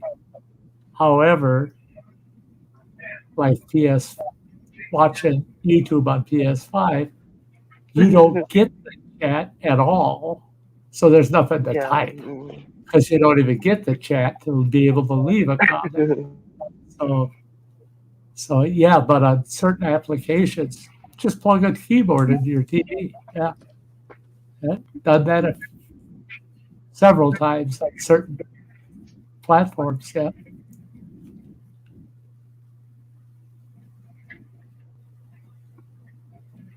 The only thing that's, let me see, my Xbox runs off of my Wi-Fi, but I have so much stuff hooked up to my TV. It's like, it's beyond retarded. You should see our living room. You know, two big flat screen TVs. Both of them cabled. Every port is taken. The source power or the data source is on multiple. Here I got 1, 2, 3, 4, 5. I've got 5, and they're 2, 4, 6, I've got 6 additional USB ports that are just available within hand's reach of my studio right here on the studio. Yeah, it's Okay. called plug and play. So that's 30 USB ports that I've got in use up here. Down below, I got a 12 port that's hooked up to my desktop, my main desktop. And I've got another 6 port that's 18 ports that's hooked up to my secondary computer that runs my 2 outer screens here. So there's Right back. I have to get me a diet water. a diet water. Go get your diet water, sugar free. I was so pissed off years ago when I found out this Canadian outfit was selling dehydrated canned water, because I thought about that one time when I was out making a dehydrated meal out at camp, and I go, wow, we should can up a bunch of dehydrated water. All you got to do is add water, and it rehydrates it. You got water. And we could sell those fucking empty cans. Oh, yeah. Then I found out this Canadian outfit started doing that. And they were selling thousands of those fucking things to people. It's, it's prank gifts and shit. But I thought, no shit, dehydrated water. All you got to do is add water. So it's pretty cool. Whoop whoop! If you're lurking out there, cheers to whoop whoop. Oh yeah, Wolf usually pops in when we go this long. Marine Mom, love your wolf native behind you. That wolf that native has behind you. When you get a good view of it like that, and you look at his eyes, I had a timber wolf up here in northern Wisconsin that was only about 18 feet away from him. And that's the look he had on his face. It was like, what the fuck are you doing in my woods? I loved it. And that was in real life. And when I saw her that popped up behind her, it was just like, oh man, that brings back an exciting moment in my life. And he was all alone. He wasn't with his pack. And all he did was stand there and stare like that for about 10, 15 minutes. And even today, I don't know what he was up to. I really don't know but boy, he was interested in me. I think more than I was in him. And I was out collecting hiking sticks. In fact, Adventures in the Heartland. 2 of those things. Bunny. I gotta look again. I might, goddamn it, that'll be a little bit of work. But Gravy, I'm gonna have to look. If I can find one of those 2 sticks I can recall from seeing that wolf, I'll grab one of those for you. And I'll just do the work on it again. The only thing I feel bad about the stick I put together for Gravity for native is it's long. I mean, for me, it's a foot and a half, maybe too tall. For her, it's going to be 2.5 feet. So she's going to have a handsaw handy because I'll explain to her how to measure it, and then she'll have to saw off that piece of waste at the bottom so it fits her properly. But I'm working on it, and just a kind of like it's not a full spoiler, but I'm adding a few things to it. I got to go down to this native craft store we got here in town, and I got to get a odd spirit bead for it. I went through all my shit, couldn't find one that's far enough off where it'll stand out. So that I'm a firm believer in the native practice of artwork. Throw a spirit bead in it, because it shows we're not perfect. Nature is, but we're not. I have someone knocking at my door. You guys chat, talk. I'll be right back. Okay. Call Sky. Sty needs to take a fucking little wiener break. He's got to go drain the bladder. And here, I was the one, I got to do that shortly too myself. But what's up, native? Yeah, I gotta share. I'm trying to share. How's chat doing out there in the chat world? Marine Mom, Kawani, I know you're up on panel. Adventures in the Heartland. Much love, everybody. Glad y'all can make it over here. Just chilling. Happy Sundays on the East Coast.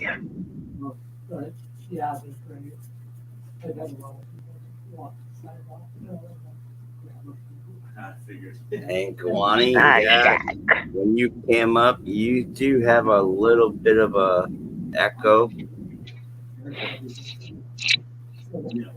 think I hear Kawani's TV. It's got a branch on that. No, I hear him. It might be Sty. Are you sure it's not Sty in the background? Talking to whoever's there. Sty usually does pretty good. Oh, it's it. Oh, Kawani says it's his air conditioner. Does air conditioner talk? Your air conditioner talks? I didn't know that. Mine don't talk. It doesn't talk. There it is blowing in the background. It is making right? Yeah, that air conditioner is like talking words, Kawani. Oh well, then I don't know what it is. It's not my TV. Yeah, I think it's just Sty talking to somebody. Just mute the YouTube side. That's all. YouTube is blocked. And I'm sure you're probably on your at the door, right? Adventures, yeah. YouTube is already muted. I mean, it sounds all I right. think it's just Sty talking to somebody. Because he didn't mute. So probably just him talking to somebody. Kendra, much love, girl. Maybe it's Bourbon Bounty. They both always forget to mute.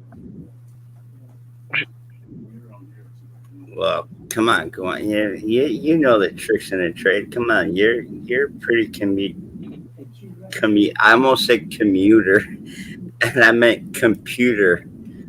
You are very computer smart, no doubt. Post that there. Oh my God. He talking to Mama. I'm sharing all over the place. Much love, Mama. They just picking y'all up for talking on stream like the StreamYard. What else? Okay. Go over to Messenger. I can't mute y'all on both sides. I should be able to hear on. Yeah, but yeah, Kawani, yeah, we can hear your TV. I mean, for me, it's no big deal, but Kendra, let's dance. Who else over there? Marie Mom, rock on, girl. Heck yeah. Cheers. Auntie, I know you're still fucking out there lurking, so hey, here's a fucking bush light for you. Right, Kendra.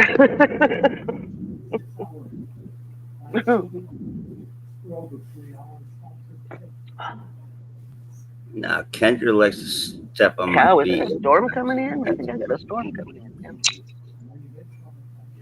We're supposed to have one. It's what? Kind of dark out here. It's a little dark behind me. I mean, you can see my window over here. But yeah, we have a little bit of rain. Doctor. Hug, doctor. Thanks for coming and having lunch with me last night, doctor. Doc knows the deal. We roll with the punches, roll with the flow. This chair isn't as comfortable as my office chair. I mean, I was having fun on my office chair. is it Lawrence is perch up from that post. That seems for about 50 degrees of jamming. Sit out there without a jacket on. Oh, Instagram. Okay, yeah, I forgot that. Okay, go over there. Wait, Actually, see, I don't think I've been on Instagram yet today. Go over here. Giovanni, we can sure hear your Here TV. and here. Almost every day I'm here for at least an hour. That's cool. Yeah. Fuck. I got a lot of shit going on in There we go. fucking Instagram. Got Oh that. my Okay. Lord. Let's see. Oh, who's live? Let's see the better. Oh. So, well, again, thanks. Hope you don't enjoy. Doc, why the hell you been scumless? Come on, bro. Yeah. Yeah. Okay, this picture. I don't know if I like that picture better or the other picture. All right. Thank you. Take care, guys. Marine We'll go Mom, with you that might be. He might have a visitor or something. I don't know. I thought it was Kalani's That's what I keep TV. saying, Marine Mom, but you know, everybody's clueless, so you know. Nobody listens. we're- It's just like being at work. You know, We're everybody's all clueless. It clueless. goes like over everybody's heads. All right, Sty's back. Now it's my turn. I gotta go check out little wiener fucking wank in. I'll be right back. He's gotta go shake his little smoky. Look. He's taking a little fucking wiener break. That's what he said. Yeah, Got it. just a little one. Just a little one. Otherwise, if he had to take more than a little shake the wiener break, he'd be asking Gawani and I if we could borrow one. I gotta go really bad. Hey, Gawani, Sty, can you borrow me yours? Yeah. Otherwise, I'll be in there for hours with this itty bitty wiener. I used to say that I've when been scumless this entire weekend. Right, doctor. It's okay though. He's okay. only Okay. John, it is so great to see you here, man. I saw you earlier. Sorry I didn't mention you. They got a new boat. I love it. I love those guys. John and Jan, they're awesome. But they got themselves a new truck. They got themselves a new boat, and they love the outdoors. I love them. They're great, awesome people. They came and visited me when I was hosting camp. They came a couple of times. I wasn't hosting the one time. Okay, let's see. Share this one over on Instagram. But yeah, I used to. We're talking about Matt's little wiener. Well, out of 66 years, I've only had one gal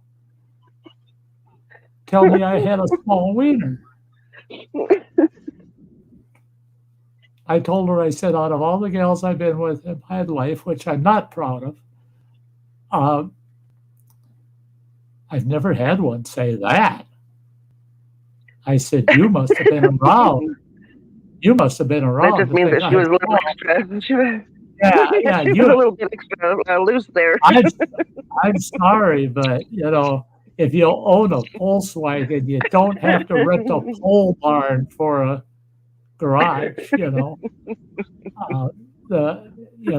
rent a standard garage. You don't rent a pole barn. So it's not my fault. You got a pole barn and I got a Volkswagen. So back off, bitch. At least it's a Volkswagen bus. But anyway, she told me, she said, I'm actually surprised. I feel bad because I know it'll hurt your feelings. She says, but I'm surprised of all the girlfriends that you seem to have whenever you want one. And I said, oh, but if you're like me and you have an itty bitty Peter,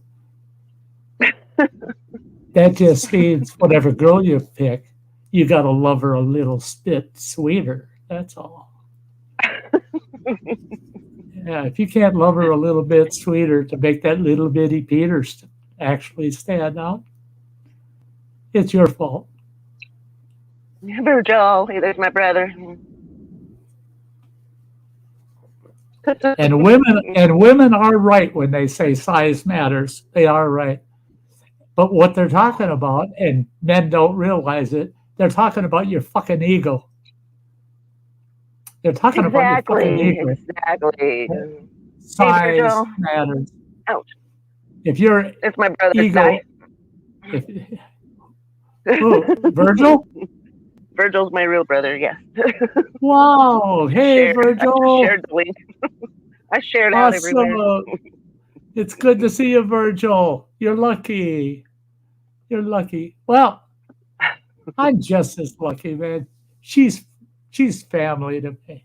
She's family to me. So move over, boy. Wardrobe malfunction. Size of the wallet. Doctor. Yeah, the size of the wallet matters, you know.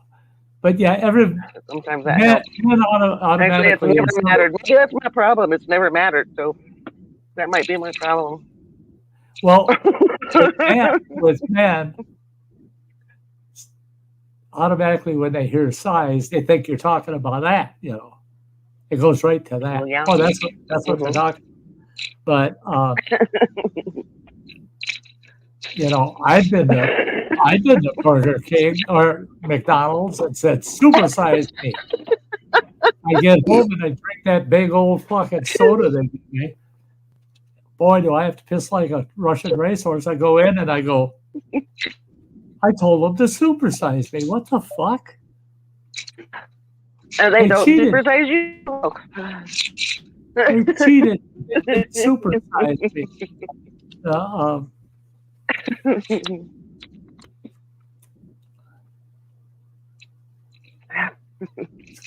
Yeah, it is great to see you, Virgil. I love it. I love it when my friends bring their friends, but I admire it when they get their family to come and participate, get involved. It's always awesome. Always awesome. Yeah, you got a lot of great people to meet over here, Virgil. They're great. These people out there in the chat. Oh, she pushed the wrong button. Or did I embarrass her, Matt? Oh, shit, we lost Native. You got to help me. What did I do?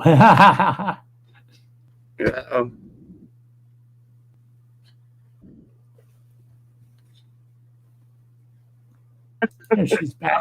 She's right, back. I was going to say, I think he's met quite a few of them from my own channel. Yeah. That's good. We share a lot of the same friends. That's how we all get along, you know, and find out about each other. Yeah, chuckle away, girl. Chuckle away. I can just see Mystic Buddy out in their new boat kicking back. Go ahead, John. Take me over here. No, I want to over there. Tender's really going to get me on naughty terms right now. I comment back to her. Echo. Let's start making sense tomorrow. Are you echoing for your own sake, Ronnie, or for ours? Well, Matt was saying that I was echoing, so I have to do something. Oh, you're trying to find a source. Yeah. Because I'm sitting here going, he ain't got no fucking echo. What the hell? I got a granddaughter named Echo. Yeah. And Echo. Not all echoes are created equal. Right, Matt?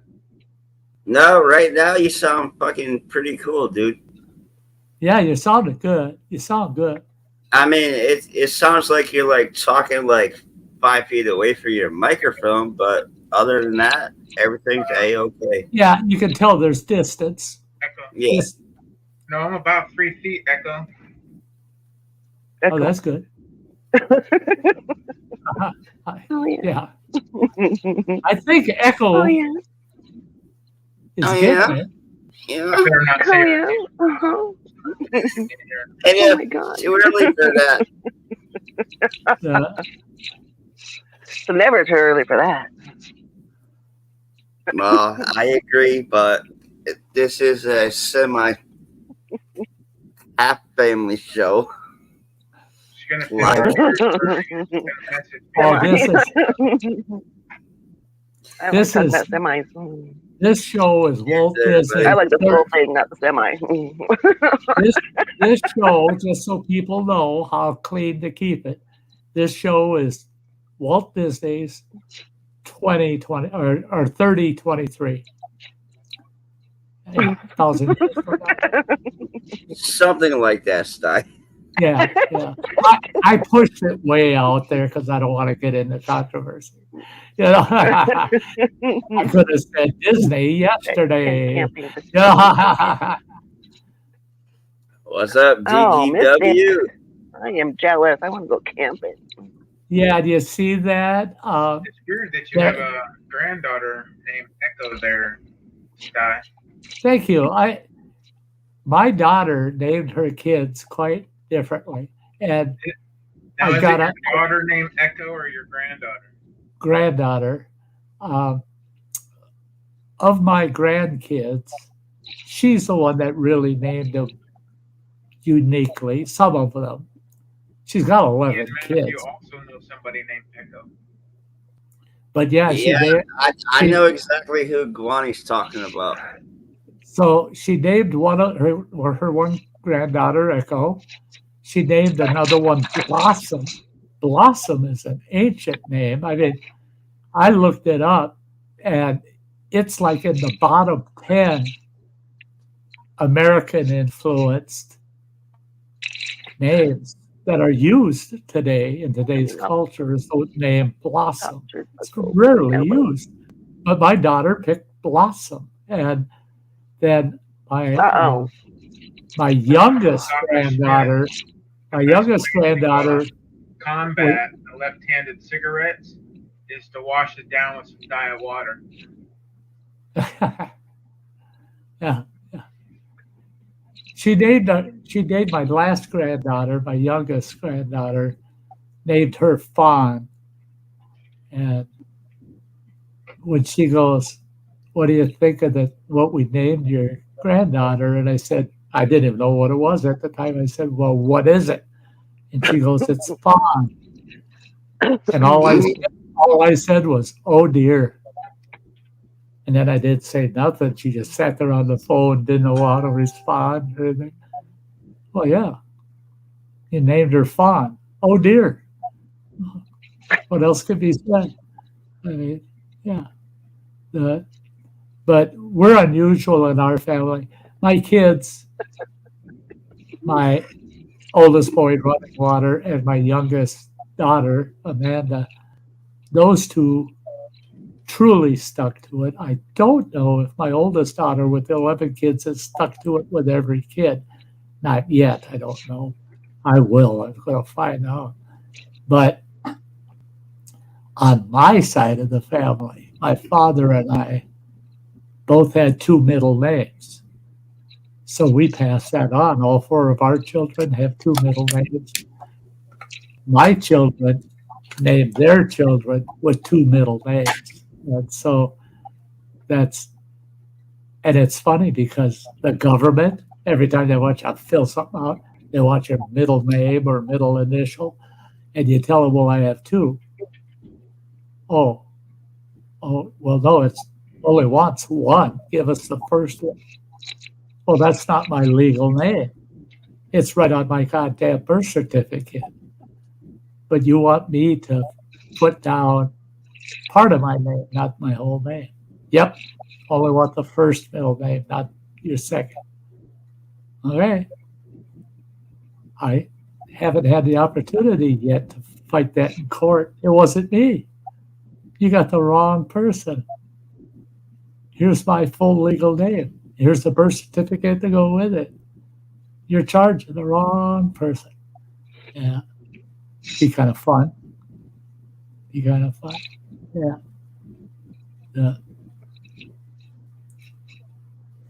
I wish the heck that.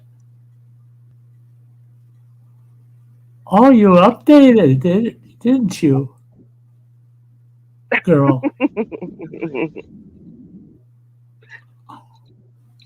Oh, that is I'm gonna gift a couple. Oh, you gave Jake Little a membership. See, it's not showing up on StreamYard over on YouTube. Yeah, it doesn't show up on StreamYard. Dang it should have by now if it's going, but I don't like that. Yeah, with why certain it things. doesn't show up over here? Yeah, it's not showing up on Gotta my look over here. StreamYard. There we go. Okay. But it's biggest day on YouTube. That's awesome, sweetheart. That is so awesome. I was looking at my PayPal account yesterday. I hadn't looked at it in over a week because that's where I pool up my bucket list money. And I keep YouTube money in one account, bucket list money in another, and then my living account, what I use every day for things, in a separate account. So I got three main accounts that have those three main sources of revenue. But I don't check them because I don't. Memberships there, Native. What's that? Woof. What was that, Kwani? Woof I woof. asked Native if she was passing out memberships. Oh, she's passing them out? Yeah. It just like goes to whoever. You can't. It doesn't say pick. You can pick people. It just goes to whoever. Oh my gosh! You just read mom? Kawani, when she goes live, you can dono membership. I love that you're doing that, girl, but come on. You yourself have better things to spend your funds on. Especially your artwork, your glasswork. Man, I love that stuff. I'll bring you back a piece of native art. Dr. Smith is asking, Sty, are you gonna wrestle an alligator? You never met my ex-wife. I wrestled alligators for 38 years. I'm done. I ain't doing it anymore. No. I'll snuggle up to a dead one that's been laying. Yes, there's the jar she did for you. It's beautiful, man. Yeah, it's beautiful. That's the jar she did for me. I would love to have a jar like that with a mountain background and she sent me a shitload of and a wild horse on it.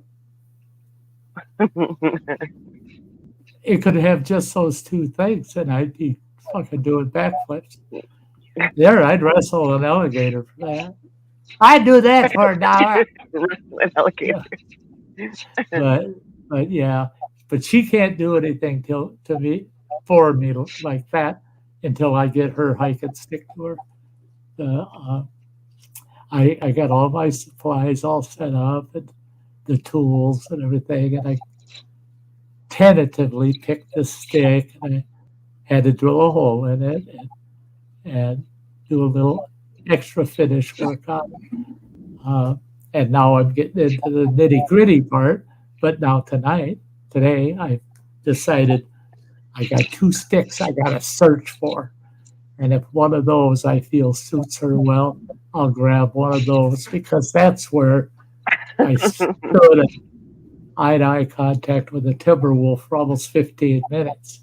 And he was less than a stone throw away. He was only 18 feet away from me. And how do I know it was 18 feet? I was standing on the edge of a Forest Service road, right on the edge where the weeds start to grow. And he was standing right next to the most beautiful willow bush that had hike and stick potential like mad. And I wanted to go to that willow bush. And there he was standing right beside it. I never took a single stick from that bush. I took some from a couple bushes nearby, but not right from that bush because, like I said, I don't know what that wolf's intention was. What his intentions were. Did he want to eat me? Did he want to scare me? Or was he protected? A den? I couldn't find a den close by.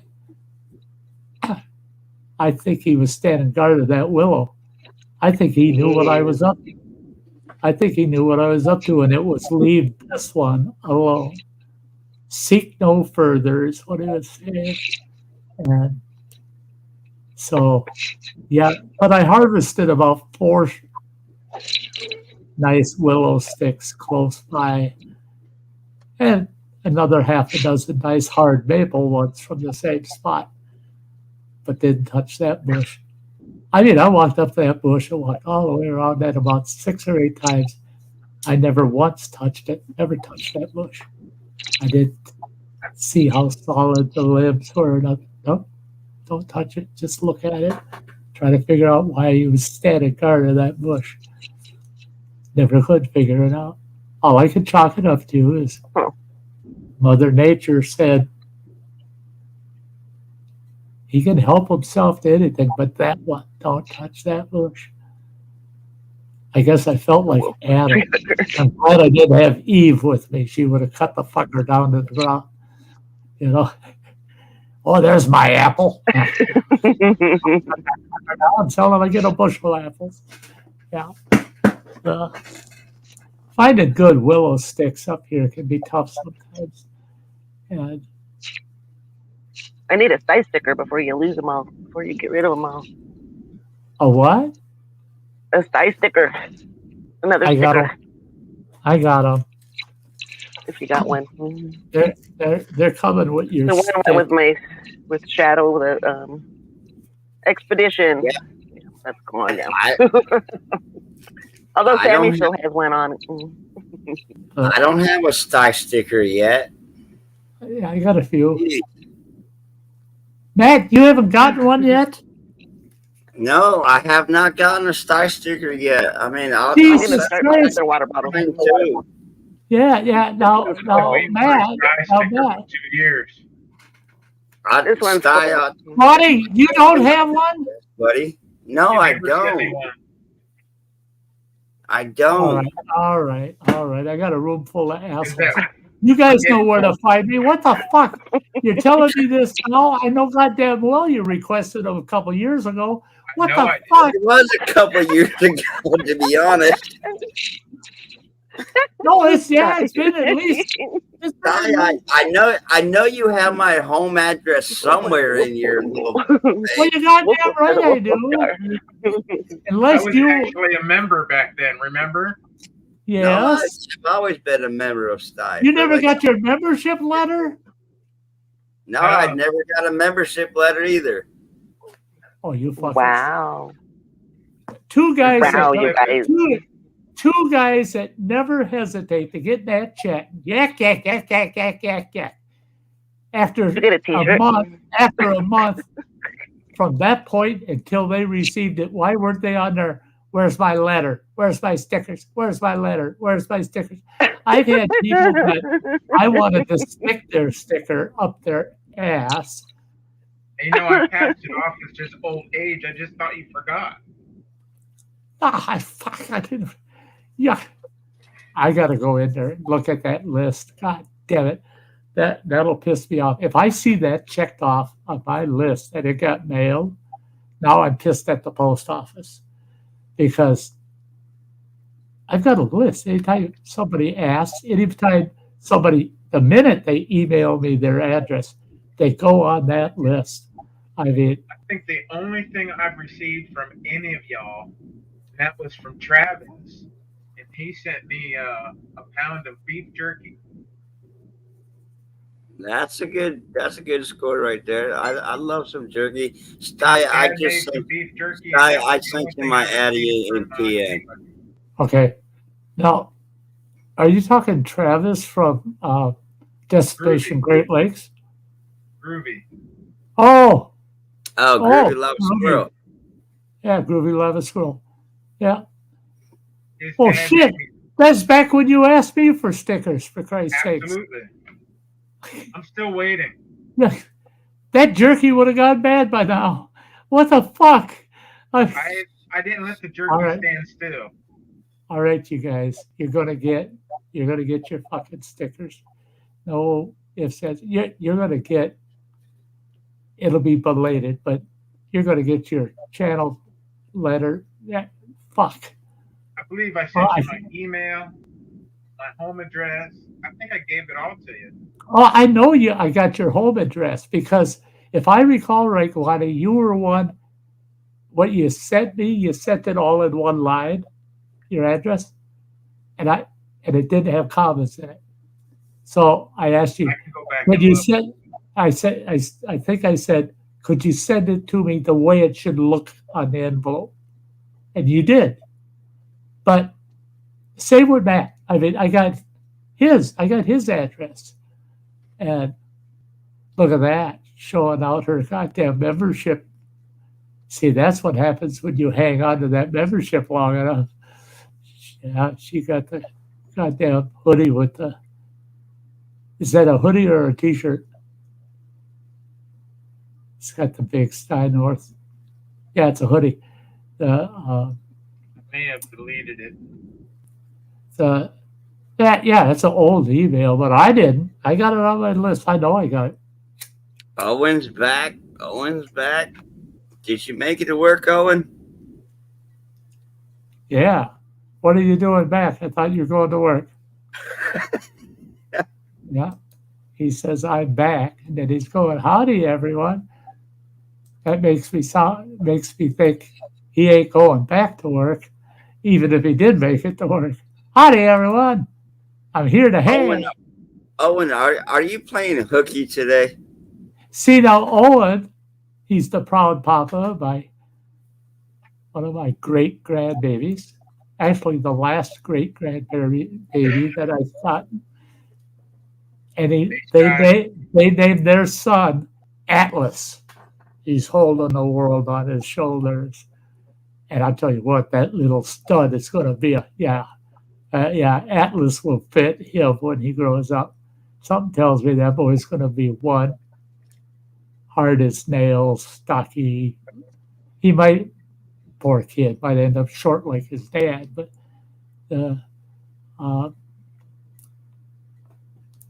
never really. Orientation today, so paperwork and shit got done. Okay, he was just getting his orientation at the new job. Okay, cool. All right, so that's about a half hour, something like that, I think. He's saying that Owen's going to be breaking girls' hearts. Oh, doctor. Of course, yeah. beer's always in the keto diet. Yeah, ain't it? So is in the 150 spirits. I was going to say, aren't the majority of alcohols in every diet? I'm not an alcoholic. I'm just a trained professional. I used to. Professional drinker. Kawani knows me. They forced me to go to 8 of these AA meetings. And the leader of that Surprised Mr. Bush haven't put you on a can yet, man. Just put me on a drip. I'll be all right. Yeah, good drip. But the leader of that AA group, they made me go for 8 of their meetings. By the 3rd meeting, he told everybody in the room, they go around, hi, I'm Bob, I'm an alcoholic. Hi, I'm Joe, I'm an alcoholic. They get to me. He speaks up. He goes, yeah, that's Sty. He's a world famous social drinker. I'm a social drinker. I'm just very social. And I asked him what he meant by that because I go out with the crowds a lot and drink. He goes, no. Because he says every time you go out drinking, that's all society's talking about for a week. It's when Sty went out last Saturday. So socially, you are so well known for your drinking. That's the kind of social drinker you are. He says it's not that you're socializing. Socially, everybody knows when you go drinking. Oh, okay. it was funny because on the 6th week, he told me, you do this shit one more time, I'm going to fill out the paperwork and say you went to all 8 sessions just to get you out of here. I said, why? What's the problem? He says, we've got 3 of our people now that are back to drinking, and every one of them say that they're back drinking with you, that you recruited them out of our group because you said they'd be fun in the bar. I said, well, they are. Sorry. I like them better as drunks than I do sober. I mean, they're great. They're awesome drunks, man. So he did. He did the paperwork. And there were 2 visits I didn't have to go to because he didn't want me there. Because he said I was not helping. I didn't know I was hired to help. They didn't pay me. God, if he gave me a paycheck, I'd tell guys, get out of that fucking bar. And I'm keeping an eye on you because I'm the guy sitting down on that end. Yeah.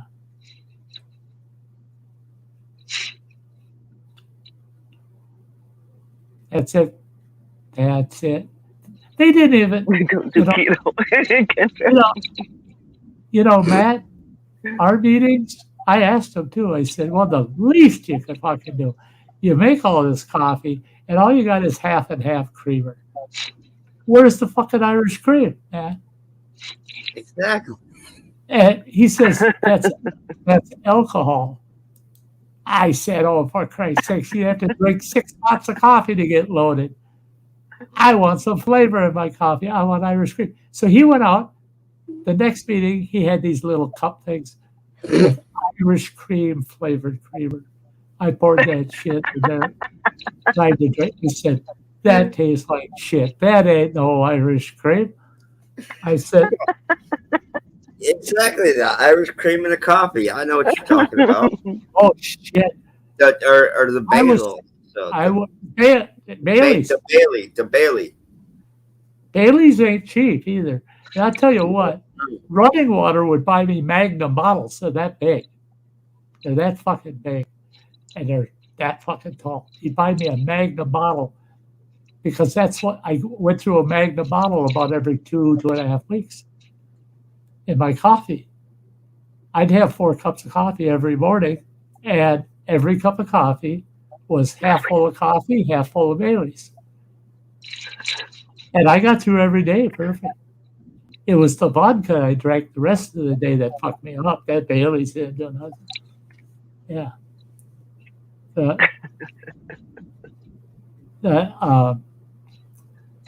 Yeah, I got a kick out of that. They made me go to these meetings because I got stopped for a DUI, and I beat the DUI because I pissed the cop off enough that he wrote me 16 citations. And when we got into court, I hired a good attorney. Believe it or not, back then, I paid $325 for a top-notch fucking legal firm to get me a good attorney. Oh man, this attorney was sharp. We ended up in the judge's chambers with the prosecutor and judge.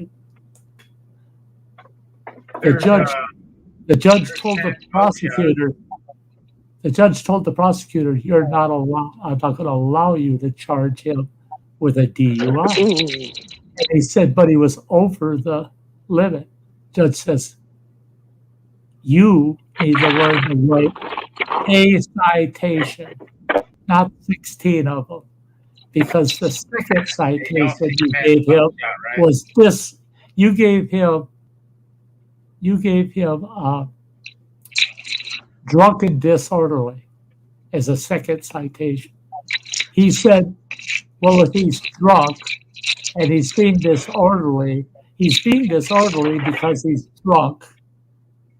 And disorderly people will get in a car and drive when they're drunk. And he'll do this, and he'll do this, he'll do this, he'll do this, he'll do this. Because he's drunk and disorderly. That's all I'm giving him, is drunk and disorderly. I can't there was a $125 fine, and the judge says, just so the DA doesn't cry himself to bed tonight, I'm going to make you go to 8 AA meetings. I don't know. The judge is my hero, man. You have $125? Well, my fucking bail, believe it or not, my bail was $450. I went to the treasurer's office, said I want my $425 back. They give me the $425. I gave $325 to the attorney, paid that treasurer right then and there $125 for my fine. It's a wash. I mean, I didn't have to even reach in my pocket that day. They had everything. If we're still talking about coffee, I mean, you got Kahlua sombreros. Yeah, I used to like those, but my wife got hooked on them, so I didn't like them no more. Lot of milk though. It gets heavy. Oh But yeah. I used to pound them, and Kahlua sombreros, and what's the other one? I can't think of it right now. I used to hate it when we get together, six or eight of us. We're gonna have a good time tonight. We're having mudslides. Fuck that. Yeah, mudslides. Yeah, I'm not drinking no goddamn puke. I ain't doing that. It tastes good, but I mean, it's like a shot glass full of boogers or puke. I mean, I don't want to drink that. Hey, Wolf. Coffee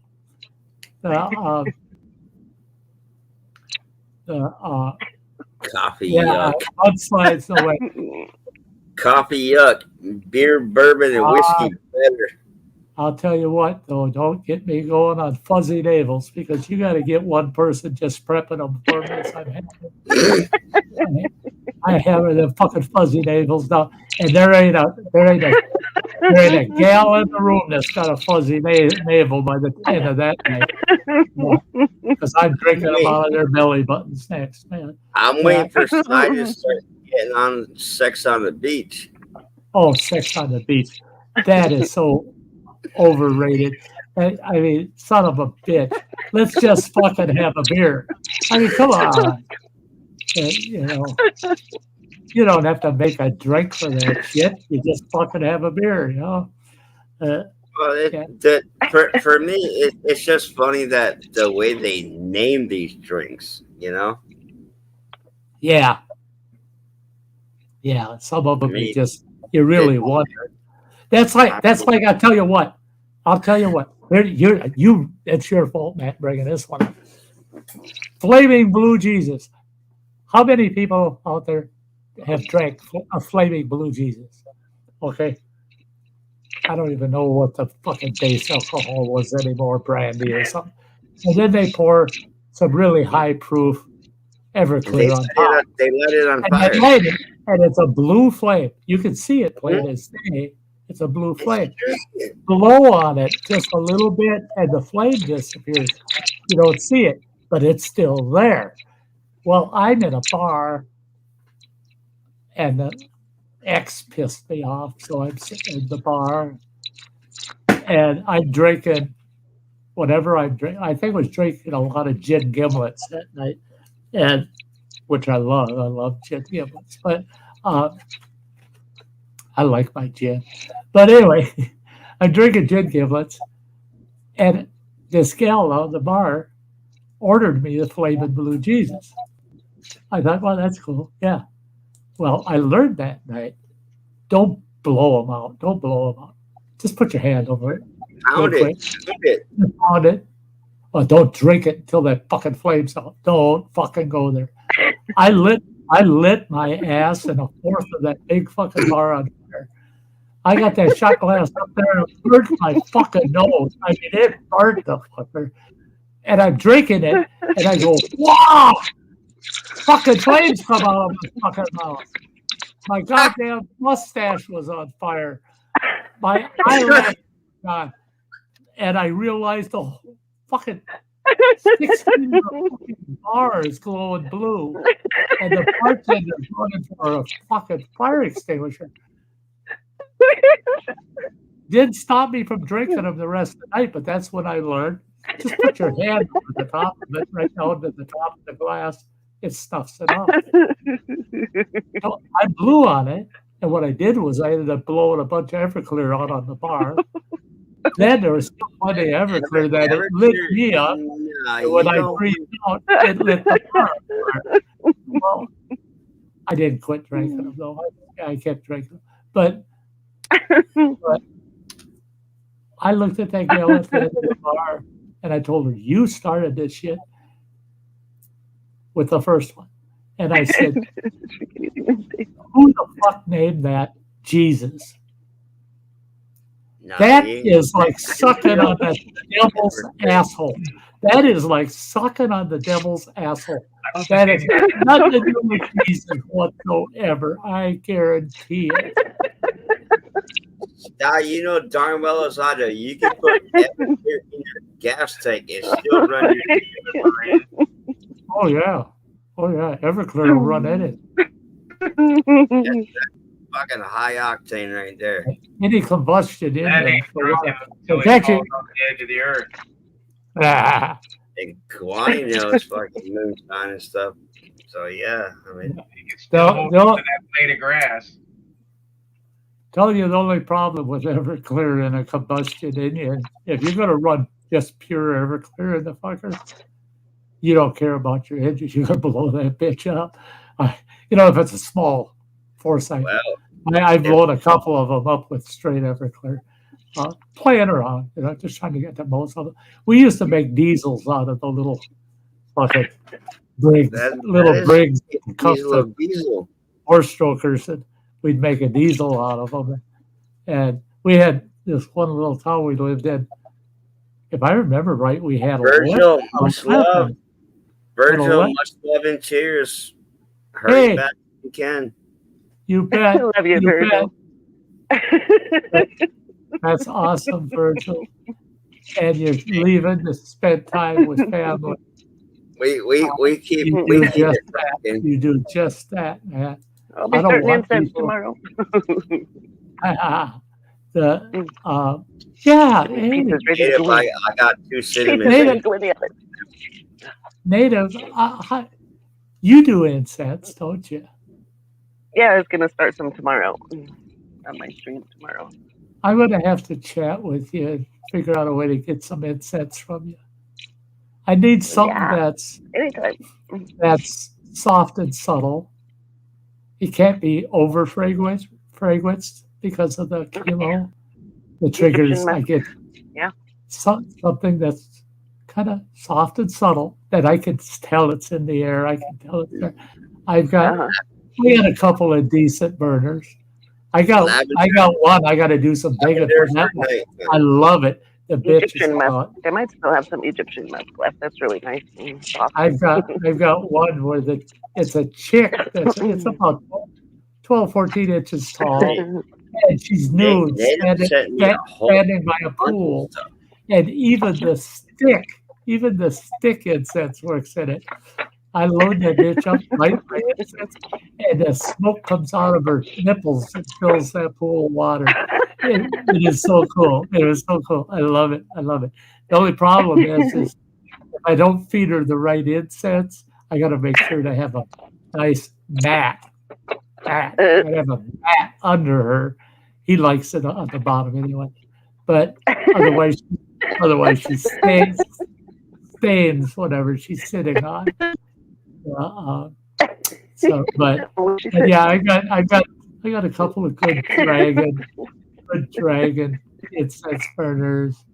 I've got some smaller, very ornate stick incense burners, and yeah, I used to love the incense in my apartment and anywhere else. I used to burn it. You was fucking quick to type back on that one. Oh, Mystic Money. Don't rub that in. Got yourself some whitefish, some trout, ready to pop in the oven. Oh my gosh. Yeah, that sounds good. I want some walleye so bad. I gotta live at least till this time next year because I want spring harvest. I'm going back to the res, and I'm telling all my old native Lori. friends, it's just their families now. My dearest friends have all passed away over there. Oh, But Lord, Lori, Lori, their I families. have the wax ones also. I just buy my little wax You ones. put off what I'm saying. But the natives, their families are so tight. I can go over there and say, hey, you remember how tight your dad, Eugene, and I were? And we'd go to historical, traditional sites that you people don't even know where they are. But he'd take this white guy with him. And they'd go, oh, yeah, your devotion to the old man. Oh, we think you come up all the time. Wished I was here with the old man. And I'd say, well, let's reminisce a little with like about 5 or 6 pounds of fresh walleye. They pony right up. They fillet them for me. They cut them just the way I want them. The fillets, everything. Wrap them. They're ready for the freezer or for the grill. But the last 2 years, I haven't cashed in on that. So I got to go back over there and play the good old-fashioned traditional. There's a tie between me and your family. A little bit of walleye keeps that tie tight. And they'll pony up. They'll pony up. And I want that fresh walleye so bad. Hey, now, Matt, the floor is yours. All I said was I buy my wax incense from Walmart. I got a little wax bowl. You know, you plug it into the wall. It melts. Smells good. And two of then I those. got all my incense sticks from Native, and I love them. And like I said, I'm burning 2 of the cinnamon sticks right now. Yeah, the Walmart wax melters. Got 2 of them, and I've got probably about 25 or more of the trays of wax, scented waxes. Same here too. Yeah, I love them. They're easy. And when I get like towards Christmas, since I don't like put up, you know, an actual real pine tree. Fresh pine. Oh my God, yes. French pie for spice pie, and then we get to the pine.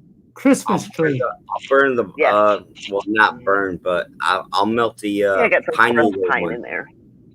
The pine needle. I love the pine needle. So it smells like I have a Christmas tree in my house. Exactly. I got it, and I want it strong because we always went with. Yeah. Oh, I usually forest pine really strong. Forest pine. Forest pine. Oh yeah. My dad was religiously. We had to have a spruce tree. Almost. I can only remember maybe 3 years where we didn't have spruce. It had to be just a standard spruce, but his preference was always a blue spruce. And what would he do? He'd go around that tree, reach into it, get a small Lori. pine needle, and he'd just crush them. Even though nobody else go through the tree, and he'd crush pine needles throughout that tree. The house would just fill with that spruce smell. And it was just, exactly. That was back when I was a kid. I remember it was yesterday. So every Christmas, out come those wax burners and stick incense to keep that pine smell in the house. I got to have pine. And there could be no Christmas decorations, but if I got that pine smell in my house, it feels exactly. It makes you feel like you're in the woods. Yeah. I see you, Lori. You're out there. Yeah, I see you. I have not married Mom. I probably could, though. Yeah, you haven't. I don't think that would be too difficult. I do make candles. Well, I gotta save my candles. I have, I don't know, apple spice and a pine, and I don't know. I got I can about make like candles the seven. same scent as the incense. Mystic Bunny, I like using balsam and cedar scents throughout the year. I love Throughout, cedar. Oh, I got a but cedar scent. Oh, yeah, that's really good. I got to be real careful with the cedar, though. The last two scents that I bought, I tried each of them, and I can't be around them because I get my sinuses block up, runny nose for 3 weeks, teary I, eyes. I can't keep I my get eyes I get dry, that and occasionally, Sty. I can't breathe. Wow.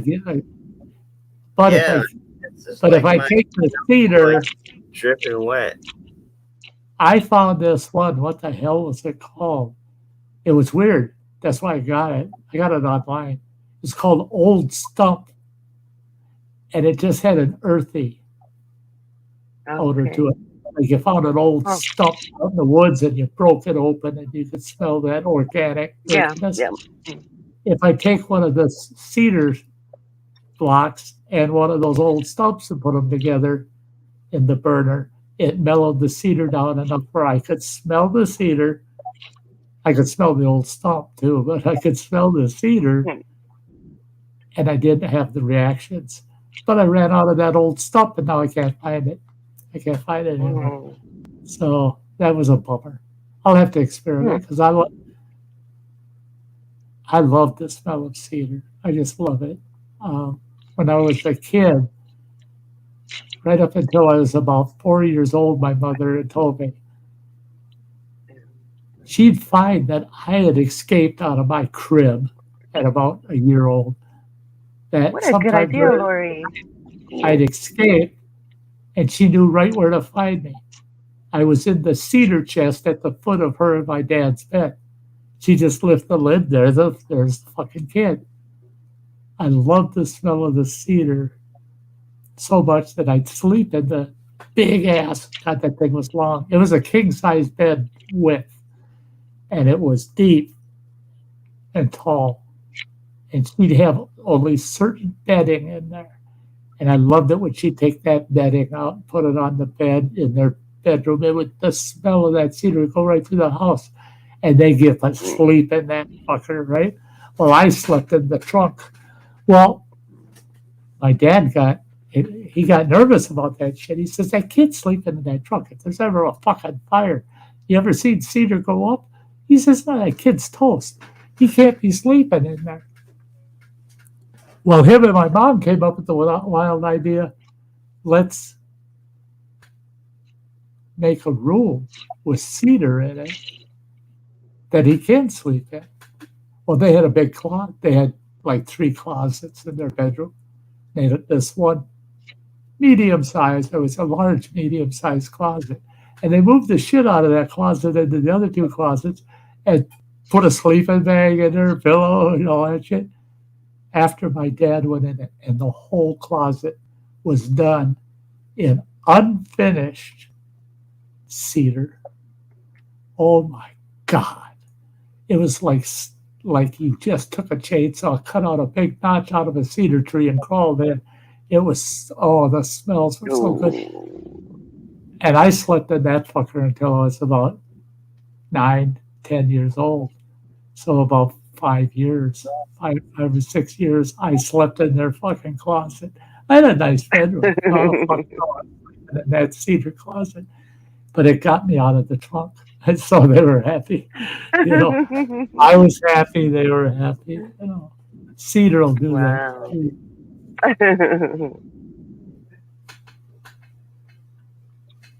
Almost 4:20 for those who care. 2 minutes. Huh? 2 minutes to 4:20 for those who care. Hey, you're 4:20. You know, it's 5 o'clock somewhere. Yeah, it's 5 o'clock. Okay, Wolf. Thanks for being here. Yeah, hey, Wolf. Bottoms up. Sty, much love. I appreciate you having me on your panel. Hey, if you're getting enjoyment out of it, pal, Are you shutting it Every- down? No, No. hell no. Not Okay. yet. This Scared me is there going to for a be a minute. long live stream No, today. no, I ain't gonna be that terribly long. Come on. You ain't You got know, no visitors today, Sty. I had some. We've Those already, people. we've When I had already it, been We're 4 not doing hours. a 10-hour one tonight. oh, no, Yeah, it's not going to be a 10-hour stream. when those Yeah, we people ain't come doing to no. the door, when I had to go answer the door, I don't get nobody here. Now this fella, he lives 2 blocks away from me down the street, same street, but 2 blocks down. And he's a young, well, he's not that young. He's in his 40s, Hurry, I'm sure early you did. 40s. And he's got a family, a little boy, a little girl, and his wife. Well, when I answered the door, I knew right away. Out on the sidewalk is his grandmother, and she's got a red flyer wagon with these colored buckets, plastic buckets in it. I knew exactly what they were going to ask. I just knew it. And he was so humble about it. He said, and if you say no, no hard feelings. We totally understand. And he says, that plum tree you got in your yard, he says, we've been living here 4 years, and only once did we see plums on it, and it was very few. I told him, I said, I got plums out there on branches that look like grapes. I got one branch. Me and my youngest boy counted the plums on that branch. We both came up with the same number, 32 plums on a single short branch that's about that long. 32 plums hanging just like grapes. It's got that one plum tree bent right over, almost touching the ground, and they're turning bright red. They are so sweet. Oh, they're awesome. Oh God, they're sweet, awesome. I can't eat them all. No fucking way. And I'm not canning. I'm not going to do the canning anymore. And he says, we were wondering, can we pick enough plums off your tree to make some plum jam? Now, we talked about that earlier in the stream, for crying out loud. And I said, well, and he goes, well, and a couple other, just canned pitted plums for making. My grandmother makes an awesome plum pie and this and that. He's telling me she makes a plum cobbler and this and that. It's all of his grandma's recipes. And he said, we were hoping when we saw how nice your plums are that we could get a few and make some of those things. Then me and my wife could write those recipes down. I told him, what are you waiting for? Help yourself. Just leave enough on that tree to take care of me and maybe one other family member with no canning. We're just eating them fresh. I said, just make sure to leave that many behind for me. He says, well, you got 2 trees there. I said, have at it. What are you waiting for? Go ahead, start picking. He goes, well, we're just walking the neighborhood. You're the only one that's got anything that's worth picking. He says, and we did try them, and my grandmother's thrilled. That's why I have to knock on your door.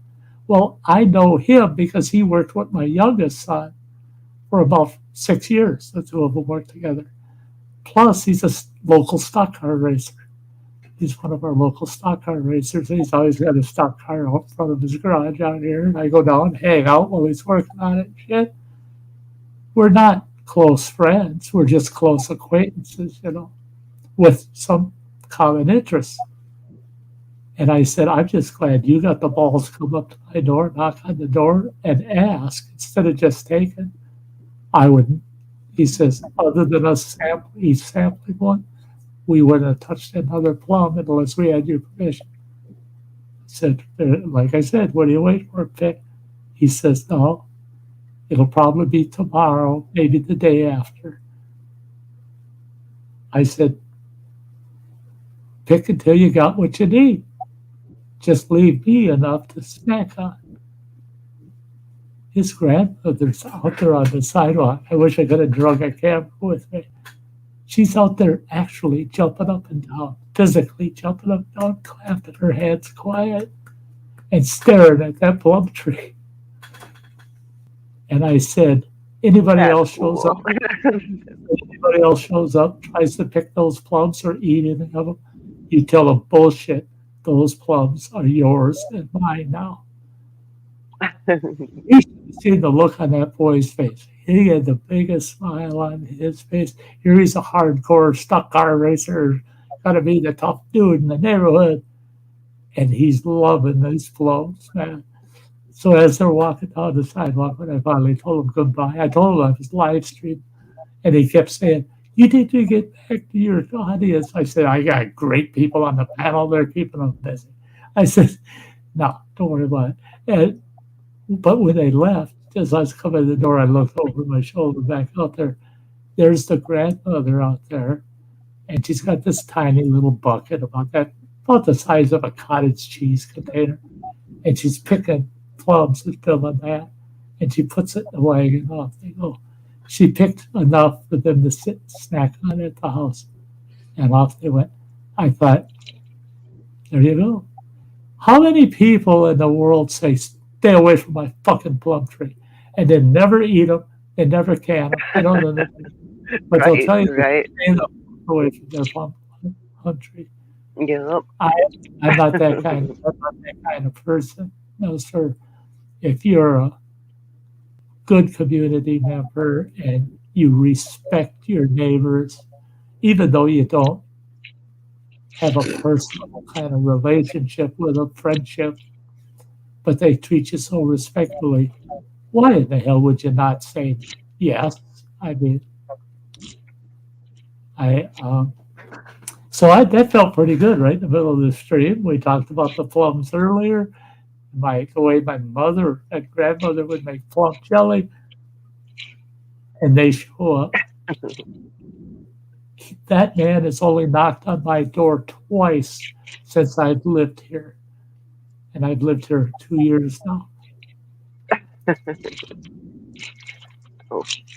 I knew when it was him.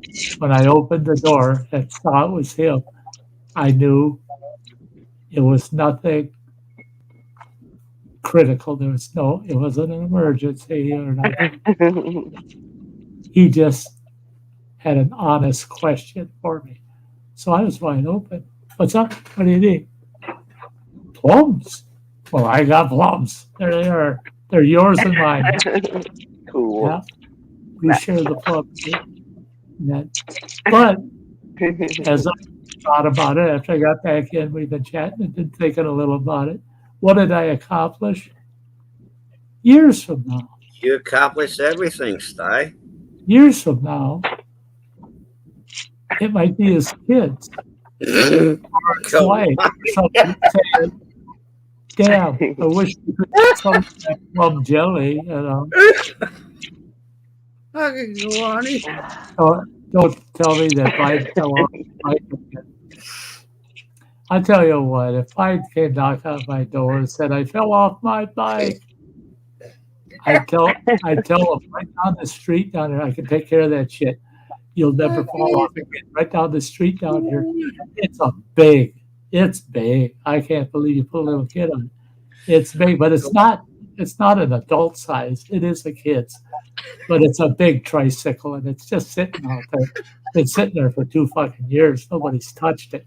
They actually mow around the damn thing. Kawani and Marine Mom know what I post, and well, Native also knows what I post on my Facebook. I'm surprised I'm not in Facebook jail right now. Facebook, there's things I love about it, things I hate about it.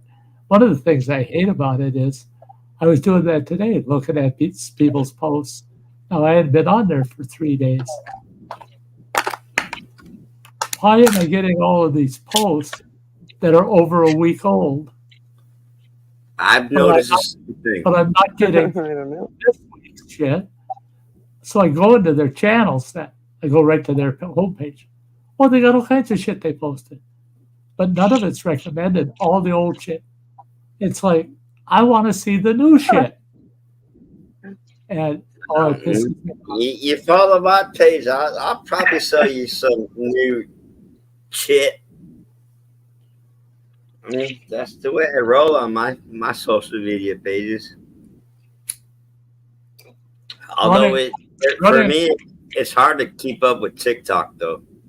Running Water was having a hell of a fun time for him on Facebook because he wasn't posting things. All he was doing was commenting on somebody else's post. They come over to his channel and just randomly pick a post and block it because of a comment he made on somebody else's page.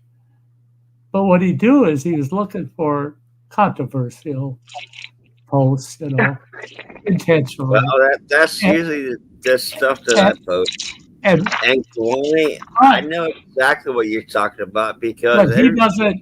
But so. He never ever would make any kind of derogatory statement. Nothing against or for. He didn't go there. He didn't pick a side or nothing. Never went there. All he'd do is go in and ask a question that's kind of open to either side. Just what are all of your thoughts? Boom! Throw him in Facebook jail. I mean, wow. For asking a fucking question on a totally unrelated to your channel, goddamn post. And he did that for about 3 months and said, I'm tired of this, in and out of jail all the time. He says, them sons of bitches, they don't want me to say anything. I said, no, you're asking questions. That's a no-no. Don't ask questions. And that's it, is the only way you're getting me off of YouTube before I die is for YouTube to get me off. Because I ain't going nowhere. I'm going to say what the fuck I think. And I know a lot of people say, but Sty, you sound so hardcore conservative. But yet, you have people that are gay that follow your channel. You have interactions with transgenders, but you don't seem to have a problem with that. And I don't have a problem with the person. I may not agree with their ideologies or what they think, but I like the person enough that I can let them think what they want. As long as they allow me to do the same, then we're friends. If you allow me to think what I want to think, and I allow you to think what you want to think, we're 80% there already. It still baffles me why so many people are so judgmental. That's it. Exactly. What? It's a waste of time, too. I mean, take your tampon out of your butthole, and have a freaking good time and fucking relax and chill. I have a lot to say about society. I spent 66 years in it. And I have people tell me, no, you're totally wrong. Don't tell me I'm fucking wrong. Were you here in 1967? Well, no, I'm only 25 years old. Shut the fuck up and let me tell you what it was like when I was growing up, when I was 25. And then you tell me about what it's like to be 25 today. And guess what? We got a mutual understanding of how society has changed. Now let's talk about the things that change for the better versus all right. Good to hear, Marie, Mom. Happen for the worst, because there's good and bad that goes through both generations, all those generations. Well, right now, what are we up to? We're on the 6th generation of people still living. Already they're telling you the next generation is alpha. Well, I've got alphas They just touched it. But I'm a fucking baby boomer. What the fuck? 6 generations of people out there, but yet our 2 newest generations don't want to hear about any other generation, only their own, and what they think. And what they think is the truth, even though they don't want to listen to history. That truth is always attached to history. Where humans fail on hiding the fact that we had to get here. They're trying to hide the fact we had to go through certain things to get here. So why are you trying to get rid of the things that brought us to this? Why are you trying to lie about it? Why are you trying to change it? There's nothing to change. You don't change fucking history. Never. They just want to reap the benefits. That's all. Exactly. Yes, Exactly. you are so right, Native. I mean, It's all about the dollar for them. yeah, I mean, I always say when somebody comes up with a new fringe idea that becomes more important than all the bigger issues in the world, follow the money. Somebody's making money on this shit. Otherwise, why would they even think that way? It's moronic. If you think a certain way, that there's nothing to support what you're saying, nothing. Absolutely. You can say there's support, but you never give us the actual support. You just say there is. Do you realize how moronic that is, how stupid it is? I think our last 2 generations should be forced, every single one of them. Well, actually, take every generation and force them to put headphones on, duct tape the fuckers on so they can't get them off, and make them watch Idiocracy, the movie, Idiocracy, where everybody in the world's a fucking idiot. The leaders aren't the only idiots in the world. Every citizen's an idiot. They're all idiot. And there's this guy that was put into cryo, and he comes out, they wake him up way in the future into idiocracy, where that's the only form of social life is to be an idiot. You're all idiots. The more of an idiot you are, the higher up you go. Because even in that situation, the worst become the best. So this guy has all the knowledge of his generation, comes into this, everybody's a fucking idiot. They haven't got a fucking clue. They're watering their food with Gatorade for the electrolytes. Electrolytes, everything got to be electrolytes. And everybody's thin as a stick and all wired up and fucking goofy because of it. And this guy says, Makes me sick. You got to water it you got to give those plants water, not Gatorade, for God's sakes. And all of the idiots of the world, which is everybody, are going, God, is this guy smart? They want to make a fucking leader out of him, man. He's got to be in control of shit. This guy, he's not a fucking idiot. Well, a faction of the idiots are saying, that's amazing. The other faction is saying, we got to kill him. We got to get rid of that fucker. He's going to ruin the system. We're all idiots. The last thing we want is a smart person getting involved, And I think people should be forced to watch that movie. Just like I think the government should be forced to make me the guy that gives you your driver's license. And the way that would work is you get your driving test at Walmart. You are sent into Walmart with a shopping list, and I follow you and I grade you. Do you stay to the right? Do you look left and right before you cross the next aisle? Everything you would do out on the highway. Because there ain't a fucking person in goddamn Walmart except one that was born Fuck that. Message up too. in the existing first couple of generations. There's nobody else that follows any of the rules. I told a guy that was pushing 30 years old, he told me to move out of the way at a Walmart that's got one of those big aisles where you can have 4 carts going down the fucker side by side. And he goes, do you mind? Could you get out of the way? And I go, no, I'm not moving.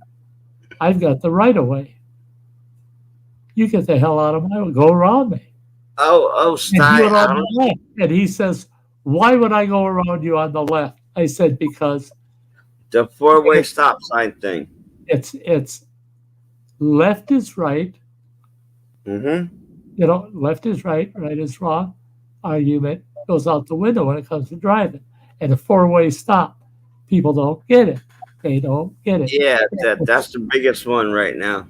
If it's cross People can't traffic, get the 4-way stop. if it's cross traffic in any direction, and you meet at a four-way, the people that were first to arrive, if they have cross traffic at that intersection, they've got the right of way.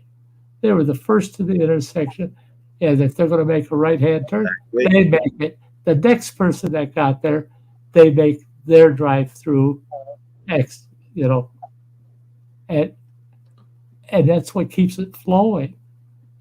That's why they put these goddamn traffic circles in. Let's keep them busy for 5 minutes driving in a circle. Then they can figure out what street they got to get on. Instead of them blocking all the stop signs. Let's just get them on a circle, keep them going. Because it's stupid. It's moronic. It's stupid. Yeah.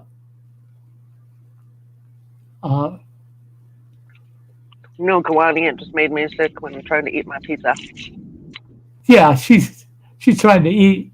Don't mess up her meal. Excuse me. Thanks, Marine Mom. I know you understand. Damn it, I hit the fucking wrong button again. All right. Here you go. Maria Mom, I sent you okay, I got it. Yeah, when it comes to Trump, Just makes me sick. I got so much fucking opinion when it comes to Trump. I don't go there because I piss off both sides. But they don't. And the reason I end up pissing off both sides is there are people on both sides that really are trying to figure out what is the right thing to do. And I'll say certain things about Trump that even people on the strong moderate. I don't have to figure it out, and I don't like politics. That's it. Well, and that's it. At all. I don't mind politics as long as it's just a simple conversation. But you start getting deep into it, it grows old on me fast. I'm sick of it. I don't want to do it. In fact, I got 2 government agencies trying to help me, and they haven't been any help. They've been more of a pain in my ass, and they got pissed at me 2 weeks ago when I walked in their office, and I said, both of those, I'm done. Well, all you got to do is provide this. All you got to do for this one is call this number. I said, okay, so there's a number to call and something to provide. The person that's going to make the call needs to tell them bend over because what I'm supposed to provide is fucking coming home. Because the next thing you ask me to send you is coming right up your ass. I'm done with your fucking bureaucracy and your politics.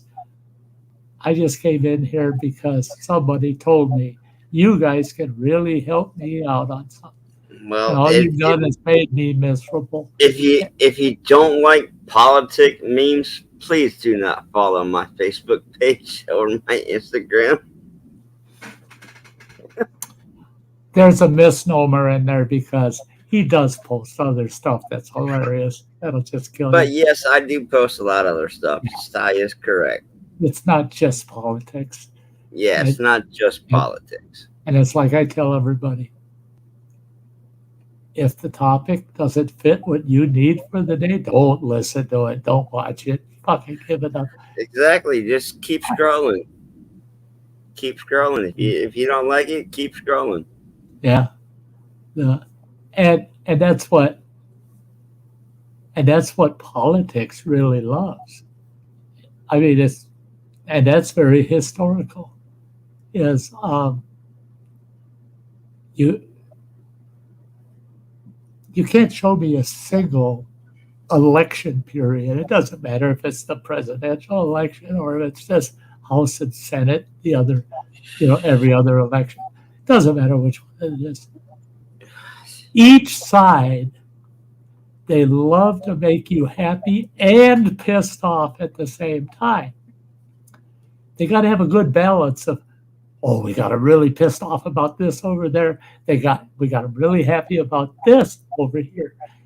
And we're riding down the middle. And every one of them cocksuckers, I lived it. I don't know it. I fucking lived it. For 26 years, I worked Washington, D.C. I pounded the fucking Senate and the House so much that I probably wore out 30 pairs of shoes on the Hill. Where did I go in the evenings when I was at the Capitol doing business? I went to the press club. I got accepted to the press club. That was a big accomplishment, everybody said. It's tough to get a press club pass to go into the press club. I found out why. It's all the fucking politicians and all of the top news anchors. They're all at the press club. And what is the press club? It's a huge fucking bar, huge bar. It probably seats 350 people. It's got a big, huge dance floor. It's got a great big stage. They do karaoke. They do stand-up comedy. But guess who's doing that stuff? All those politicians and those top anchors from all the news outlets nationwide. You look at one table and you start counting heads, 90% of the time, it's 50-50. And you got Democrats and Republicans that you never see publicly saying a single nice thing about each other. And they're buying each other drinks. They're up there doing karaoke together. They're dancing on the dance floor. I had a secretary of a governmental department that's quite large.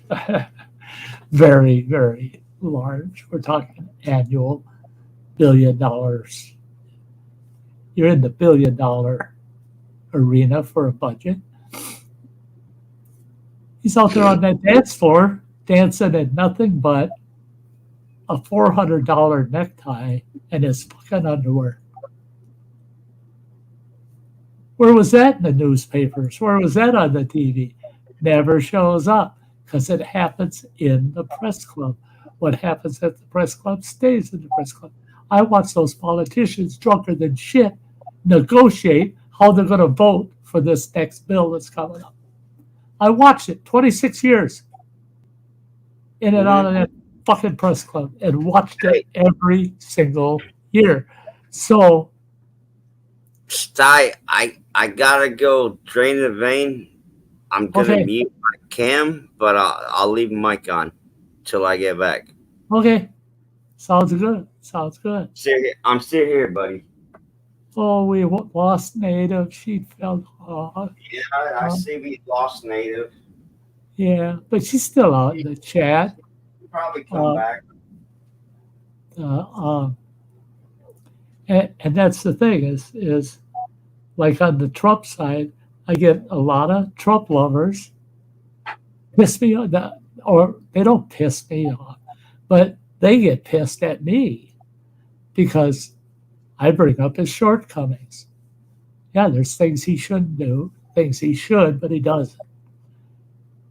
But all politicians do that, every one of them, every single one of them fuckers. And so what do? We're playing, it's like playing in a casino. You put that money in the slot, you pull the lever, and you hope for the best. And that's really what we're doing. We vote for the best of the worst, and we really don't know what we got until we got it in our pockets, right? I've done that at a casino, pull the lever, and the machine's going nuts. Ding, ding, ding, ding. And then it tells you got to wait for an attendant. So you get a slot tech come over and a security man. And it says, oh, you won a jackpot. Awesome. It's large enough we have to hand pay it. Well, that's good. How much is it? $800. Oh, Jesus. I thought it was a couple thousand or more. $800. Well, we have to, because in this state, if you got over $600 on a win, we got to manually do the transaction because we need your driver's license and social security card. Yep. And because you got to be taxed on it because it's over $600. Fuck you. If it was 6,000, I required by law to report it. If it's 600, I'm required to report it. So let me do my requirement. Why do you have to do my requirement? So don't waste my time. Give me my fucking money, because the longer I sit here, the more itch I get to play some more. Lonnie, you didn't upset her. I don't think so. I don't. She's trying to eat. She's either eating or has a little internet issue with home service. Yeah, and she's a sweetheart. She loves us. It's all good. Don't never worry about. It's all good. And Marie, Mom, I got your number. I'm glad to be chit chatting you on sideline. I hope you can figure everything out.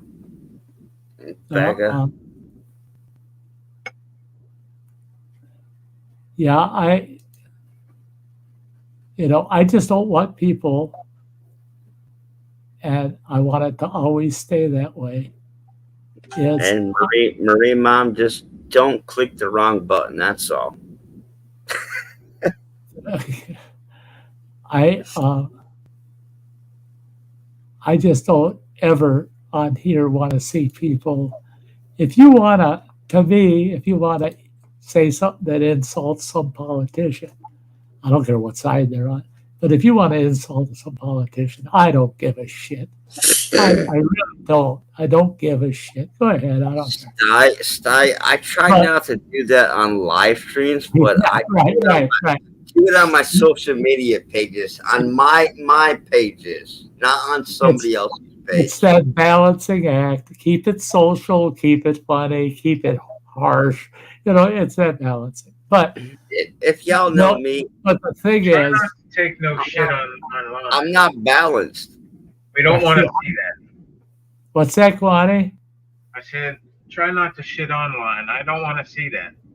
Yeah, don't. No. Yuck. But why do you think I'm always in Facebook jail?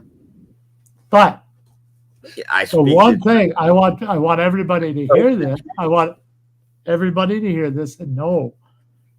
If you haven't heard it from me before, there's only one rule in the Sty Shack, and that's respect. You will respect each other, or I'll boot your ass right the fuck out of here. Don't insult. Do not insult each other with the intention of harm. Exactly. And if you tell me, Oh, but I did that to be funny. If you're gonna boot me, Sty, can you use a flat toe boot? Not one of those point I still got, I think I still got an old pair of my logging boots, the old caulks with the 1.5-inch spikes in them. I could use that boot. I wouldn't even have to put it on, just swing it at you. Yeah. But no, that's it. That's it. We, have a great time over here. That's all. this audience in its entirety, we have the habit of insulting each other in gist, and it's so Holy obvious. country, It's cheers. it's so obvious. Gypsy, vanilla. Yeah, the Gypsy and Vanilla Gorilla are in the house. It is so awesome to see you guys. And then we got Alexander, Much love, old much respect. country homesteading. Yeah, I'm still going. Hey, yeah, we're still going. About like 5 hours now, I think. I don't know. I'm not on the YouTube side. Let me go check real quick. 4 hours and 55 minutes. Okay. Oh, Yep, shit. 5 minutes away from I 5 could have hours. just looked at the stream there side. Yeah, 4:55. Yeah, up in the left-hand corner. Yeah, stupid me goes like, yeah, let's go check out YouTube's. Yeah, but Not like I've ever done this before, but I've done it many a times. yeah. Well, the thing is, too, is that's one thing I've learned over the years is we get into these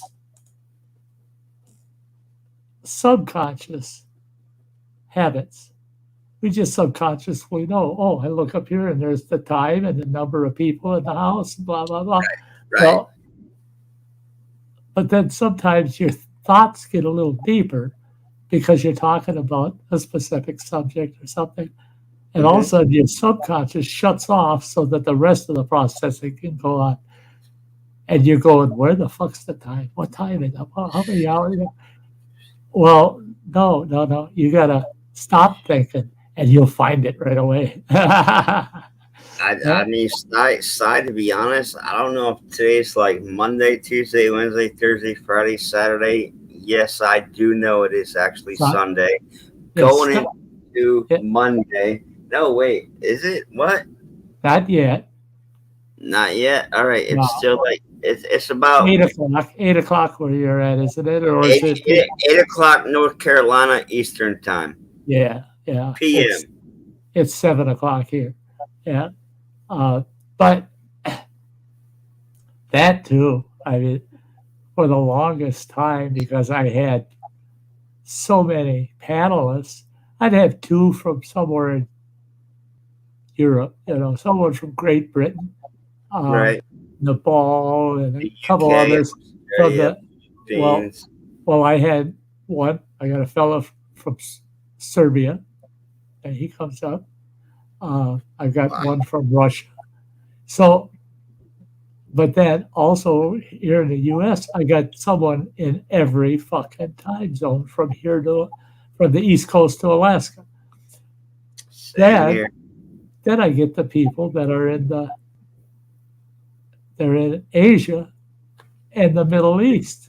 Mm-hmm. So I had, for the longest time, it was a pop-out that I throw on my screen, all the international clocks. All the international clocks for all these different cities and different continents, different countries, because I didn't know what time it was for nobody. And I'm talking to somebody, and then they say in the chat that they're eating their breakfast. It's not even dinner time for me yet. It's just getting on dinner time. And it's like, I know what you mean. Okay, what the fuck country are you in? What time zone?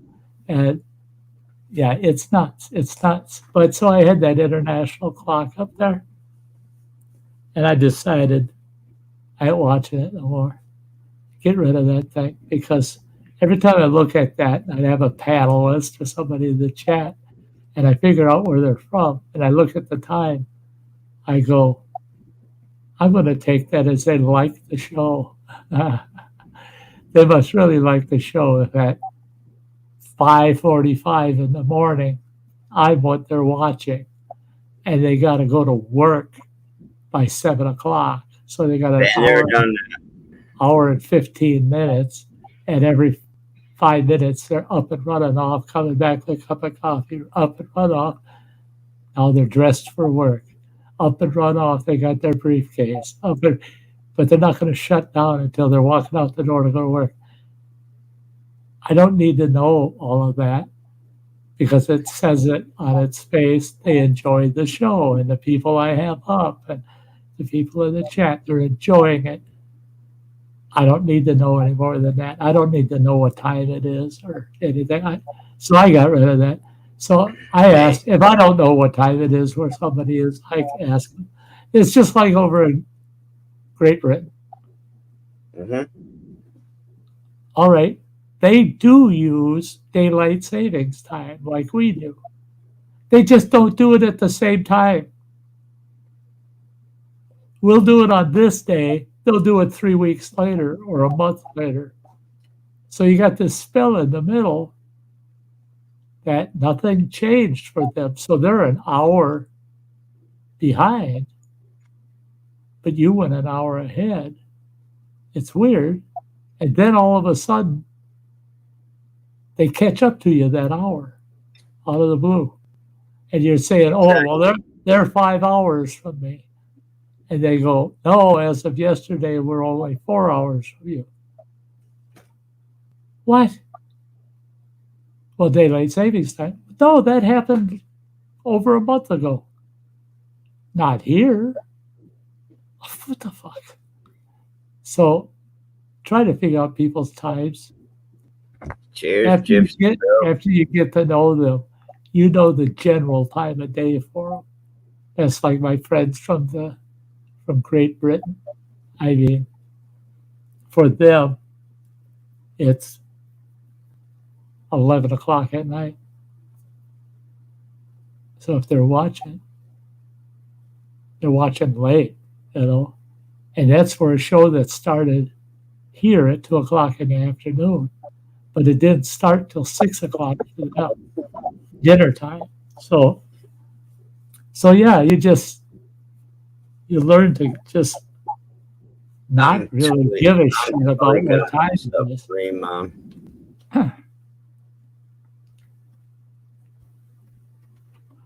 Yeah, Marine Mom. We're in Texas. Yes. So did I, Marine Mom. I thought daylight savings time was an international process, the world clock thing, you know. And then I found out, no, different countries will or will not. Some countries don't even recognize it. Is it Sweden? Either Sweden or Norway are ones that there is no daylight savings time. They don't recognize it. Now that's it's like Arizona. Yeah, they won't recognize it, the state. So it's running water brings it up all the time. That if you're running through Arizona, and thank God, Marine Mom, I truly apologize. I got you in text, chat here with Sty, and also Facebook. I'm sorry to blow your shit up right now, but I'm trying to figure stuff out. Much love, girl. Well, what are you blowing up?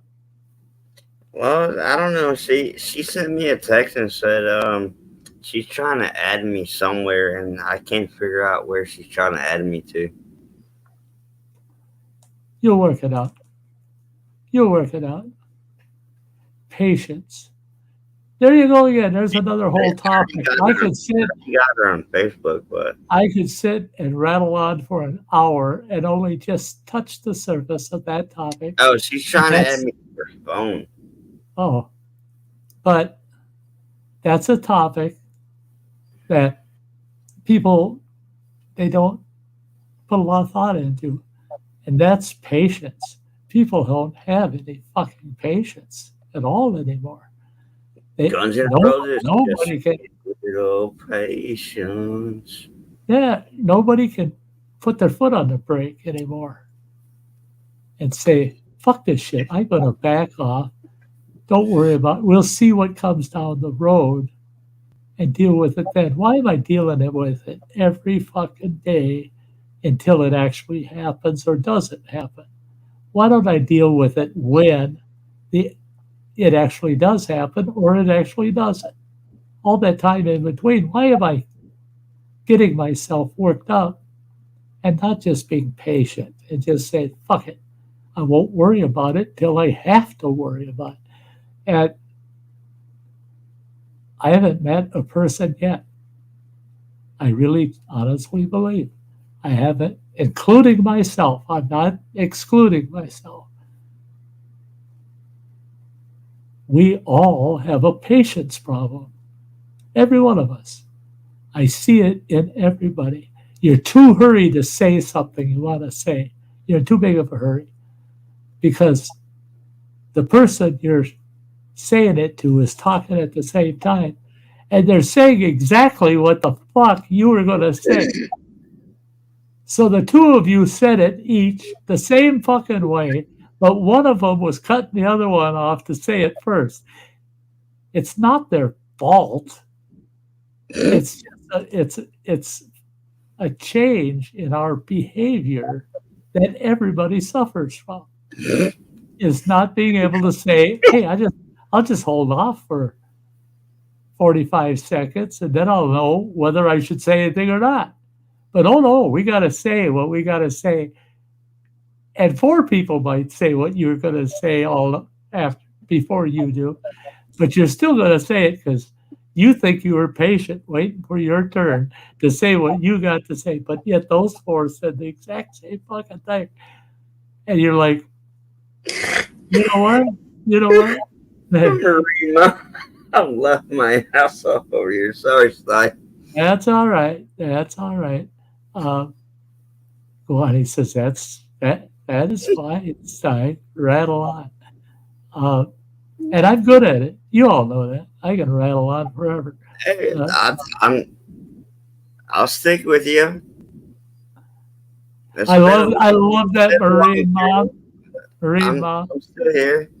I see quotes come up on YouTube streams that I think should be recorded to history beyond that stream. There's a good one for you guys. Everyone on the road in a hurry to get somewhere that have nowhere to go when they get there. So why drive crazy to get there? Exactly. I had this fella. I laughed so fucking hard. I was going from Ashland, Wisconsin up to Superior. And I was kind of in a hurry. And I told myself, don't worry about it. You get there when you get there. And I kept telling myself, I'm going to have to skip breakfast at the Perkins. I want to go to Perkins for breakfast. You might have to skip that because you don't want to be late for your appointment when you're doing it. And I told myself, fuck that. No, I'm going to Perkins. I'll have my breakfast and we'll see if I get there on time. I'll deal with it when that happens. So I'm driving up there. I'm sticking to about 5 miles over the speed limit, set the cruise, 60 instead of 55. And this cocksucker pulls up behind me with this big trucking trailer, not a tractor trailer, just like a F-250 pulling a big flatbed with a bunch of shit. I love my F-250. But he's right on my ass. I can't even see his fucking headlights over the tailgate of my truck. And we're doing 60 miles an hour. I ain't budging. I'm leaving it on the cruise. You can come and go around, whatever you do. Just don't touch me, mother. I'll chase your ass down. You bump into me. Well, finally, I could tell he's impatient as hell. He passes me. I decided I'm going to try and keep up with him. Well, he's doing 70. I get a little nervous. Cops like that highway, So I started backing off, but I watched him. There he is. He comes on to some more traffic. There he is. zipping around, squeezing tight in between vehicles, and off he goes into the distance to the point where I couldn't see him no more. And I kind of forgot about him. And I thought, well, wherever he's going, he must be going to get there on time.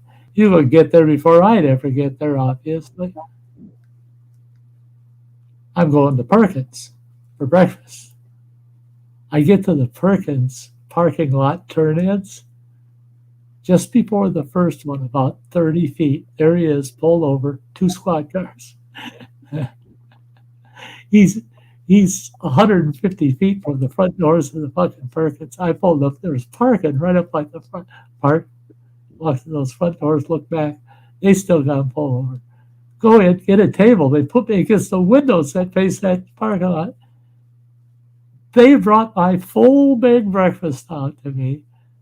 And I bet you I was halfway through that breakfast before those cops let him go. What did he do? He turns into Perkins, and him and another guy come walk in, get a table, they're going to have breakfast. By that time, I'm done with my breakfast. But I was the slow guy on the highway. They weren't patient. They got their breakfast late and a hefty ticket, I'm sure. So just a little ounce of patience made me the winner that day. Not them the loser. I looked at it that way. Oh, shit. Yeah, they lost out, but I'm the winner. I'm the winner. Because I decided to be a little bit patient. I wasn't totally patient. I was going 5 over. But boy, a cop sees somebody that's doing 70, 75 miles an hour in a 55 versus a guy that's doing 60. Who are they going to nab? They're going to nab that guy. That ticket just grew. It blew up. I mean, yeah, pull that guy over. So that's the way it goes.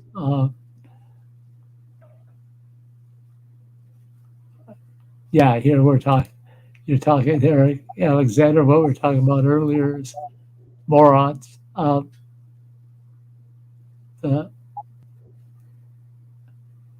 The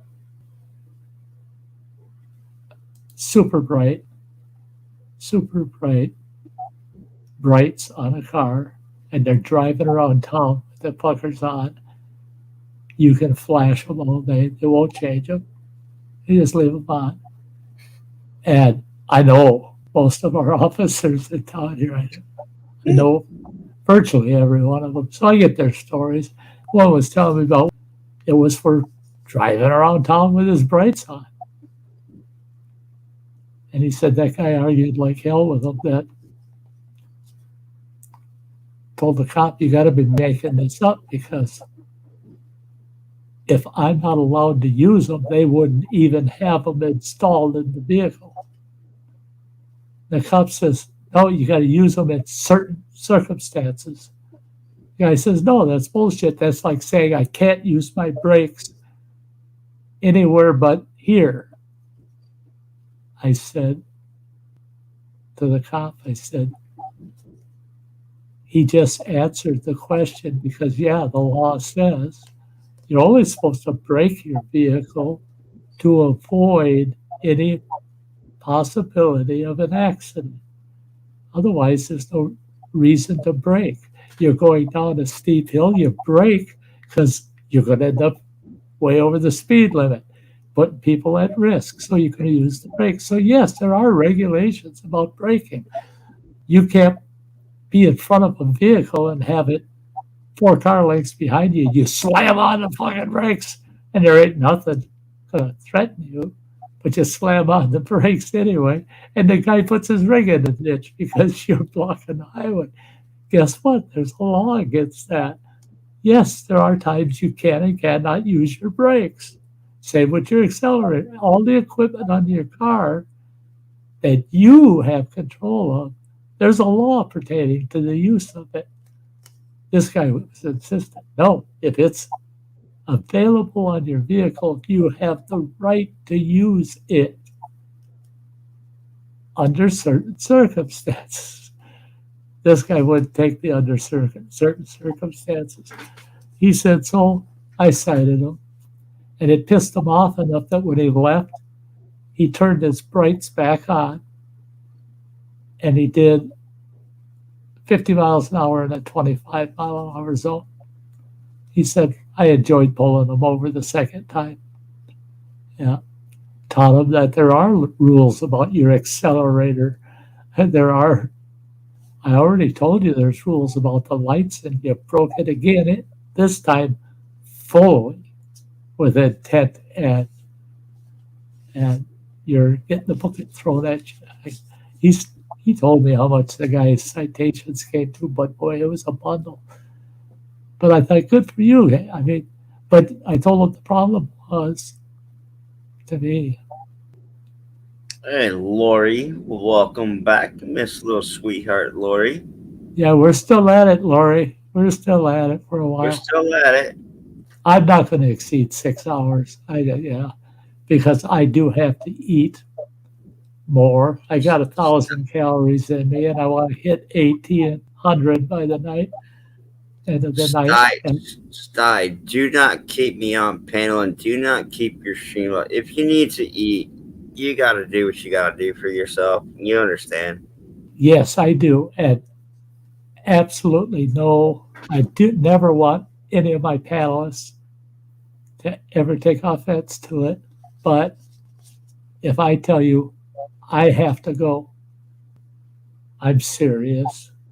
If I tell you, well, I'm going to have to get out of here in the next 20 minutes, I got running water number somewhere. I can, just in case. It's all good. Oh, don't be doing that shit. It runs through the fucking family. I got my youngest boy breaking in the house. Everybody, oh, Sty, are you okay? Are you? Who the fuck called you?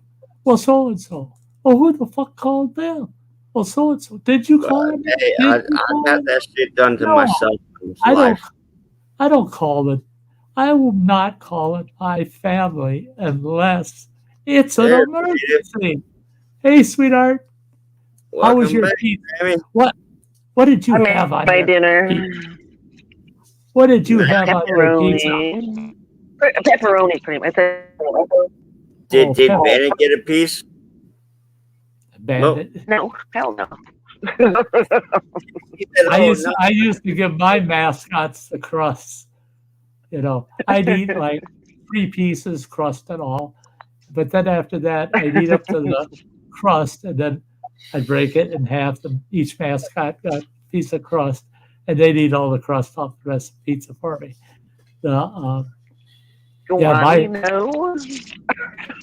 My mascots had it figured out. They knew what they got while I ate. Boy, that damn sausage that Justin said, oh, fuck, is that stuff so good? If my 2 mascots were alive today, I could take them to heaven with just a small little piece of that sausage. And you know how a dog doesn't really chew. They bite, break it up, and swallow. They don't chew. They don't chew like we do. They would chew that fucking sausage, except for Blondie. She was the Shih Tzu Chihuahua mix. Fat little Blondie. She'd suck. She would suck. To me, Shih Tzus are like ugly as hell. Oh, they are. They are. Like a piece of sausage. Oh my God. Mix them with a Chihuahua. Mine wasn't quite as ugly as a pure Shih Tzu. That's like those. What the fuck do you call them? They're like a Shih Tzu. What's the other one? God damn it! I'm not good with small dogs. I'm good with big dogs. Yeah, I can't remember what the fuck they're called now. But over in India, I'm watching a documentary on it. They got all the little fucking Shih Tzu looking dogs, and they guard temples. I'm going, wait the fuck a minute, listen to this document. That little fucking fuzzball And you're calling it a guard dog at a big temple? Well, it barks. Here we go with the patience thing. Be patient. Maybe. There's the whole story. Then the guy explains your average temple that's guarded by these Lhasa Apso, that's it. By these Lhasa Apsos are guarded by at least 100 of them. Oh shit, does that change the whole fucking story? You have one of them, 2 little, 3 little, 5 little bastards come after you. Just kick them. Just kick them out of the way. You have 100 of them sons of bitches after your ass. That's a whole different story. Now I get it. Now I get it. They used to use, I can't remember what kind of dog it was, but it was under the order of like a bull mastiff. The Japanese would guard temples with Akitas, which made perfect sense. Ooh, Marie, I love that picture. Awesome. Thank you. The Akita is what, if that son of a bitch gets into you, he'll tear your ass up. But they are they're a loyal friend. They're a lot like the Husky breeds. They become so loyal to their owners and their families, especially the children. Marine Mom, can I show that on live Sure stream? is, man. You got a good picture? I sure do. I just want to get her consent first. Yeah, get her if she's gonna allow us. Yeah, she sent it to me on my cell phone. Yeah, if she doesn't mind you showing it, here's a place to do it. Here's a place to do it. All right, she said yes. All right, let's go. I mean, damn, check out that little puppy right there. Okay, let me blow it up. Ready. There we are. Oh yeah. Yep. He's beautiful. That's a beautiful looking dog right there. Sorry for my shaky fucking hand though. I had a buddy years ago. He got actually by court. I mean, it was a judgment against him. He could never come within the city limits of Chicago. The minute he steps into Chicago, and they find out he's there, he's arrested. He's out on conditional parole. He spent 5 years in prison. He's out on conditional parole. If he violates that conditional parole, he goes back to prison and he's got to serve 25 years. He had the largest underground dogfighting, supported by the mob organization in the state of Illinois, and he was internationally he was internationally recognized. He owned 6 5-star pits that they won every fight. To get a 5-star pit bull, that pit bull had to take down about 25 dogs to get there. And he had 5 of them.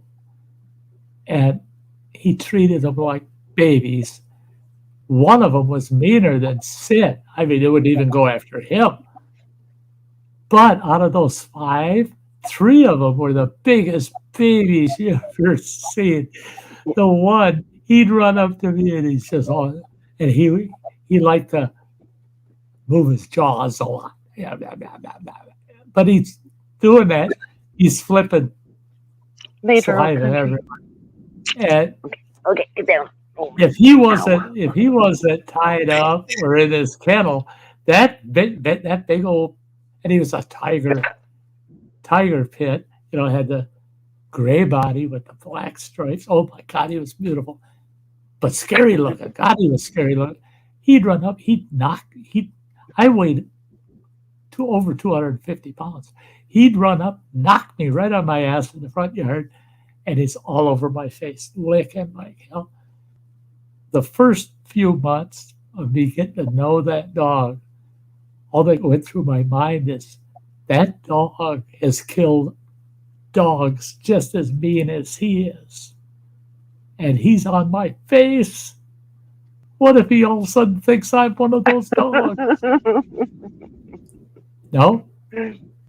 He stuck his tongue in my mouth.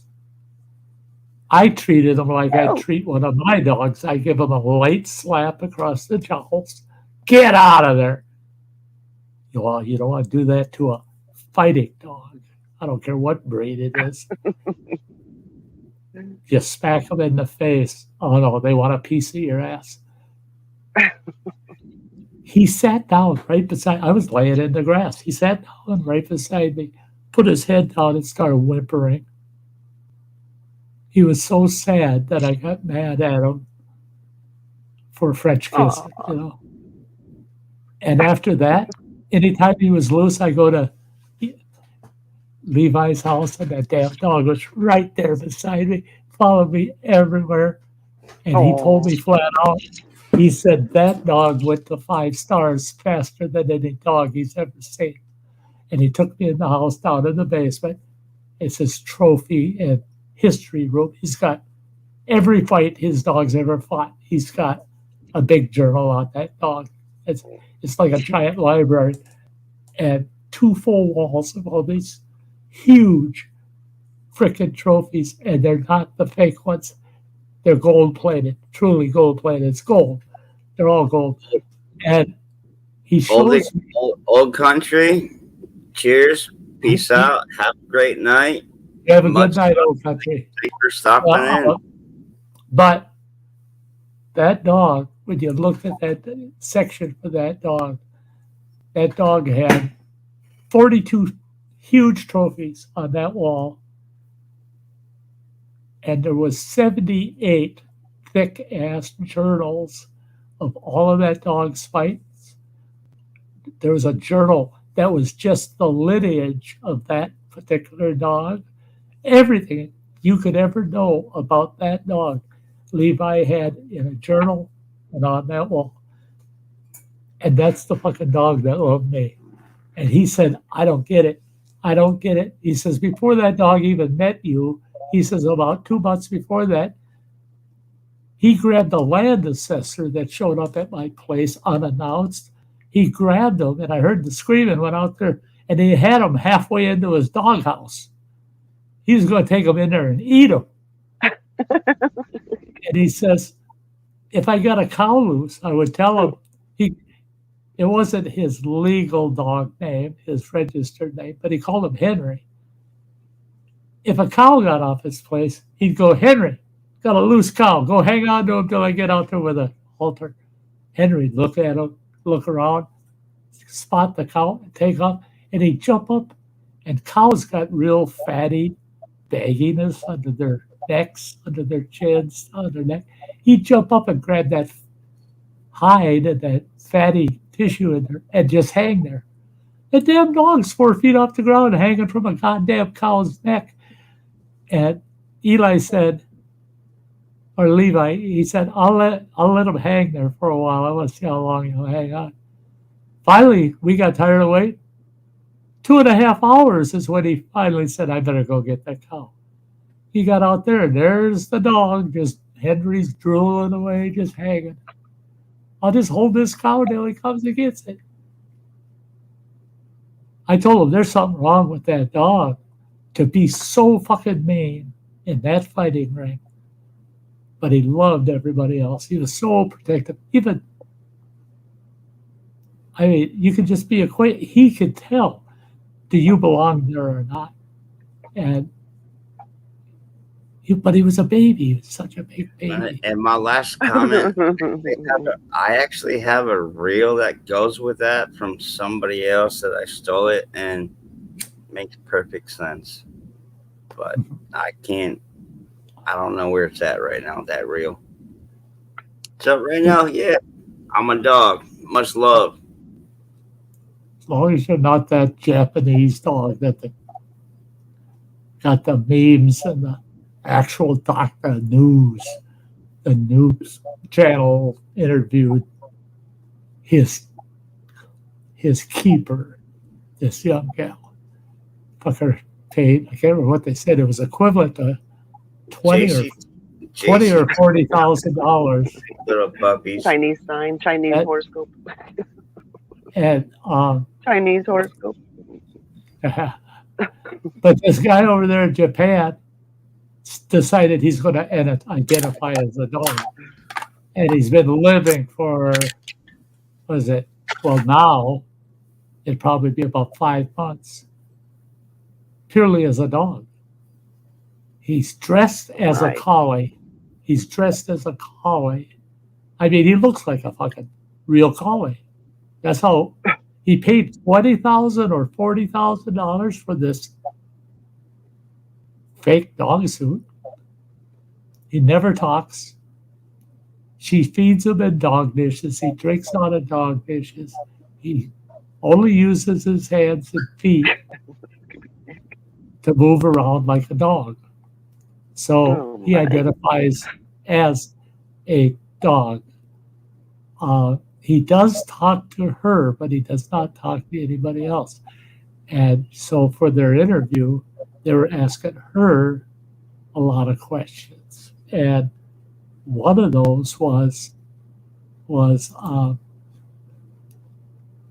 whether or not he actually believes he's a dog. She goes, yeah.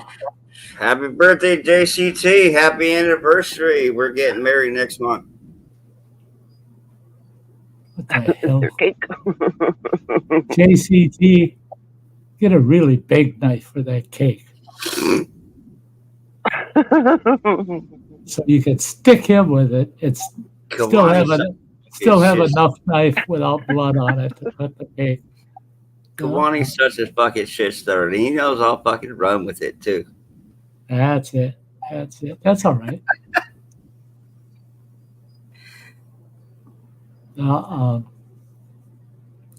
But yeah, I've always been a dog lover. I've always been all the dogs in the neighborhood here. We got 3 of them that their owners, when they're walking up, ask people, please stay away from the dog. I don't know what he'll do. He might nip at you. He might bite you. I don't know.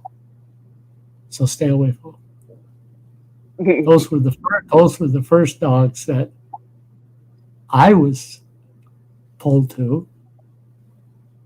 And those dogs accepted me right away.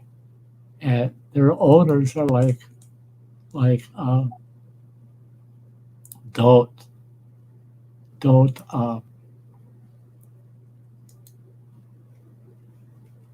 don't take advantage. Don't trust them. Don't trust them. Well, after living here for about 3 months, those 3 owners literally come to the house with their dogs so I can pet them when I'm out on the porch. Dogs that they're telling everybody else, you better stay clear of that fucking dog. And I got one gal, she's got this fucking Yorkie, and she's got a baby stroller. She's going up and down the street every day she walks. She don't walk her dog, she takes it out in the stroller. The poor fucking, I didn't know if that dog could even walk, you know? So one day I was talking to her and I went to pet that Yorkie and she goes, oh, careful, he nips. That wasn't one of the 3 that people really warned me. She just said, oh, he nips. I'll be right back. I'm okay. thirsty. Yep. But I told her, I said, oh, let him nip. It ain't going to hurt me. And she goes, oh, I really would want to see you getting bit by him. I said, no, he might nip. I reached in and I was just petting him between the ears softly, you know. He kind of turned his head, so I went down the side of his head. Then I started petting his neck. And I think if that dog could have purred, he would have. He never tried to nip at me or nothing. He didn't growl or nothing. And I asked her, can I take him out of the stroller? She goes, oh, sure. I get him out of the stroller, and he's got this kind of awesome little harness vest on, you know. And I thought, why is he wearing that? You don't. I've never seen you walk that dog. I said, it's too bad I can't let him loose in this grass. This grass is so nice and tall and cool. It was hot that day. She goes, I suppose he could walk in the grass. She comes up with a leash. We put it on, and she hands me the leash. So I walked him around the yard, and I said to him, I said, it's not as fun as running wild without the leash. Would you stay in the yard? And she's way down for me. And he's just looking at me. So I undid the leash. I thought I'll make an excuse. I don't know how he got off. If he does run off. Oh no. He runs up to me and then runs in circles around me. And he runs over to one of the trees over here, one of the bushes. He's checking it out.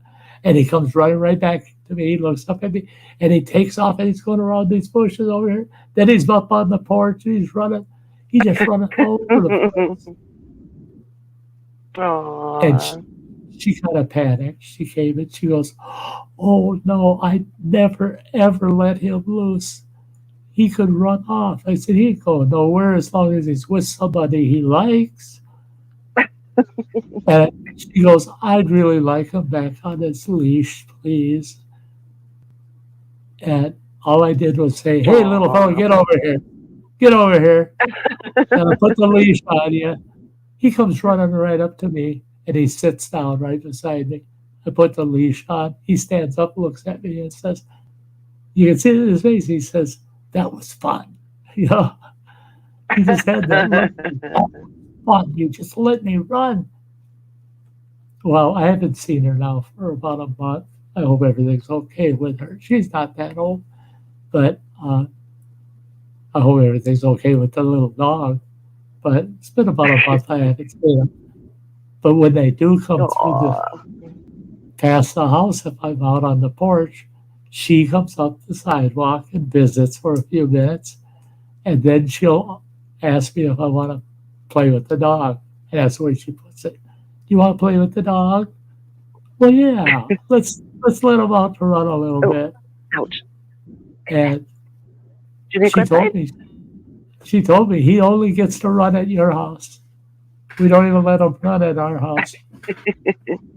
I said, wow. He'll love you more if you let him run a little.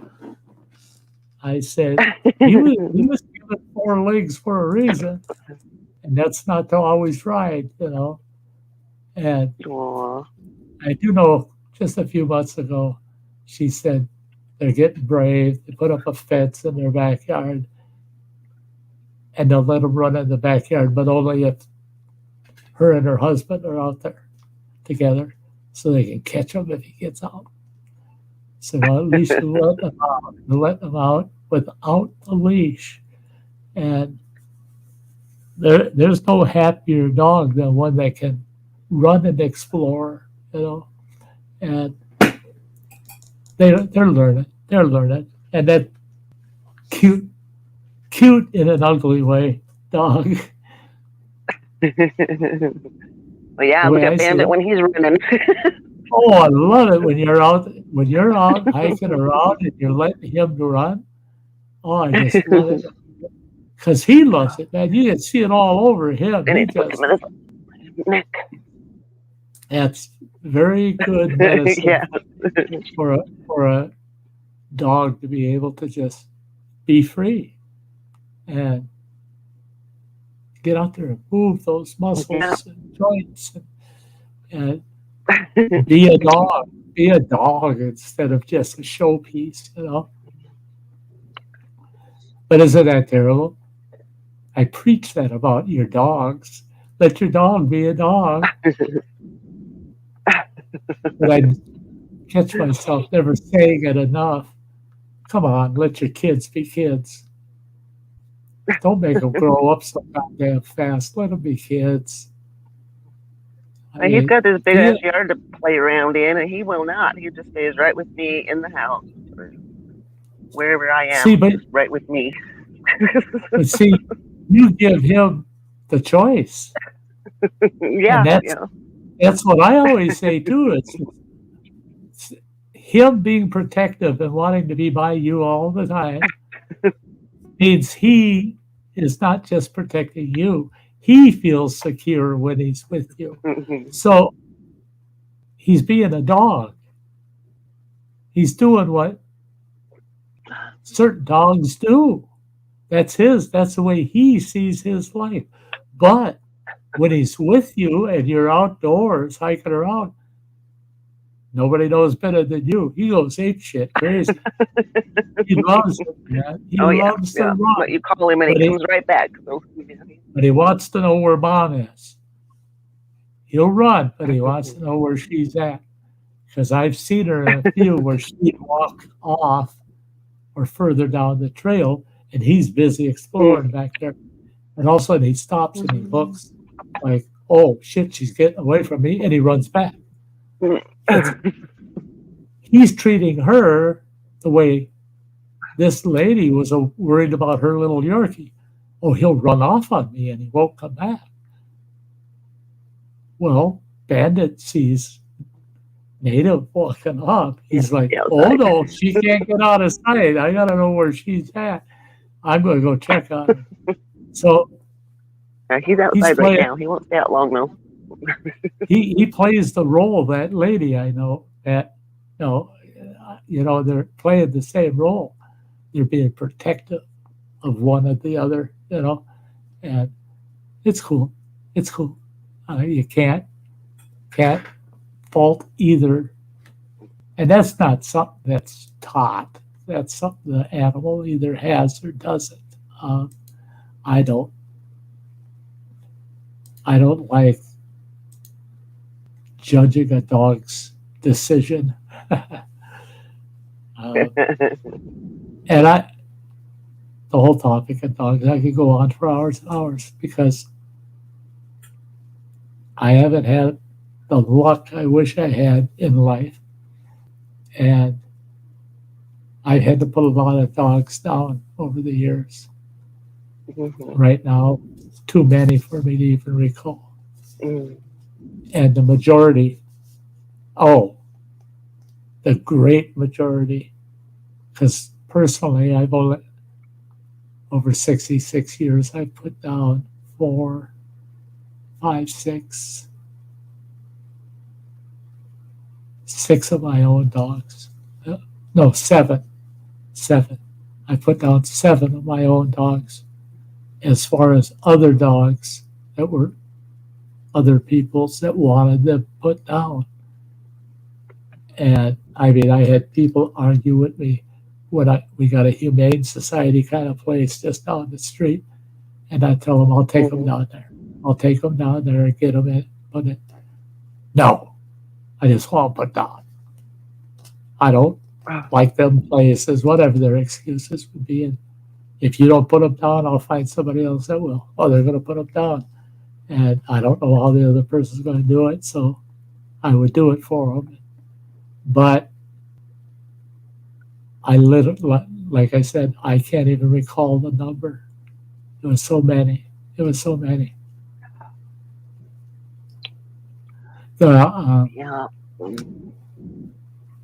Putting down a domestic animal is the hardest fucking thing. Because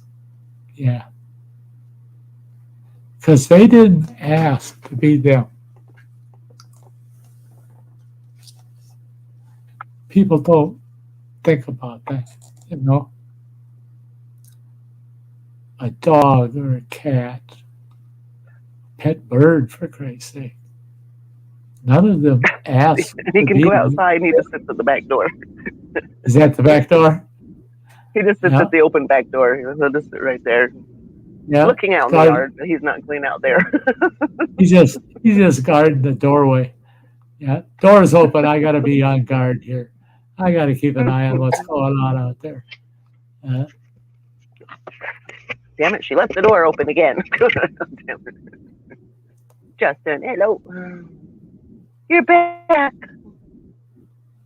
Did you have a good dinner, Justin? I hope he did. I ate pizza. That pizza sounds good. I had spaghetti last night, and I haven't had spaghetti in over 18 months. I had And, stew for lunch. and it was awesome. Stew? Stew. Yeah, it was good. It was really good. At work. Oh, wow.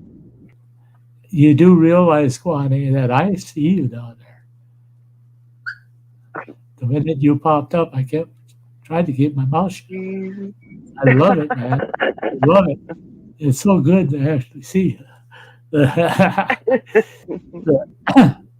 I feel. Yeah. Say we see you. Oh shit! They saw me. I'm out of here. I love it. I love it. I feel my stream tonight has been very privileged because I mean it's like a virgin voyage for my channel to have Kwani show himself so much. You know.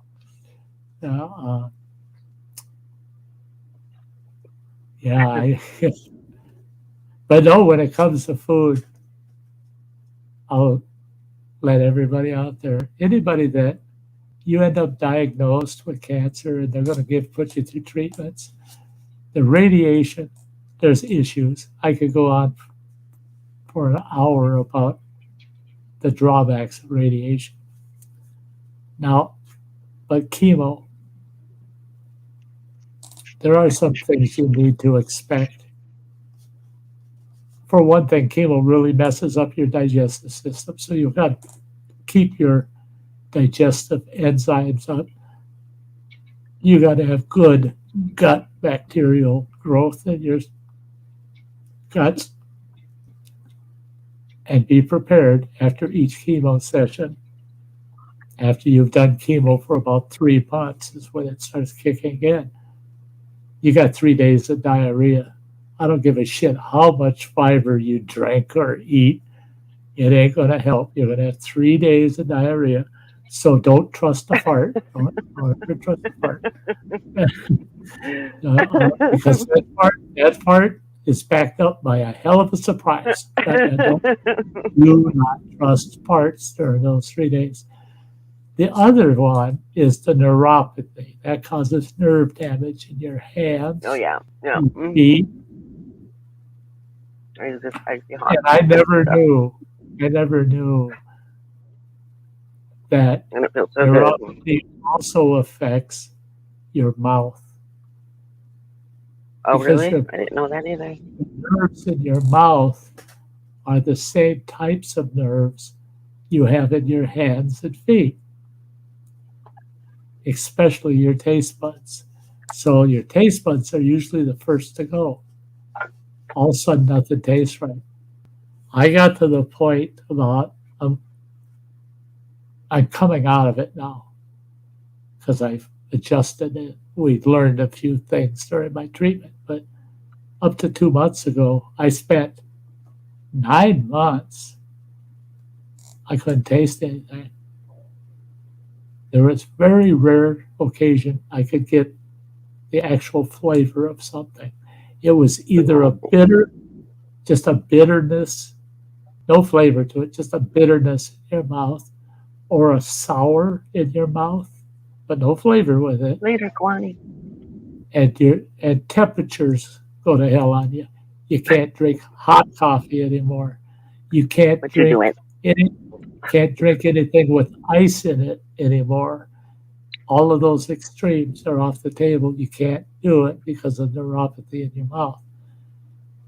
Losing the taste buds, however, that's the worst of it. It got to the point where everything I ate didn't give a... It did not matter what it was.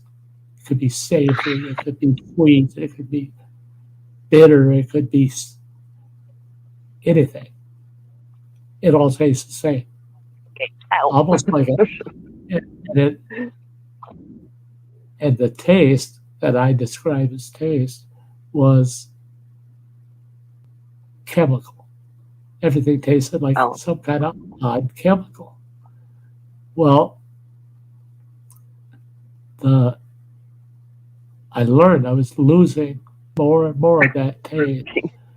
Then the next thing that the neuropathy caused because of the nerve damage, now it doesn't just taste the same. It's the exact same texture.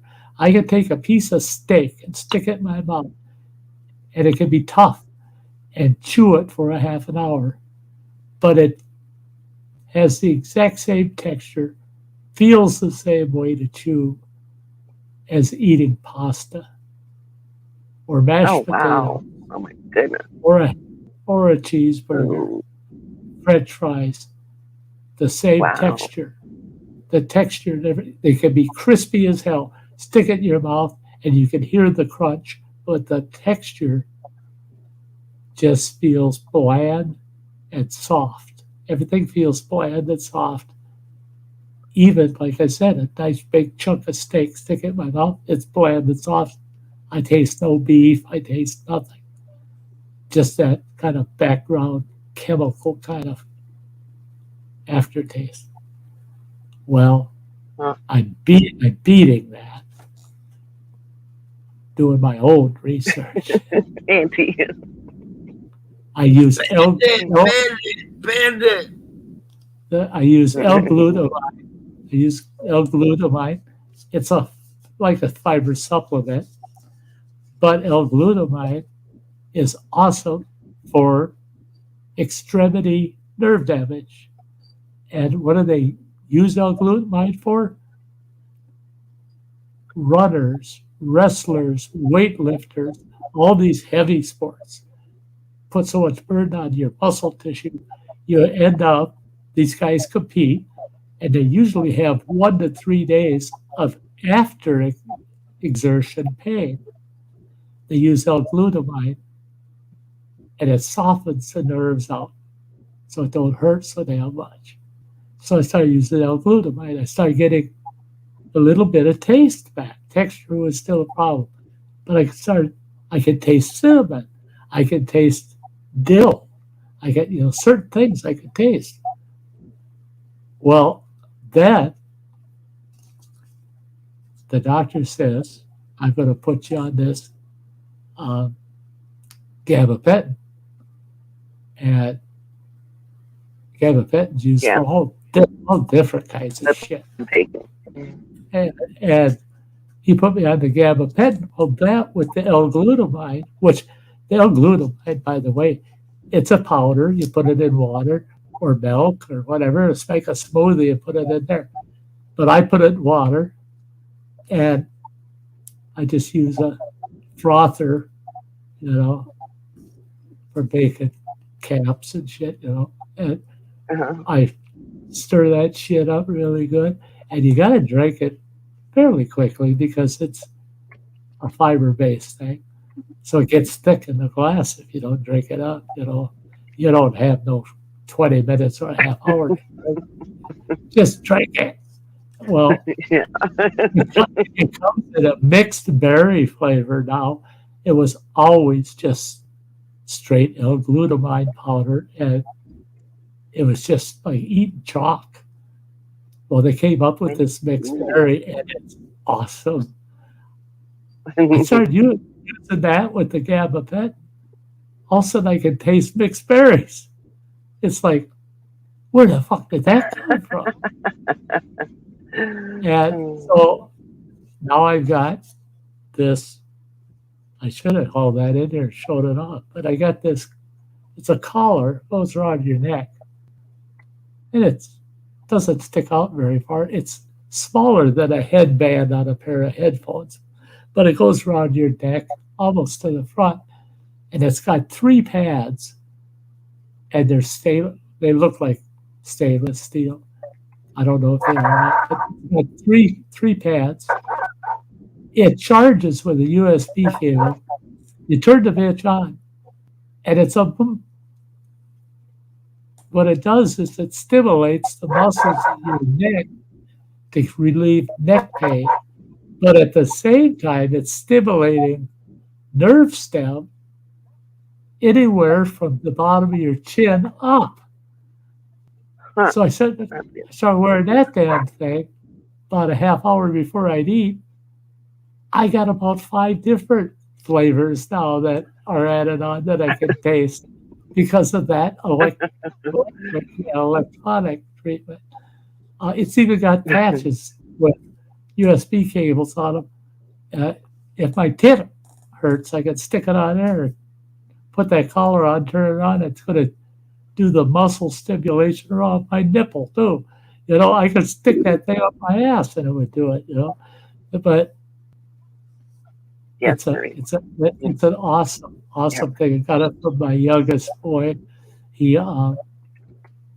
I had seen him before. Well, read about him and saw him online. But one of the students out at the college where he works, they abandon shit when they leave college. They just abandon what's in their dorm room.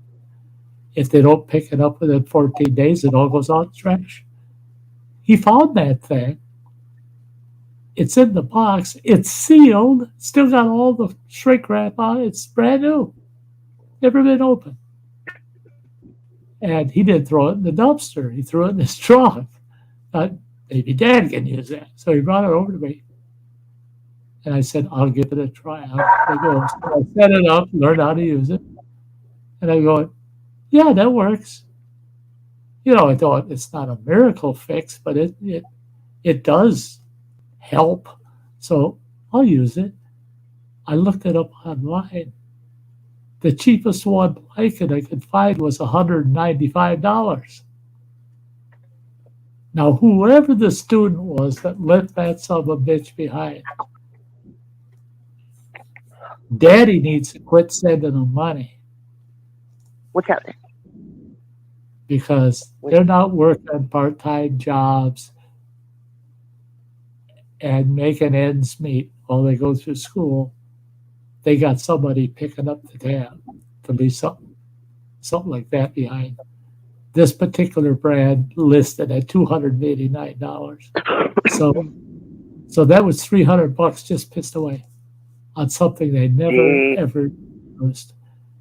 Well, it's getting its fucking used now. I told a guy a couple weeks ago, it was him and his daughter, and he was bitching about how his daughter is always asking for money at school. She goes to our college here in town. He was bitching and hollering about, I give her money. She buys this, buys that. And she says, use it once, never touch it again, kind of thing. And I said, oh, well, we can work that out. Actually turn that into a benefit. And I looked at her and I said, what do you do with those things if you're not going to use them more than once? Oh, I give them away or throw them away. I don't care.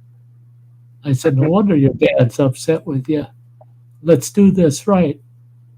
Everything you buy with your dad's money, go ahead and use it once. Have your fun. And then give it to me. She goes, but you said that there would be something that would come out of this. I said, well, yeah, because I'm selling that shit, and I'm going to put that in my bucket list. Your dad's going to help fund me to have a good end of life. That guy looked at me and he said, you know what? He says, I've only known you for the few minutes we've been talking. But he says, I think what I should do is send you her a monthly allowance and fuck her. She can get what she wants off of her own money. So he's going to send me her college budget, her monthly allowance that he pays. And get rid of the middleman kind of thing. Just give it to Sty. Just give it to him. He'll buy better shit to resell. I laughed. I told him, I said, even if you were truly serious, I wouldn't expect it. It's your money. You work hard for it. You do what you want with it. If you want to give it to her and she pisses it away, don't bitch. You gave it to her. You gave it to her. You didn't give her limits. Quit bitching about it. I said, you can change that deal and just say, I ain't giving it to you. I'm not doing that anymore. I'm just not going to give you the money to do it. I said, it'll piss her right off, but it might make you happy. So it does have somebody gets a good ending out of it. I just don't like situations where nobody comes out smelling like a rose. Everybody's fucked, you know. I don't like those situations. It's like, oh yeah, shit. We all got to bite the big one on this, you know. Oh well. But in most cases, somebody's going to benefit out of it. Everything. I've had some of the worst fights in my life, and told myself that didn't come to no good. Cost me $300 and some in doctor bills, and he had to pay $700 and something. And we're all fucked. Better than my Burger King bill right now. Yeah, there you go. Well, that's my Amazon. I did my books this morning, and I go, oh shit. Buy those meals, those delivery fees and everything else. Damn, couple of burgers, and you know, what else did I get? Oh, I'm gonna try out the duo wrap combo. It's like chicken or some bullcrap. I don't know what the heck it is. I don't even know what I ordered. I've been watching these recipe videos, and a lot of them are out of Germany. Burger King at your door. Look at Burger King's gonna be at my door shortly sometime. Hey, you use a DoorDash? No, it's just straight through that Burger King app. They deliver? Yep. Fuckers here though. Dude, I got a lot of here at our McDonald's. At our McDonald's here. I can get McDonald's also.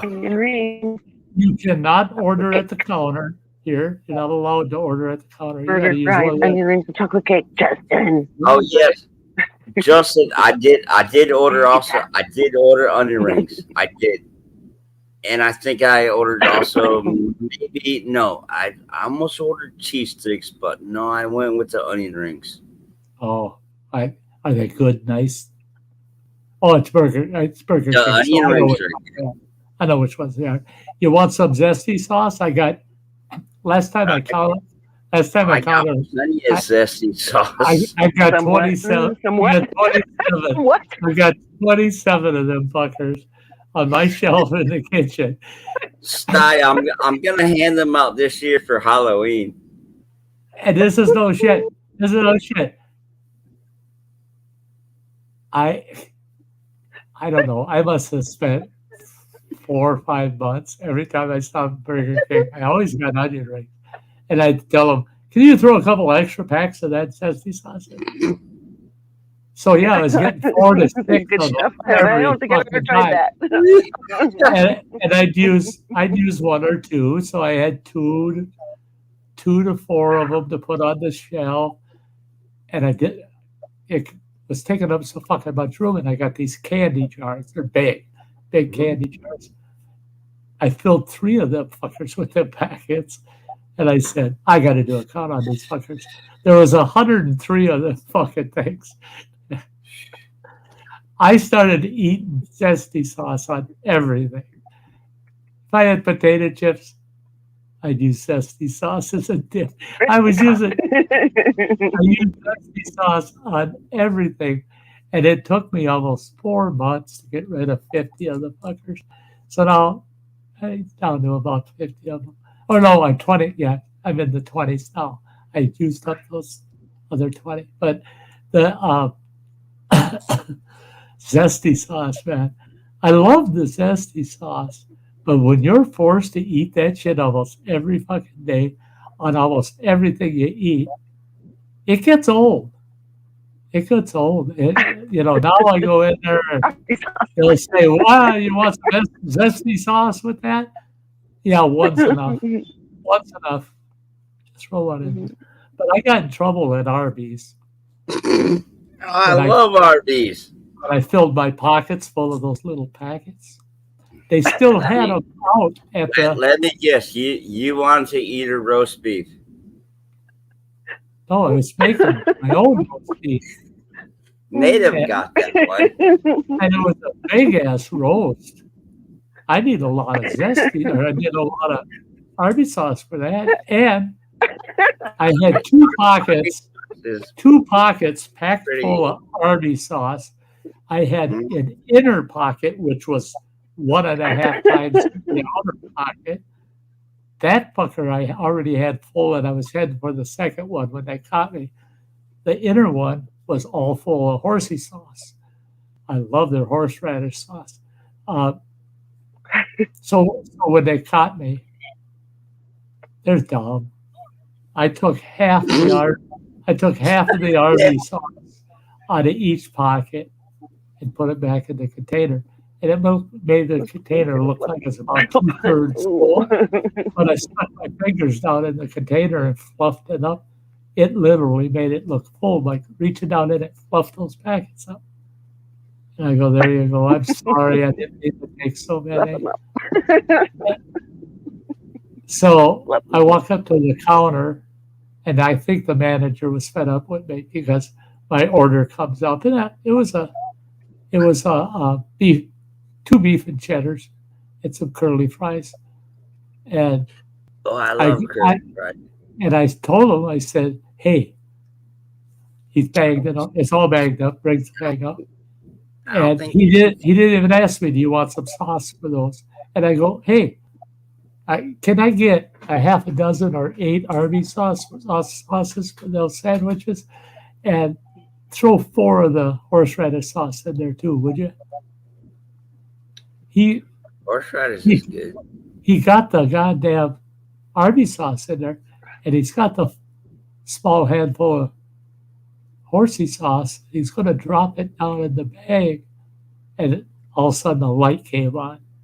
He dropped it, and he curled my bag up right down to the top of the food. I mean, he curled it tight, and then he gives it kind of a twist, and he slides it to me, and he said, I'm going to give you about 30 seconds to get the hell out of my restaurant, or I'm calling the cops and trespassing you.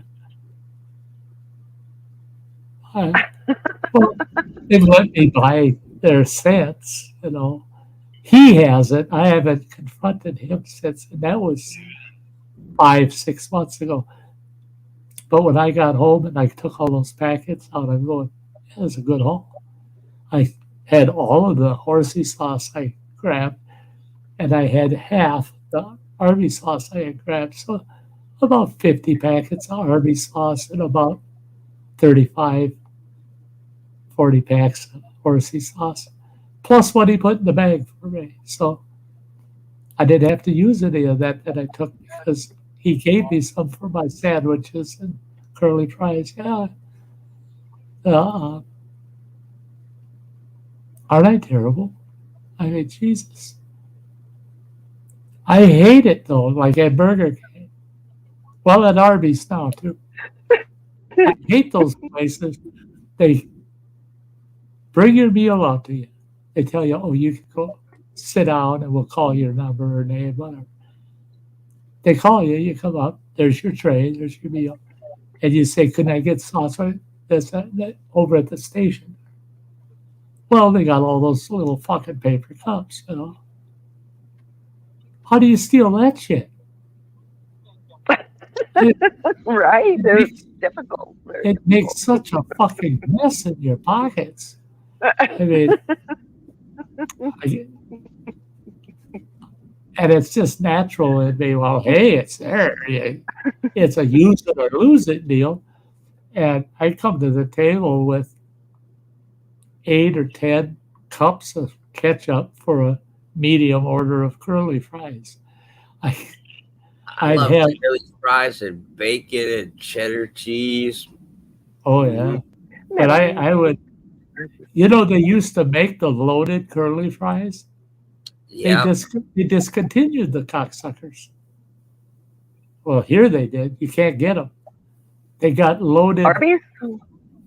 Yeah, at Arby's. I just had curly fries. I just had curly fries from Arby's like 3 days ago. Oh well, no, we can get curly fries, but we can't get the loaded curly fries that have all the bacon on it and the chive. Oh man, I didn't know they had such a thing. Sour cream on it. Oh my God, cheese. They were to die for, those loaded curly fries. 780 calories for that fucking thing. I would order when I was sick, had to get the calories in, Arby's, man, get the loaded curly fries. And then they discontinued the loaded curly fries. And what is it? They got the loaded tots now, I think it is. Fucking tater tots with that shit on it. Fuck that shit. I don't want tater tots. I want the Tater. curly. Oh, just. Oh, I love tater tots, but Oh they my got, God. you know what I want? Marine Mom will Tater. know what I'm talking about right away, because you can't live in Bayfield, Wisconsin and not know what a really down home, homemade, awesome kick your grandma's ass. Marine Mom, can I present it on this live stream? It's right here. The what? She sent me a message about her son, Marine Corps. Oh, okay. Oh. Okay, that's personal business. That's She shelled personal out business. her son. Yep. Oh, yeah. Okay. Yeah. If you ain't proud of the boys, you're a moron. Move to Canada, would you please? But And Marie Mom, where did I go? I was ordering Burger King. Sorry I didn't get back to your text message. Just ordering Burger King. Oops. Yeah, Owen, you're absolutely right. They are so good. Loaded fries they got to be loaded. Metal music. Get the curly fries. Walk into a theater that you want the cheese sauce. That's. I'm a sucker for curly fries and spices on them. You know, like nothing too fancy hot, but Yeah. a lot of cheddar, melted cheddar cheese. Yeah, just load the fucker up as far as I'm concerned. Chopped up hot jalapeno, tomatoes. I mean, make it into a taco. I don't want them spicing it up. I just want them to add all those fixings on it. Keep the spicy sauce and shit off of it. If I want that, let me put on it. But I just want that. I want it loaded. Yeah, Justin, you know. All right, Marie Mom. Tater said, meet my son, tater tot, tater salad. That's right. Just call me tater tot. You know, there's a lot of rednecks that have used that line. You know, they grew up. They grew up eating tater tot casserole, man. And there's nothing to make in a tater tot casserole. You just need a lot of cream and mushroom soup, a bunch of tater tots. I just did that. And a bunch of crumbled up bacon, and smother the fucker in cheese and get it in the goddamn oven. There ain't nothing like a good tater tot. Just did that.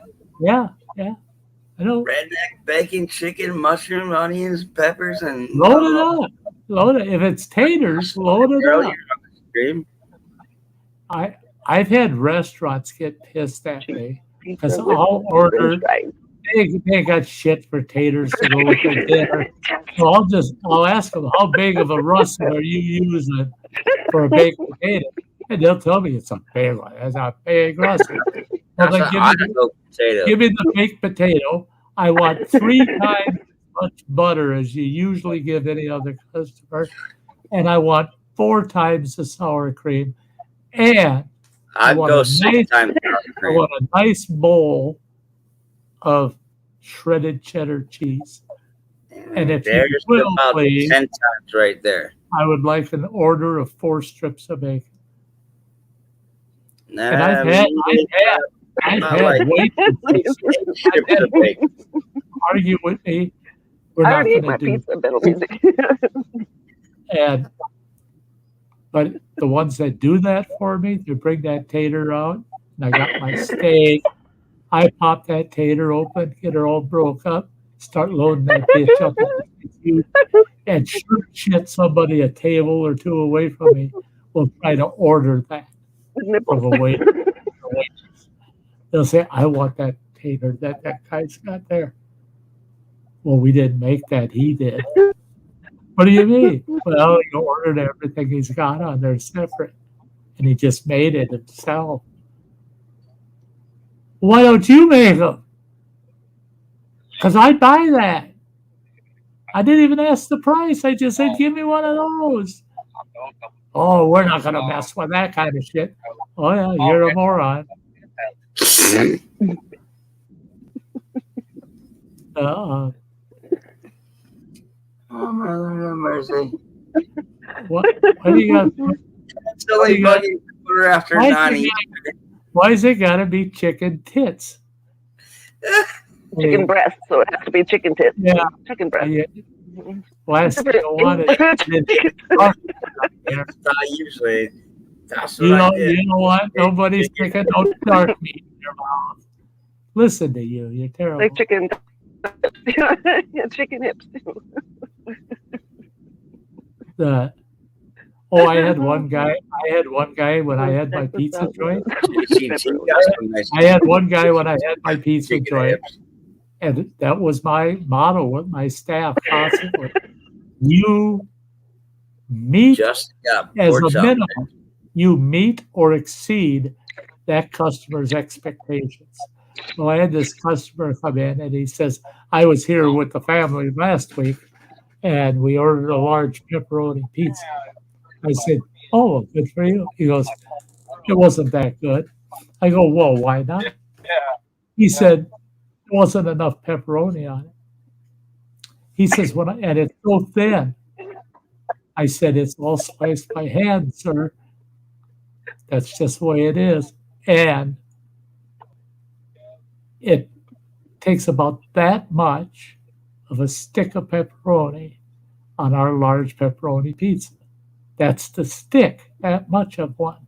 And they're only maybe 3 times that long. So you get a third of a stick of our pepperoni on that pizza. He goes, I'd like you to prove that. And I said, well, then order a pepperoni pizza and I'll prove it. No, I don't like assholes. And when my staff took his pizza out to his table, he's out there with his wife. I could hear him all the way back to the kitchen. What's with the big dick on my pizza? I took cut a third off of one of my big, long, 3-foot sticks, cut a third of it off, and I laid that bitch right on top of that pizza. No, it's not sliced, just a chunk that's would go on it, sliced. Cooked it, sent it out that way. Oh, was he pissed? He was so pissed. And I told him, now, do you believe me on how much pepperoni we put on your fucking pizza? He goes, that is quite a bit. I go, yeah. I said, do you get the point? He goes, and he started to apologize. Then I looked back, told the waitress, yeah. She comes out with a finished pepperoni sliced, proper made pepperoni pizza. Slops it. And he goes, oh my gosh, that whole pizza's wasted. I don't know if I want to read I said, no, the staff will eat it. It's a cheese pizza. And I'm taking that stick of pepperoni home with myself and I'm going to make some gumbo and throw some stick chunks of pepperoni in it. Oh. Yeah. So no, that's wasted. Like the name Juicy Breasts and Legs. Justin, you just should have said #moist. Yeah. That says it all, right? Good Lord, Justin. What am I going to do with you, buddy? I uploaded it once, and it uploaded 13 minutes of it.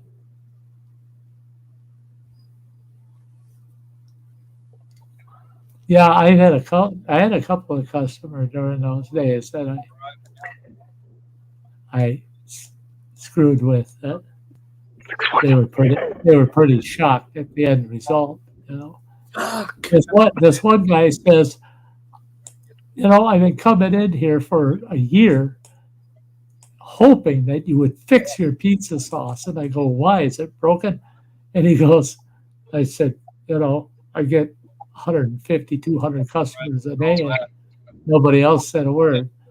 So what's wrong with it? Is it broken? And he goes, it needs more kick. It needs to be spicy. Damn it. I go, no, it doesn't need to be spicy. It needs to be savory and very tomato based. And he goes, no, it needs to have that strong kick to it, because that brings out the flavors of the cheese and the toppings. And he's making a scene about it. He's trying to tell me I don't know how to make a pizza. Just loud. The whole fucking place is here. I told him, sir, I'm going to fix your pizza for you just the way you're asking for it.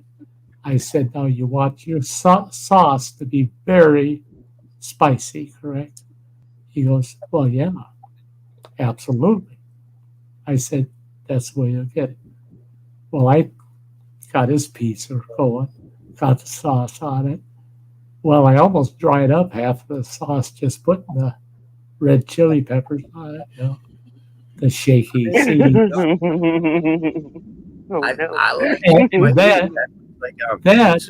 like that. But and as I loaded it layer after layer, I was squirting ghost pepper sauce, and because I had all that shit back in the kitchen. Sent that pizza out. The girl that cut that pizza, she was crying for 20 minutes. Oh no! She said, Justin, I'm sorry, but I can't do extras. No, I can't. Yeah. Just a little bit. I mean, but this one, that guy took one big, really big plate, and it took him about 5-10 minutes where he could talk straight. And the first thing that came out of his mouth was, I might need an ambulance. And I go, but you told me it needs to be really hot and spicy. He goes, well, not that fucking hot. He said, I think you did that on purpose. I said, no, I did it because you were so damn insistent that I do it. So I gave you everything we got that hot, mixed it in the sauce. Got the whole place to testify for you. Yeah, right. Everybody heard you. You were so damn demanding. So you got what you asked for. Oh, yeah. And he was one. It was about 2-3 weeks later. He come in with the whole family. He has 3 kids, a wife and 3 kids. He came in, ordered a sausage and a pepperoni separately, 2 of them, with an apology. He was all apologetic. And I kind of appreciated that, because I didn't charge him for the one where he just took a single bite out of it. I didn't charge him for that thing. I threw it in the fucking dumpster. I probably killed 5 raccoons. But why the hell, I'm not going to charge him for that, because it's not edible. And hey, Sty. I was surprised he left my waitress a $20 tip in 1974. That was a lot of fucking money. Left her a $20 tip because the pizzas, he told her, were perfect. They were perfect. Sty, for the last 6.5 hours, I appreciate you having me on here, but I'm going to have to, because my Burger King is going to be showing up, and I'm going to be like grabbing some food, and I don't want to do that on panel. I got to do the same thing, but I got to wrap it up. Yeah. Well, you need to wrap it up. We're supposed 6 to wrap it hours. half an hour ago, almost. 6 hours and 23 minutes. I'm sure I'll see like some of y'all in chat, and Little Miss Princess over here, native. I might be like lurking somewhere later on tonight. I don't know. I won't I'm be. over here right now. I won't be. Tomorrow's the only nice day I've got to mow the lawn, so I want to be up with the sun tomorrow. All right. And Well, so, Sty, just Thanks take for it having one me up, step Sty. at a time. oh yeah, Get it, sweetie. buddy. Like I told Samantha, some of you, like you, girl, you got a key to the Sty Shack. You just come on in. That's Samantha rocks. I got you. I appreciate it. I Okay, got we it. will see you next week or sometime in between. absolutely whatever. Yeah, I am lurking. I am lurking. I keep an eye on you. Okay. On your Okay. travels. You had a hell of a time moving your camera mount on the windshield today. When I saw that knife come out, I go, "Holy shit! Who's she gonna kill in the passenger seat?" Yeah, that bugger's gonna be really stuck on there if she's gonna whip that tool up for it. Yeah, that was pretty good. It was. Okay, we'll see you later. You betcha, sweetie. Take good care of yourself. Yeah, yeah. Native, Gravy, much love. Sty, always major love to you, bro. And it comes right back at you, bro. I mean, yeah. You guys, I swear to God, I swear. Even if it meant I'm going to hell for swearing to it. And I would be, I'm not kidding you guys. I would be dead by now if I didn't have the Sty Shack. Well, you got some great friends out here on the interweb. Keeps my living juices flowing. Sty, I remember great memories. I'm not dealing with anything else, just anything but great. God, glory, and everything. Don't fucking tear up on me now, motherfucker. That's the thing, is all of this, everything we ever do. I mean, you know, fucking jackrabbit, but keep your head up high. We got you. It keeps our hopes and dreams, our accomplishments, our failures. Like don't everything. Fucking tear up on me. Don't fucking tear up on me. Oh, I'm not tearing up at all, pal. I'm just saying it the way it is. All of the things that ever happened. Sty's the fucking real deal over here, y'all. In case y'all watching, I'm not on the YouTube side. Let me see. How many fucking lurkers you got over there? Everything. You got a whole 7 million lurkers on the YouTube side. Yeah. Cheers to the lurkers. Make sure y'all hit that thumbs button. Subscribe to Sty North. Make sure you ring his bells. I didn't say grab him. I said ring his bells. Ding-a-ling, motherfucker. Ding-a-ling. That's all. There's that story again. That woman cheating on her husband. And he comes home early from work. And the boy, he says, "Where do I go?" I mean, he's naked as a jaybird. And she says, to be honest, that made me think of that ring-a-ling-a-ding song. Though. Oh, yeah, my ding-a-ling. 70, yeah, my ding-a-ling. There I was. Yeah. Yeah, you know what I'm talking about. One time I was swimming across Turtle Creek. Man, them snappers all around my feet. Sure was hard trying to swim that thing with both hands on my ding-a-ling-a-ling. And before Sty dances out with his little sweetheart, Justin, Native, Marine Mom. Let me scroll up. Metal Music, MMM. Pork Chop Empire. Owen, I know you're here earlier. Hopefully you made it to work. Yeah, it was just orientation, so he's good. Orientation. Yeah, he's good. All right, I'm trying to like scroll up really quick, and Gawani, of course, might still be lurking. Cheers, Gawani. Heck yeah. There were so many tonight, able to come and go, and that's the way that's the way the Sty Shack is. The door's fucking open, JCT, my little lover. and if you're sitting here in the Sty Shack with us, and somebody tells you, "Hey, did you hear that? Your mother's calling." You better get your ass up, get out of Sty Shack. Don't get the rest of us in trouble. Go see what mom needs. Go take care of family. Then come on back to the Sty Shack. I wish we tried, and I just don't have the will to piss with it anymore. But me and a couple other individuals had taken and we re-lyriced the song, The Love Shack.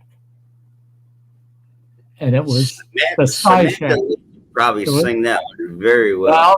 Well, she was going to be. It was going to have to be a collab. And so for the guys' part, it's very minimal lyrics, very minimal.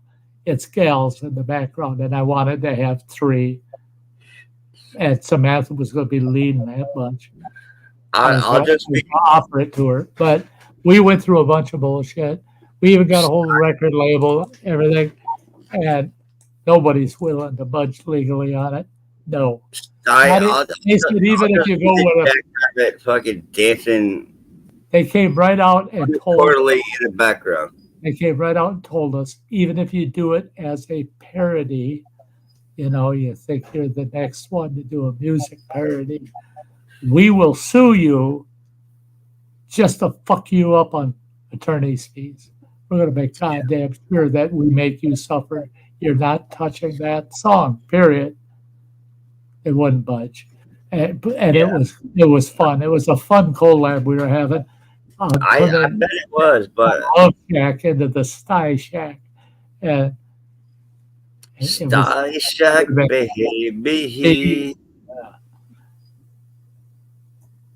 It's kind of messed up what YouTube and stuff like allows and don't allow right now. I mean, it's crazy. Well, comes right back to other social media pages. It's just like it comes back, right, Matt? We talk about all the time. It comes back to this. They want money. I mean, Justin, cheers. Marie, Mom, Becca, cheers. All of them. So, folks, we're going to say good night. We're going to wrap this up because Matt made me hungry, of course. He made me hungry. We're going to go dance with the lady. Oh, I got to dance with the girl in the fur coat. That's the way I get out of here, of course. I think about that little cut of dancing with her on the front porch and the beard, just a persona of the individual. Sty. That was me all over, man. So Sty. I had to grab that and say, I'm closing with that fucker the rest of my life. I gotta ask a question though. It's over the years. I really was that you dancing with the coon, nope. Or is it just something you like got somewhere else? I got it somewhere else. Okay. Well, let's put it this way. I got it from someone else, and what they did was they clipped out the coon. Right. With just him standing there. And they said, tell me when that picture of you was taken. And I looked at it. I've been around a long time. I'm looking at that, looking at the porch and the background. And I'm going, son of a bitch, I just can't place it.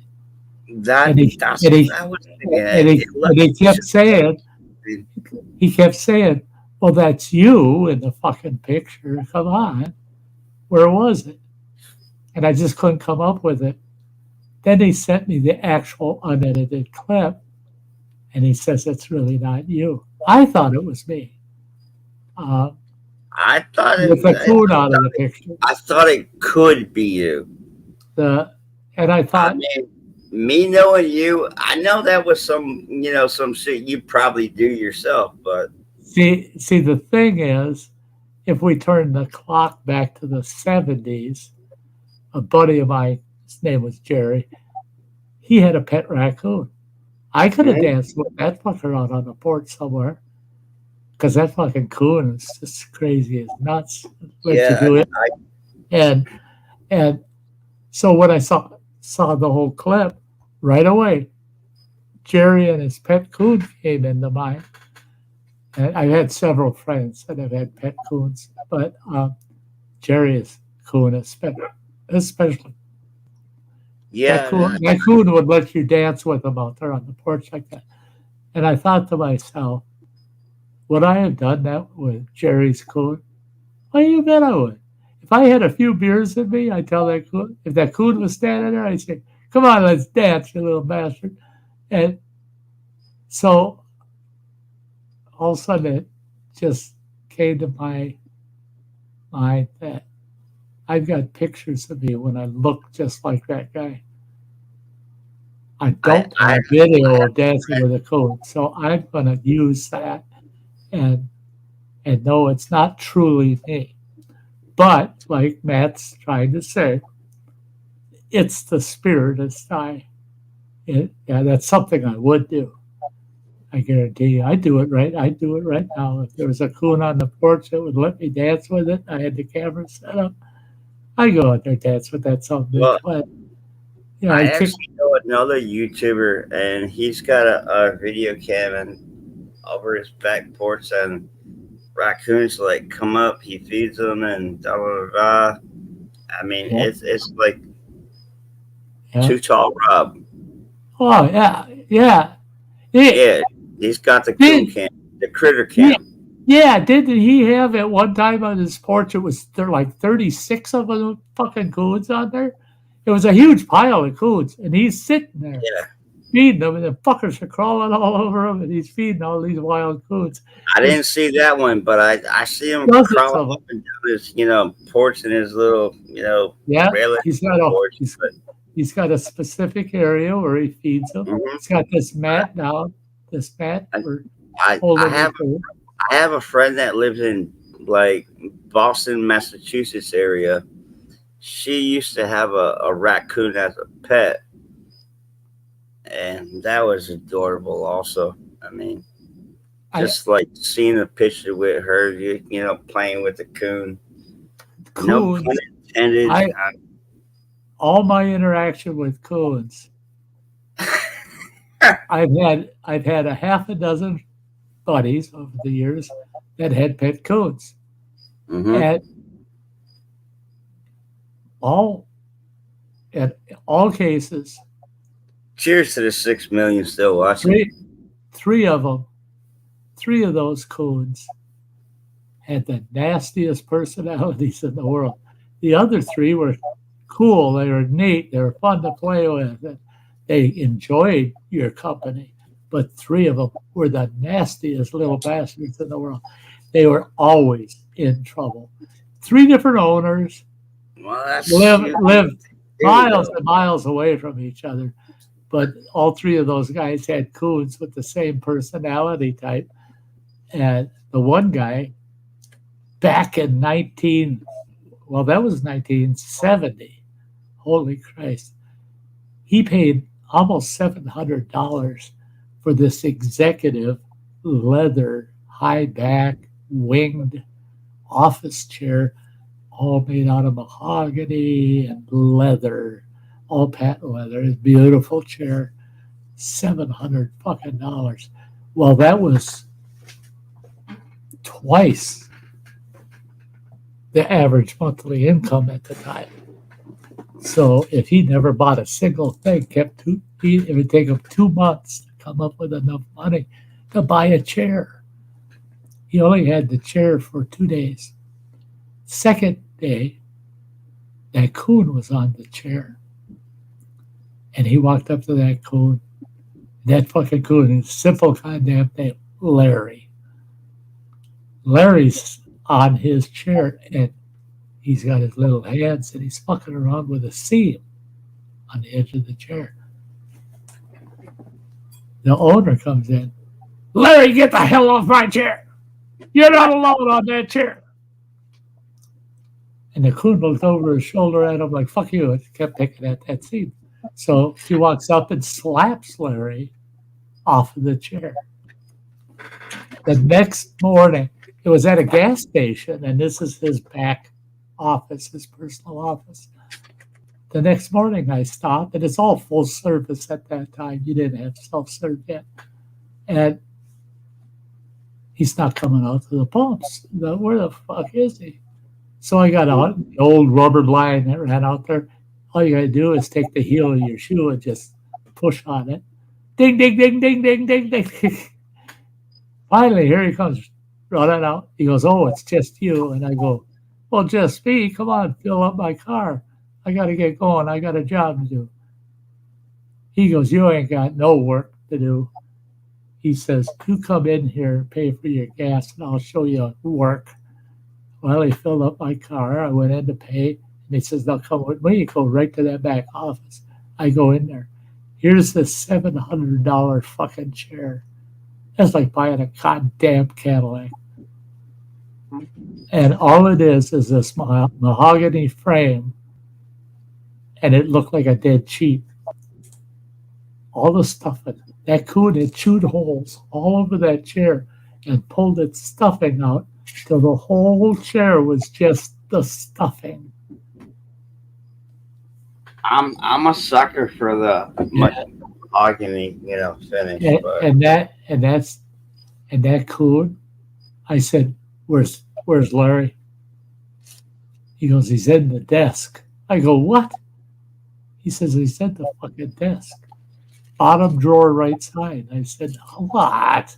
I went over, opened that drawer. The drawer's fucking empty, except for Larry. There you go. Chow down, man. But here he's got that raccoon in his fucking I don't desk. like to eat on somebody else's live stream, though. Oh, just go for it, man. Go for it. If I get hungry, I got snacks galore, man. I just ordered these off Amazon, these Ritz Bits.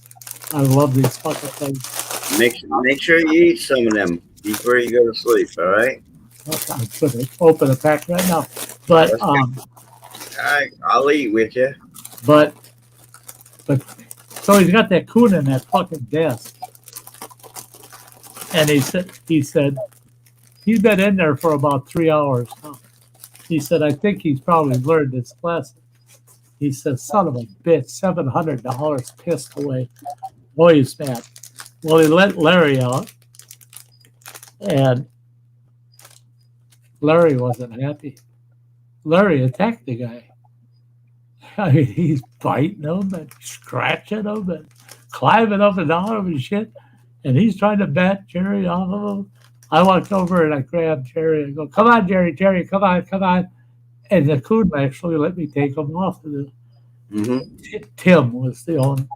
He lets me take him off of Tim. And I'm holding him and I'm petting him and he's shaking. And I got, calm down, buddy, calm down. Right. And it's just like he understood exactly what I was saying. I said, you can't fuck up his chair like that and think you're going to get away with it. That fucking raccoon looked up at me, and I swear to God, he shrugged his shoulders like, well, what the fuck can I say? And that coon behaved himself for about 2-3 weeks after that. And Tim said, yeah, Larry's never been so well behaved. He hasn't made a mess. He always makes a fucking mess.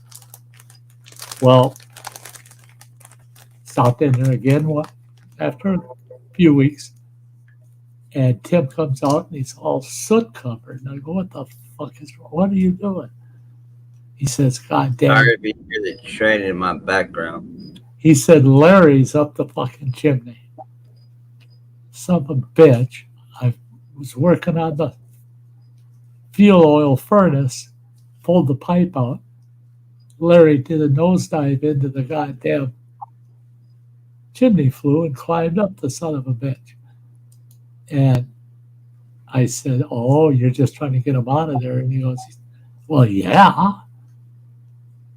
And I said, "What have you done?" He showed me, and he had a chimney sweep brush with the extendable rods, and he had shoved up from the bottom, figured he'd hit Larry in the ass and just pop him out the top. And he says, "He's stuck in there tight. He is not coming out of there." I pounded his ass, and he ain't coming out. I got a ladder. I went up on the roof. I get up to the flue. Mm-hmm. He's down below pushing with that brush, and I can see Larry rising up every time he gets hit in the ass. Larry's got all four of his legs and his hands and his feet lashed into every crack he could find in that flue. He wasn't stuck. He just wasn't coming out. And I yelled down at him, said, "Quit pushing for a He minute." just wanted to sit there and look pretty. And I pulled an Oreo cookie out of my pocket, put it down close enough that Larry could smell it. And I go, and then I pulled it up, and I go, "If you want this, you got to come up here, buddy. Come out of that flue, and I'll give you the cookie." That fucker crawled right out of there like nothing. He wasn't stuck. He was just doing it to piss off Tim, and Tim was literally just covered in black fuel oil soot.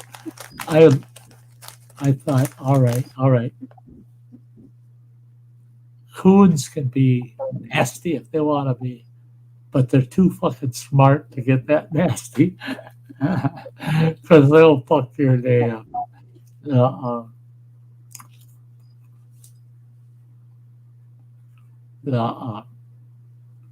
Yeah, Justin, you're right. They don't want you stopping them from doing what they want to do. The apples and honey peanut butter, awesome snack. I can't chew the apple skins anymore. For some reason, it hurts my cheeks. So I gotta peel my apples and then slice them. And yeah, honey peanut butter is awesome for that. Now I gotta figure out how to log out of this Burger King app. And just a caramel apple. I can't eat one on a stick anymore because of the skin of the apple. But I slice them. I peel them, slice them, core them, and slice them. I sit there with apple slices, and I got those cups of caramel, and I sit there dipping that fucker and eating. It's like having a caramel apple without the skin and the stick, And Why can't they make this stuff easy on a freaking app and say log out? I don't get it, guys. Ritz, whatever they do, they already screwed me over. Thought it was coming out of my bank account, but no, it got charged on my fucking credit card. Oh, Fuck. Oh, I was having issues on Amazon, and I got it mastered now because I switched from one card to another back and forth. Yeah, I'm still working on all that, fancy stuff. But right now, I'm trying to figure out how to log out, and I can't find it. Yeah, Justin. Oh, I'll pound down half a jar of caramel in a flash. Ice cream. I'll be eating some ice cream later.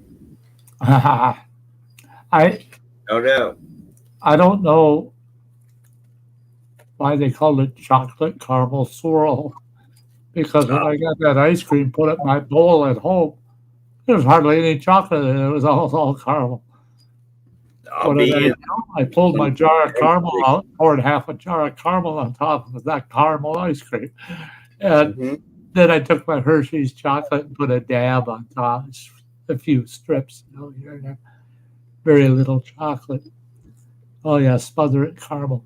The one thing I can't get it at our Dairy Queen.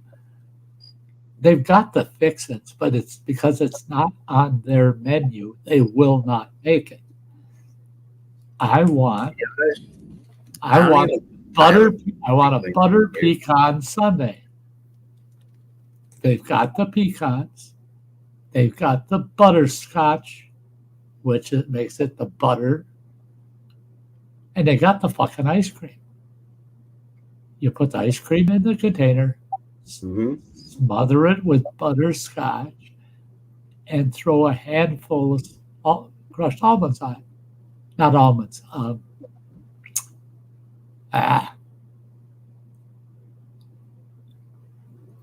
What are those nuts? Pecans. Pecan. Just throw a bunch of pecans on it. Done deal. Done. And I explained to him, you only have 2 ingredients on top of the ice cream. Now, if I order that hot fudge sundae that's got the little brownie on top, that's more expensive than what I'm asking for. So sell it to me for that price. Just make one and sell it to me for that price. No, we can't do that. Because if it's not our recipe, then we're using up butterscotch and pecans that are there for our recipe. No, you're making fucking money. And if you're not making butter pecan sundaes, I'm sure there's other customers that aren't buying here because that's what they want. Well, they just won't do it. Culver's caramel cashew custard. Oh, fuck you. Yeah. You start mentioning the caramel and cashews together, you got me. Justin, quit freaking teasing. Just go in the backyard and have a pork chop. Have a pork chop. Much love, Justin. I know Justin. Justin's awesome people. Don't choke on the bone. Yeah, exactly. Don't choke on the bone. Don't get it stuck in your throat. Yeah. Oh boy, oh boy, oh boy. Yeah, Justin, I'm thinking about it. All I got left in my freezer for ice cream is I got 2 Klondike Reese's peanut butter. Klondike. I got 2 of those. And now that we talked about it, tomorrow I won't have any ice cream left in the house. I guess I will have to run and check some store out.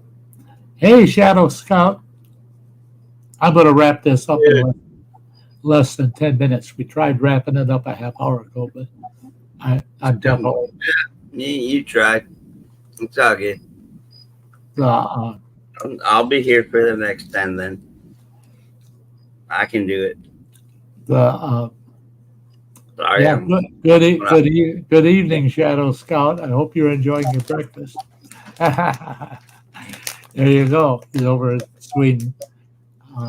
It's morning for him.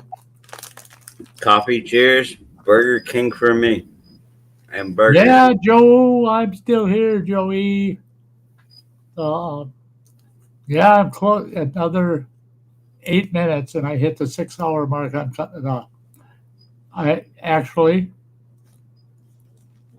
think I could go longer, but I'm not going to. And I'm going to do something my doctor asked me to do. He said, keep your live streams between 2 and 6 hours. 7 hours, pretty damn close. Yeah. Exactly. I would have said 2 and 4, but hey, 7 hours, yeah, still in the same ballpark. But he knows that I have. Well, at least quite a few of them that hit the 8-hour mark. I did that one, what was it, a month ago? It was 10 hours. And my Christmas stream is only 8 hours. And and there I did one for 10 hours. I may not have been on panel, but I was in chat for your Christmas stream. Thanksgiving streams. Yeah. The Christmas streams really went over well. The first 2 were awesome. Huge Huge crowds. You had me on that one because I had no place to go. Last year, I came over to yours and I'm like, yep, I'm gonna hang out with my little YouTubers and yeah, we're gonna do Christmas together. and that was the thing about last year's. It was between 25 and 30% of the views of the first 2 years. And a couple of people asked me, is it worth you spending 8 hours on Christmas Day doing that? Mm-hmm. Have so few viewers like you did last year. I told them if I got 2 or 3 people, they got nowhere to be for Christmas. They got no family there. They're just by themselves. Not gonna lie, I was one of them. That's what I'm doing it for, is the people that don't have somewhere to be, and or have others that could be with them. And not only that, it does justice for you also. Well, that gives me something to do on Christmas Day. Exactly. I don't have a Christmas either. I don't have a Christmas. I don't put up a regular Christmas tree, and there's no gifts under it. There's no, oh, this is for you, Sty. This is for you. This is for you. When I quit giving to my family, my blood family, well, when you got 15 grandkids, I mean, give them each $10. Figure it out. There's $150 fucking dollars. When you got when you've got $2,000. When you've got your still monthly income covers all your bills, and it leaves you $200 to $250, depending on the month, for all your other loose expenses. That's why YouTube money's kept separate. Anything I earn off of YouTube, I use that to pay for editing software and things like that I got to pay monthly fees for. Same here. Because if I didn't have the YouTube revenue, money is my YouTube money. if I didn't have other money is my bill money. Total separate accounts. Yeah, and I don't spend my YouTube money on anything but YouTube. Same here. Unless the person giving it to me is adamant, they're just clear as a bell. That's for you to spend on this. Mm-hmm. Okay. Now there's terms involved. Okay, I can understand that. You want me to buy it? I had one said, there, put that towards your next carton of smokes. Well, I don't want somebody else buying my bad habit, you know. I agree. But I had to do it. Mm-hmm. It's their fucking money, not mine. And they told me what to do with it. They didn't say, here. I've been told the same thing. Go buy yourself a fucking beer. Yeah. So you go buy a beer. I want to buy a beer. I want to buy like video editing software, you know, a tripod and more cameras or a microphone or something like that. But if they tell you what they want it spent on, then you feel like, no, go buy a fucking beer and cigarettes. I got to do what it's your money. And Joey hangs out here. Joe hangs out here for Christmas too. You bet he does. And I've got a nice, strong handful of regulars that come and spend Christmas with me. And I've said it in streams in the past. Streams like the Christmas Day stream, they're very selfish. Well, Sty, because I have the intent of having people around me that day. I'm waiting for your Thanksgiving stream. I don't know if I'm doing one. Are you? I don't know. I'll be here if you are. Okay, good. Because it's non-committal. I don't know. Right. I understand. if there'll be somebody else here or not. The closer I get to Thanksgiving, I'll know if it's going to be just me. I'll probably stream just, it might be like this, 2 to 6 hours. And, but Marine Mom says, I would be here. Oh, thank you, sweetheart. Marine Mom be sitting on my lap. And that good old fashioned holiday. But I have to tell you, I'm busting your butt, Marine Mom. One thing, much love. One thing that a lot of people had missed that video where I talk about how in our wilderness skills camp, one of our sessions is about a half-day long session, about 4 to 5 hours. It's on how to not be lonely. If you're a down to earth, I want it rustic. I just want to take in the outdoors. Guess what? You're going to be alone. You're going to be alone. Well, because if you truly want to absorb it, I live alone. I have no children. I mean, just me, myself, and I. Yeah, we're so much alike that way. It's just us, and to be just me, myself, and I, you actually get to learn about yourself a lot more. You learn so much about yourself, and you find certain enjoyments in the loneliness that you can never have if there's other people involved. And there's times where you really want to tell somebody, no, stay away. Just leave me be. Just stay away. I've got this little plan going on about what's going to make me feel good today.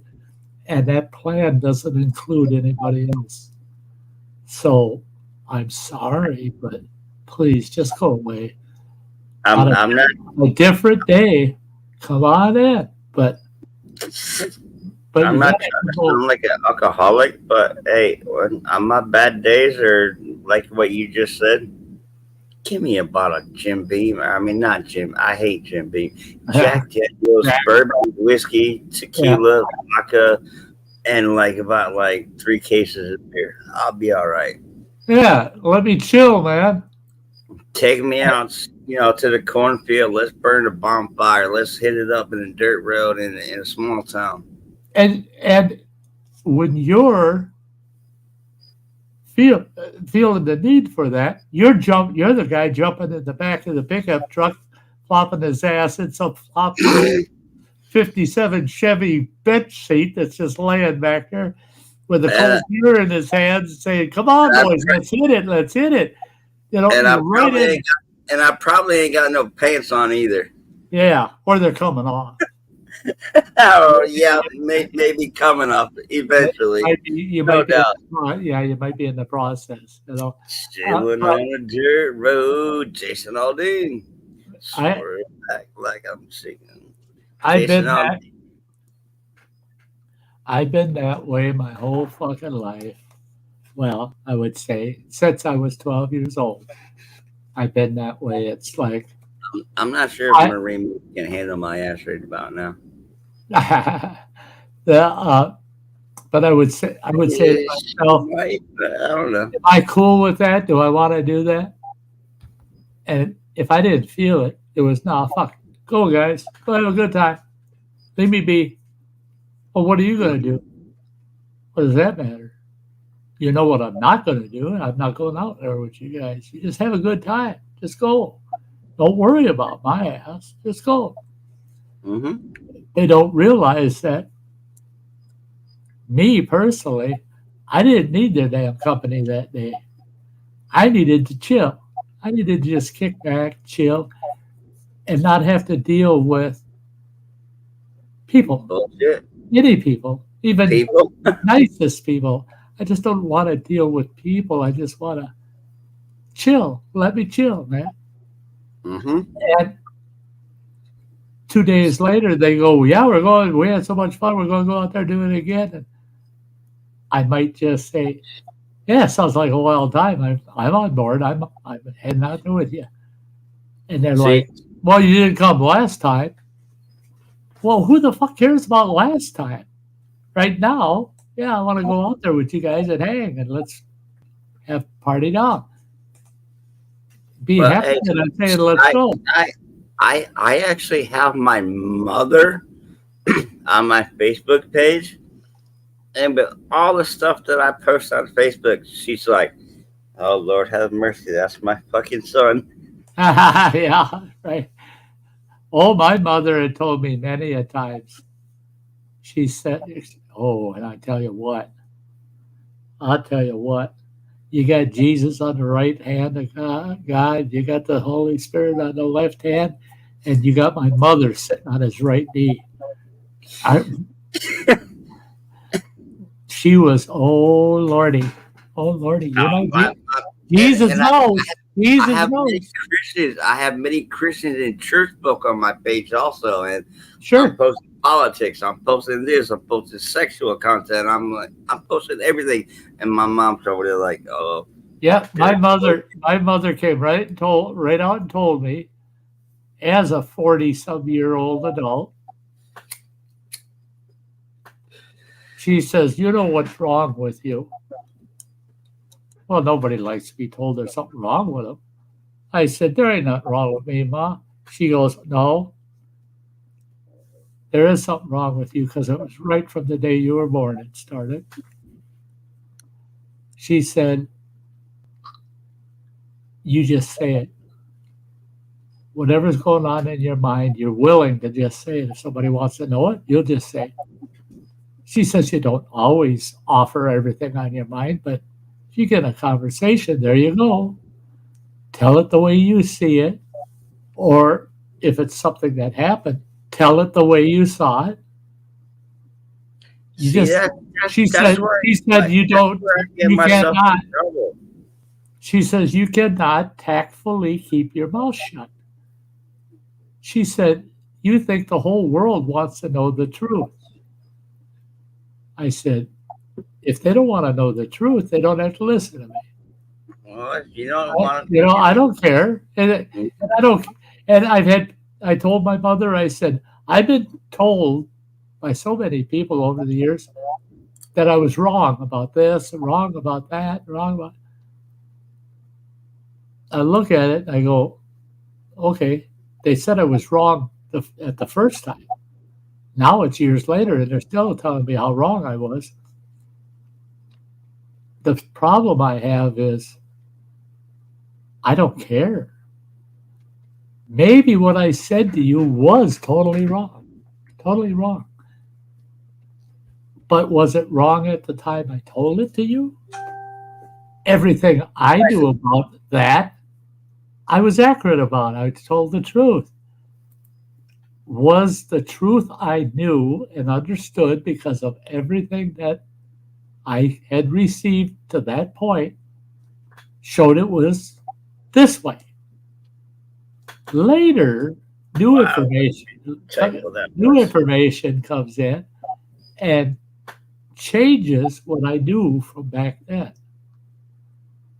So now, am I still wrong? You're still saying I was wrong back then. You're right. I was, but I don't believe I was wrong. And I don't believe they were wrong at that time. I learned early in my life in the 20s. I hate it when somebody says, oh, wait a minute, you're wrong. No, you wait a fucking minute. I might be mistaken, but I'm not wrong. Unless you show me something I already didn't know, I know what I know, which is right to me. But I might be mistaken. I might not have enough information to come to the same conclusion you did. That doesn't make me wrong. It makes me mistaken. And telling somebody they're wrong is hostile. And it comes off as hostility right away. Telling them, well, I think you might be. I get it all the time, Sty. I mean, it feels so much better to be. I have 4.3K, subscribers, but I'm building it up. But I got a love-hate relationship with like a lot of people out there on the internet. Yeah. I mean, you're learning, but I mean, it's a love-hate relationship out there. I'm like, hey, fuck it, I don't give a hell. Well, see, and that's what at times keeps those relationships close and right. Functional. You still gotta keep it close, though. Is to come right out and say, well, that's interesting, but guess what? I don't give a fuck. I don't care. Well, I don't need to know. So I mean, I post a lot of political stuff about far right, and I got Christian people that I actually follow on church with online. Sure. And they hit up my comments like left and right, and then all my right wing people they're like blah blah blah blah. I'm like, oh Lord have mercy, here we go again. Yeah. And they're like calling my ass out. I'm like, hey, it's all good. Hey, we got difference of opinion, but guess what? We're still friends. That's what counts. Well, absolutely. Yeah, Marine Mom, you've got 2 subscribers. Now you got 3. Yoran, obviously. Shadow, that's Yoran. And myself have subscribed to you. Marie, you don't have any content. You don't have any content up there, but you do have 3 subscribers now. So the thing is, Marine Mom, and this is something. Oh, hell. It was amazing when I saw the statistics on it. They say up to 32% of all YouTube people, all of us, don't realize or understand you have to have a channel to watch YouTube. Correct. So what you do is when you log in for the very first time to YouTube and you answer their questions, blah, blah, blah, they create a channel under that name, under that username you just picked. So there's a Marine Mom channel. It has no content. It's got no playlist. She's got 4. Sty, she's got 4 now, by the way. There we go. We're teaching Marine Mom because I don't want to go out of this world without that girl knowing how she can get on here. She can post her favorite videos. And that's the thing. If you ask a creator, anybody that's got a channel, can I have permission to post your videos in a playlist over on my channel? And if they say go right ahead, I won't challenge them. You can put their videos on your channel. And I've got a playlist that has videos from dear friends, I think it's called, or with dear friends. And they're special to me because they were shout outs to me, or they were like a collab. We did something together. I created a playlist and I put all of those in there. I only made one of those videos. All the rest of them were made by those people. But I asked their permission. Can I put your video on my channel? Most people will say, go for it, because it gives them more exposure. Because if somebody clicks on it on your channel, the person that created it is getting the credit for that click. You're also getting credit for that click because they did it from your channel. And I tried to explain to people that's a twofer. If you want somebody else's video off of somebody else's channel, which I do off of that quite often, I hope mine doesn't block me right now. That I just came in at an alternate name, Jack Shits. Well, Just be fucking stupid Well, and funny. So we'll watch and see if they pick it up. But I I played with that one the first time that you told me you had jack shits, and you showed it, and it survived. It didn't get blocked. I started playing with it. I mean, I do have a grilling. I do have a grilling channel, but I don't have any content on it yet. It's all on my main account. I've got, what the fuck have I got? Under my channels. Oh no, that's not a place. To go. Everything's on my main account right now. I gotta like Oh. transfer a whole bunch of stuff over, this, that, the other thing. It doesn't want to show them to me because I'm live. Maybe under brand. But I've got channel wise. Come on. Is it going to let me see?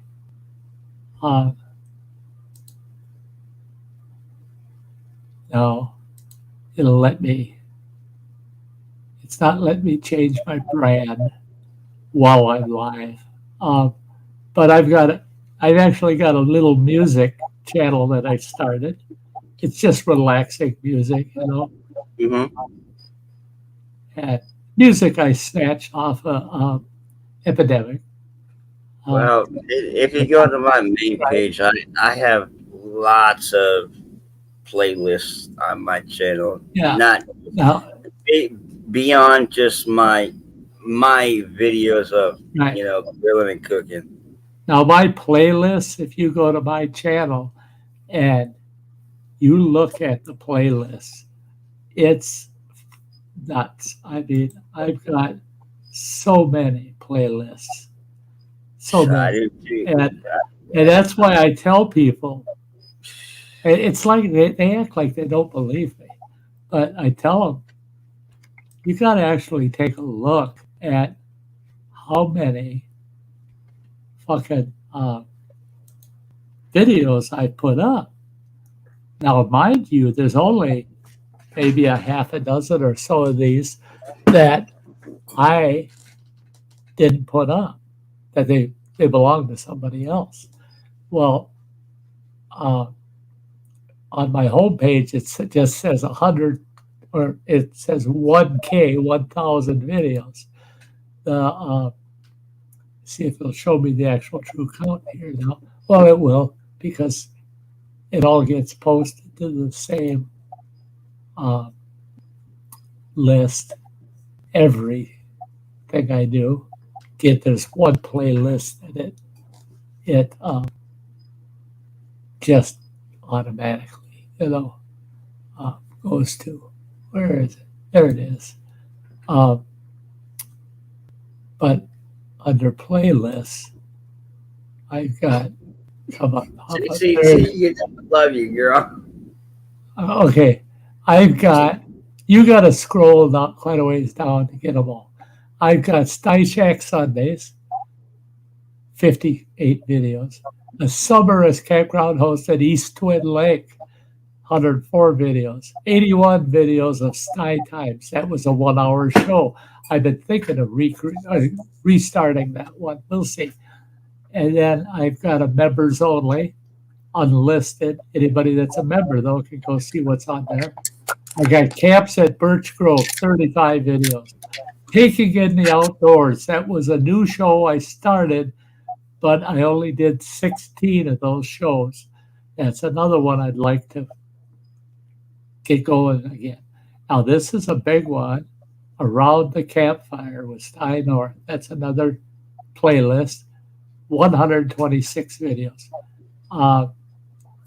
I've got one called Sty Camps. Different camps I went to, like a trip to Black Lake is in there, blah, blah, blah. Then I've got, actually for Black Lake, I got 52 videos, camps at Black Lake. I've got Sty North uploads. This is how many total videos I've uploaded, 1,043. Then I've got the lead-to series, 24 videos. That's how to build a primitive lead-to shelter. I've got my Shaga playlist, just Shaga. That's 7 videos that has to do with just Shaga.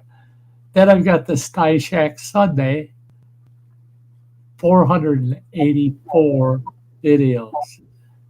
I've got waterfalls with Sty, all the different waterfalls I go to, 32 videos in that playlist. I've got Sad Sty Sunday, which is the Sty Stories Galore channel or playlist, 241 Sty Stories. That's where you go, is Sty Stories Galore, and you'll get 241 separate, unique Sty stories. Then I've got Story Time with AK Driller.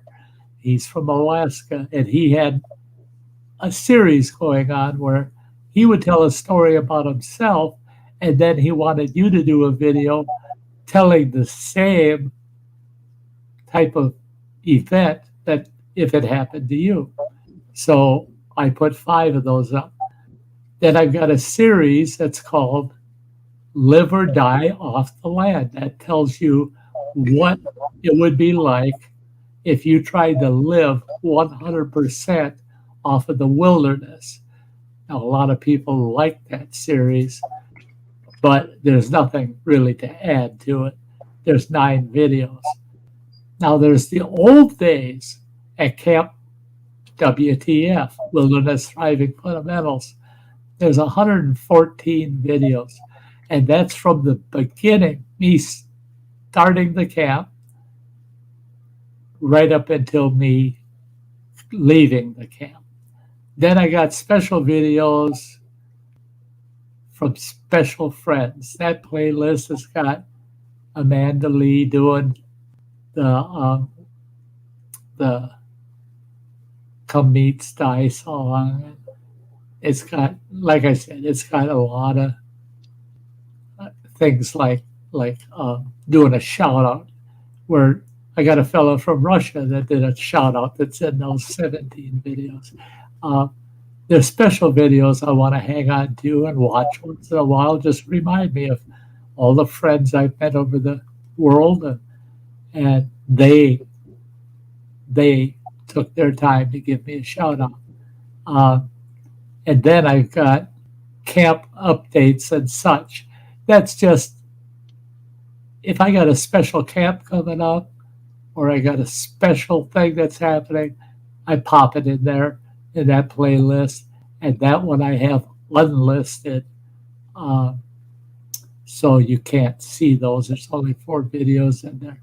In fact, I've got a couple that I'll have to fix. I've got 2 that are private. Yeah, if you're watching Marine Moms, you're watching a Shaga. Those are way back in the days. The Shaga. Oh yeah, yeah. She was watching the one with Shaga T. The harvesting Shaga. Oh my God, that son of a bitch. JCT, this is for you, girl. That harvesting Shaga. We're gonna. Marine Mom, cheers. My harvesting Shaga video has over 48,000 views, almost 50,000 views. I get comments on that one at least 2 or 3 a month, and the comments are mixed, good, bad, and ugly. So, and the reasoning in it is because I felt, and I've watched it probably 30, 40 times, all my editing of it. I was very careful, make sure that what I was telling people was accurate from my knowledge. And I've had people challenge me, oh, you just killed that birch tree. No, the Shaga is growing on it because the birch tree's dying. The Shaga is actually healing that tree. It feeds off the tree, but it's also It's ambient. They work together. All the nutrition and everything of that chaga gets fed back into that system of the tree. Everything in the tree that the chaga needs to survive is being taken from the tree. But the tree can replace that because the chaga helps provide the tree with an immune system to protect it, make it live longer so the chaga can live longer. Oh, I've had people challenge me on that. Oh, that's bullshit. You killed that birch tree. Okay, it's a birch tree. Who gives a fuck? That's the position I had to take with a few of them. Is back off. We're just talking about a goddamn birch tree. Shut the fuck up. Then I get them saying, oh no, you took too much of that chaga. You killed the chaga. No, they didn't listen. They didn't listen. They watched, but they did not listen. I clearly state, leave at least an inch of chaga all around where the chaga was. And then don't touch it for years. It will regenerate itself. It'll end up as big as it was when you harvested it. But you got to leave that inch of chaga when you harvest it. You don't I've done my research on it. You don't take 100%. It takes a long time for chaga to grow. Oh yeah, it takes 25 years. Well, they estimate between 20 and 25 years for a chaga to get to the reproductive stage. It will not emit spores until it's at least 20 years old. So you cut chaga off a tree. I always say, figure it out, even if you have to tag it as a no harvest after you take the initial harvest, tag it as a no harvest perpetually. Don't ever harvest it again. Let it mature. 20, 25 years later, it'll emit spores and it'll find birch trees to attach itself to. And it'll propagate how much chaga there is. And guess what the life expectancy of a birch is? 20 to 30 years. Why is that? Why is that? Just long enough for a chaga to mature. Mm-hmm. That's why the two of them need each other. So, but I've had people call me the chaga killer. I've had people say I'm stripping the planet of chaga. It's very rare for me here where I live in North Carolina to actually find a birch tree. I mean, when I lived up in like New England, yeah, we had birch trees. Yeah, you're right. Down here in the south, no birch. I know a couple of guys in northern North Carolina. They're up northern, right on the border, and they've got some big coulees and with awesome big ravines that are very moist. They're almost swamp-like. Lots of moss, lots of water. And they've got some beautiful. They got beautiful yellow birch, not the white birch you see up north here. They've got the yellow birch, and this fella, he goes out hunting for chaga every year, and he gets about 30 pounds. So it's good for his whole fucking family. He's got like 4 boys, and they're adults, and he gives part to each of them. Each family about 10 pounds of chaga after it's dried will get you through. It'll get you through to the next harvest. Well, I thought, I'm watching this video, and I thought, you'll never find no fucking chaga. You ain't gonna find no chaga. Not on that yellow birch. You don't have any white birch anywhere.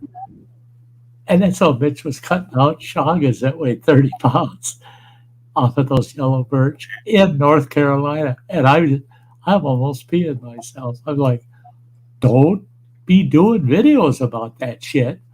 You'll have the whole fucking state up there harvesting that shit. Because it's so rare. It's like, there's the shrooms. Let's go. That's it.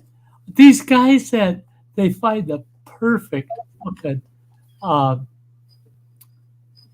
shroom patch. Chantels, they grow under elm trees. And they'll have a big, huge grove of elms, and it's damp. You need it damp and big elms.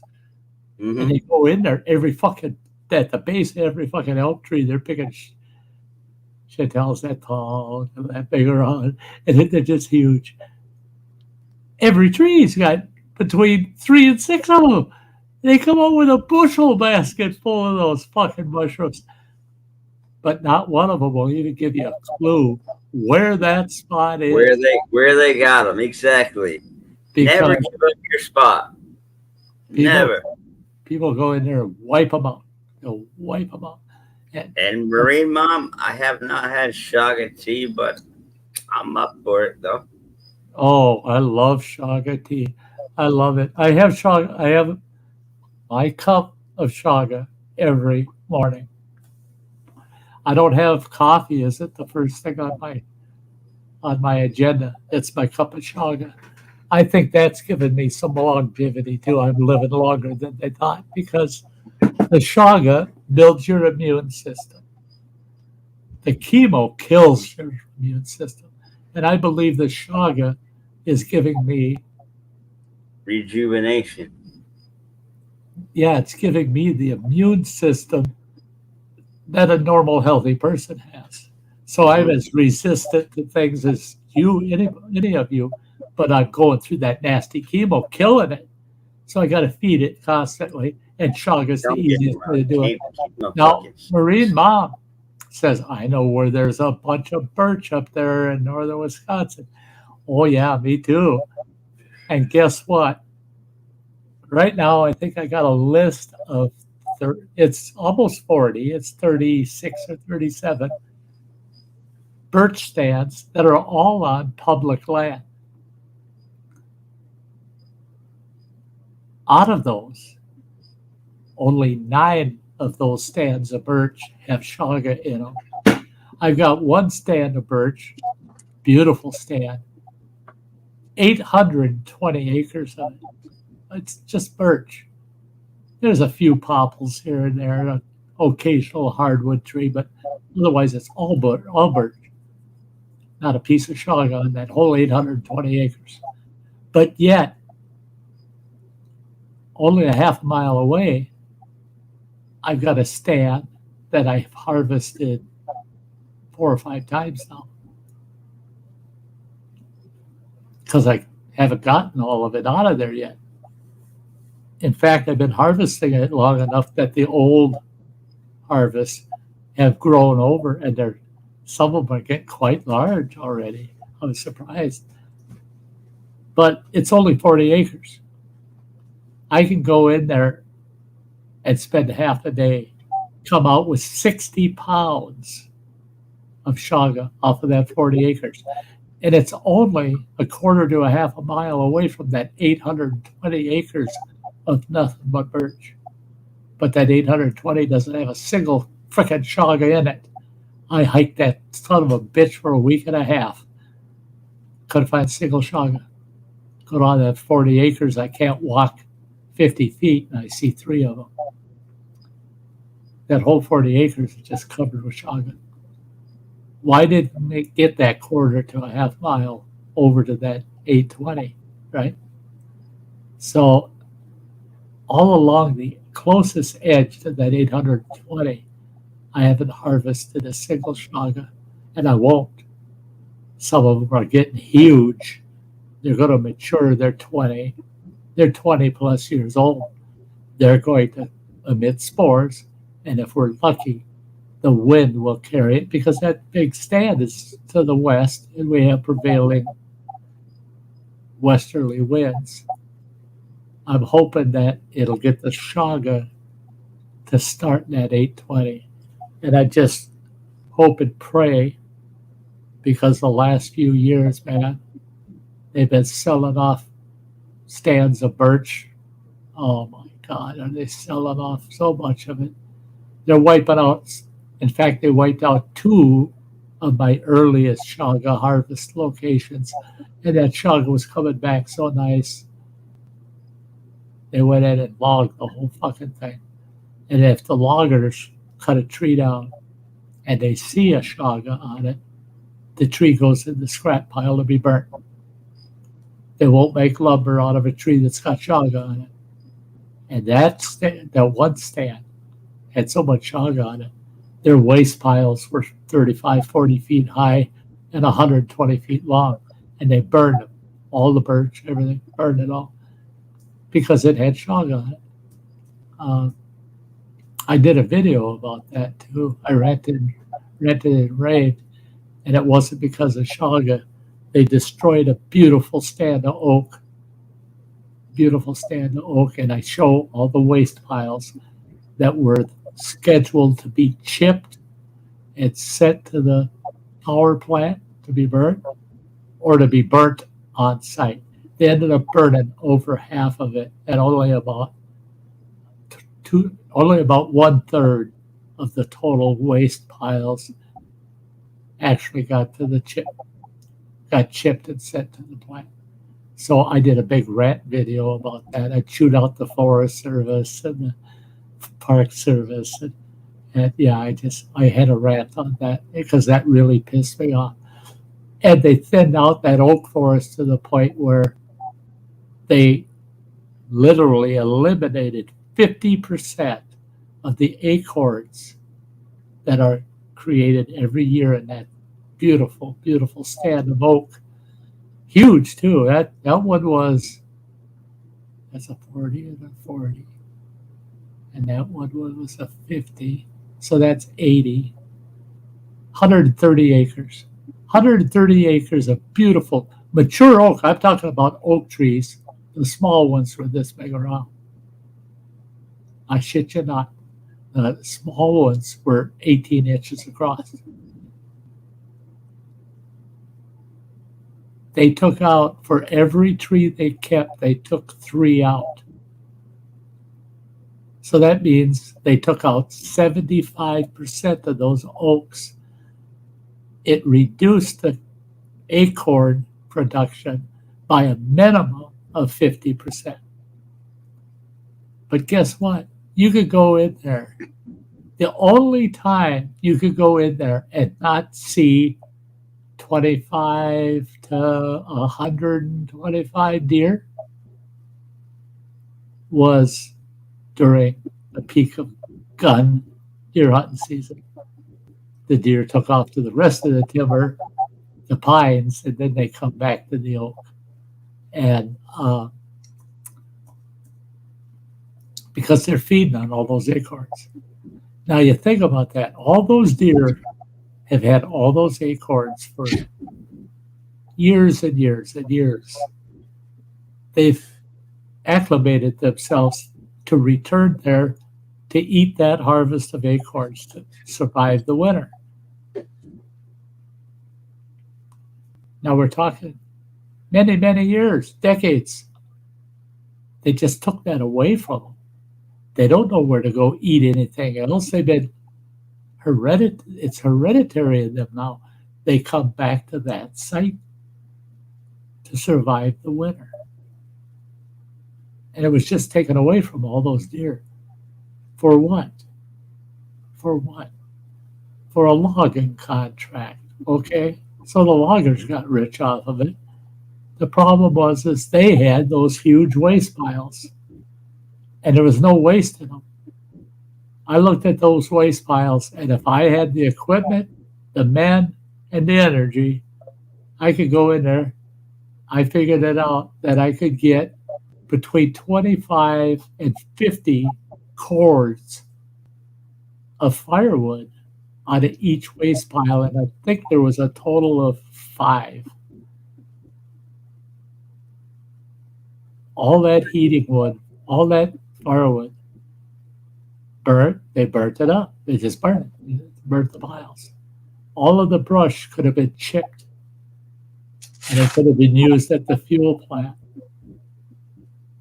Nothing in those piles would have none of it was waste. It could have been used. But they decided to take the quick, cheap way out and just do a managed burn and burn all of it. What in the hell is wrong with the world? I've been to many birch clearings where I see the big piles of birch trees that are covered with shaga, and actually had the logger chase me off the site and say, "No, you can't be climbing on that, harvesting that black shit off of them trees. If you get hurt, we're responsible. You got to get off here. If you don't, we'll call the cops." And a couple of times I had them call the cops. And they don't replant unless it's pine. They don't replant. I've seen them wipe out a whole. That was a 640. That's 1 square mile. They wiped out a whole section, and it was all mixed birch and maple, right? They cut it all, the birch and the maple. It was a clear cut. There was nothing left there except stumps. What did they do? They came in, planted the whole 640 in pine. Well, that means you're never getting any birch or maple off of that site again. It's now a managed pine forest. It needed to be birch and maple because that's what the ground really supported.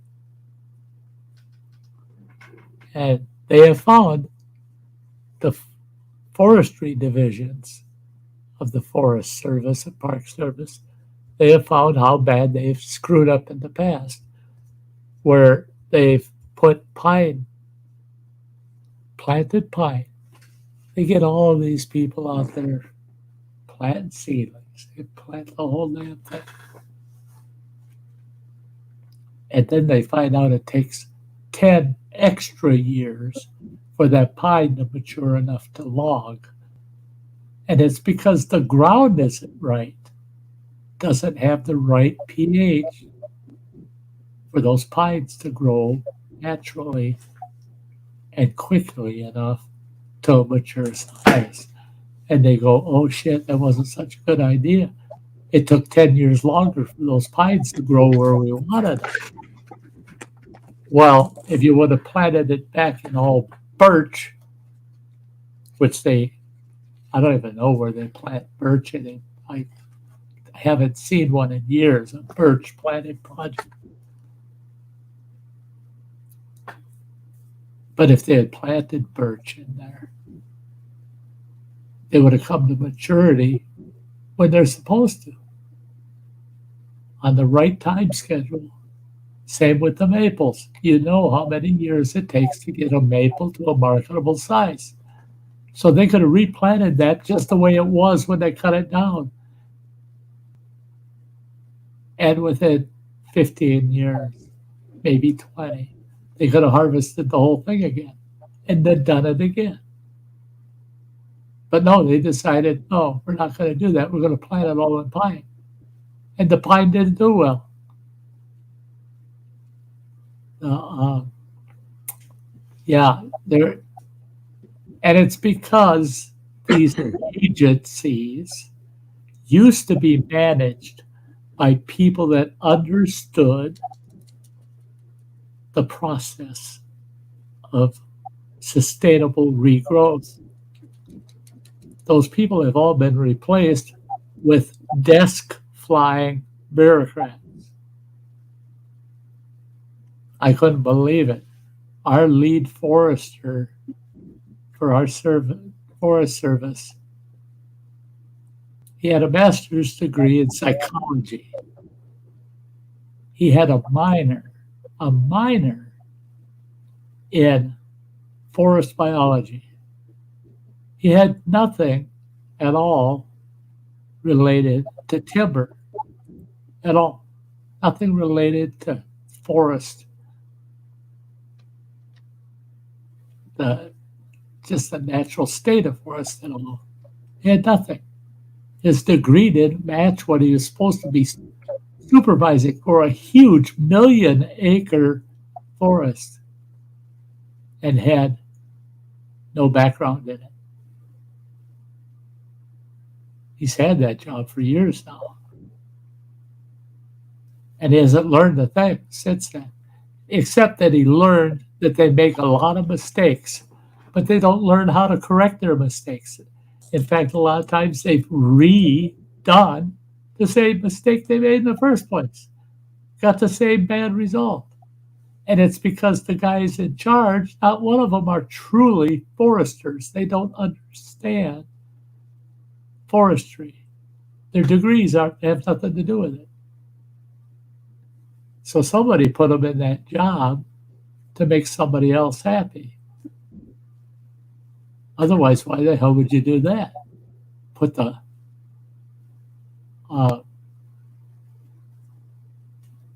whole forest at risk by having people that don't know the forest. Yeah, that's the way it works. That's the way it works.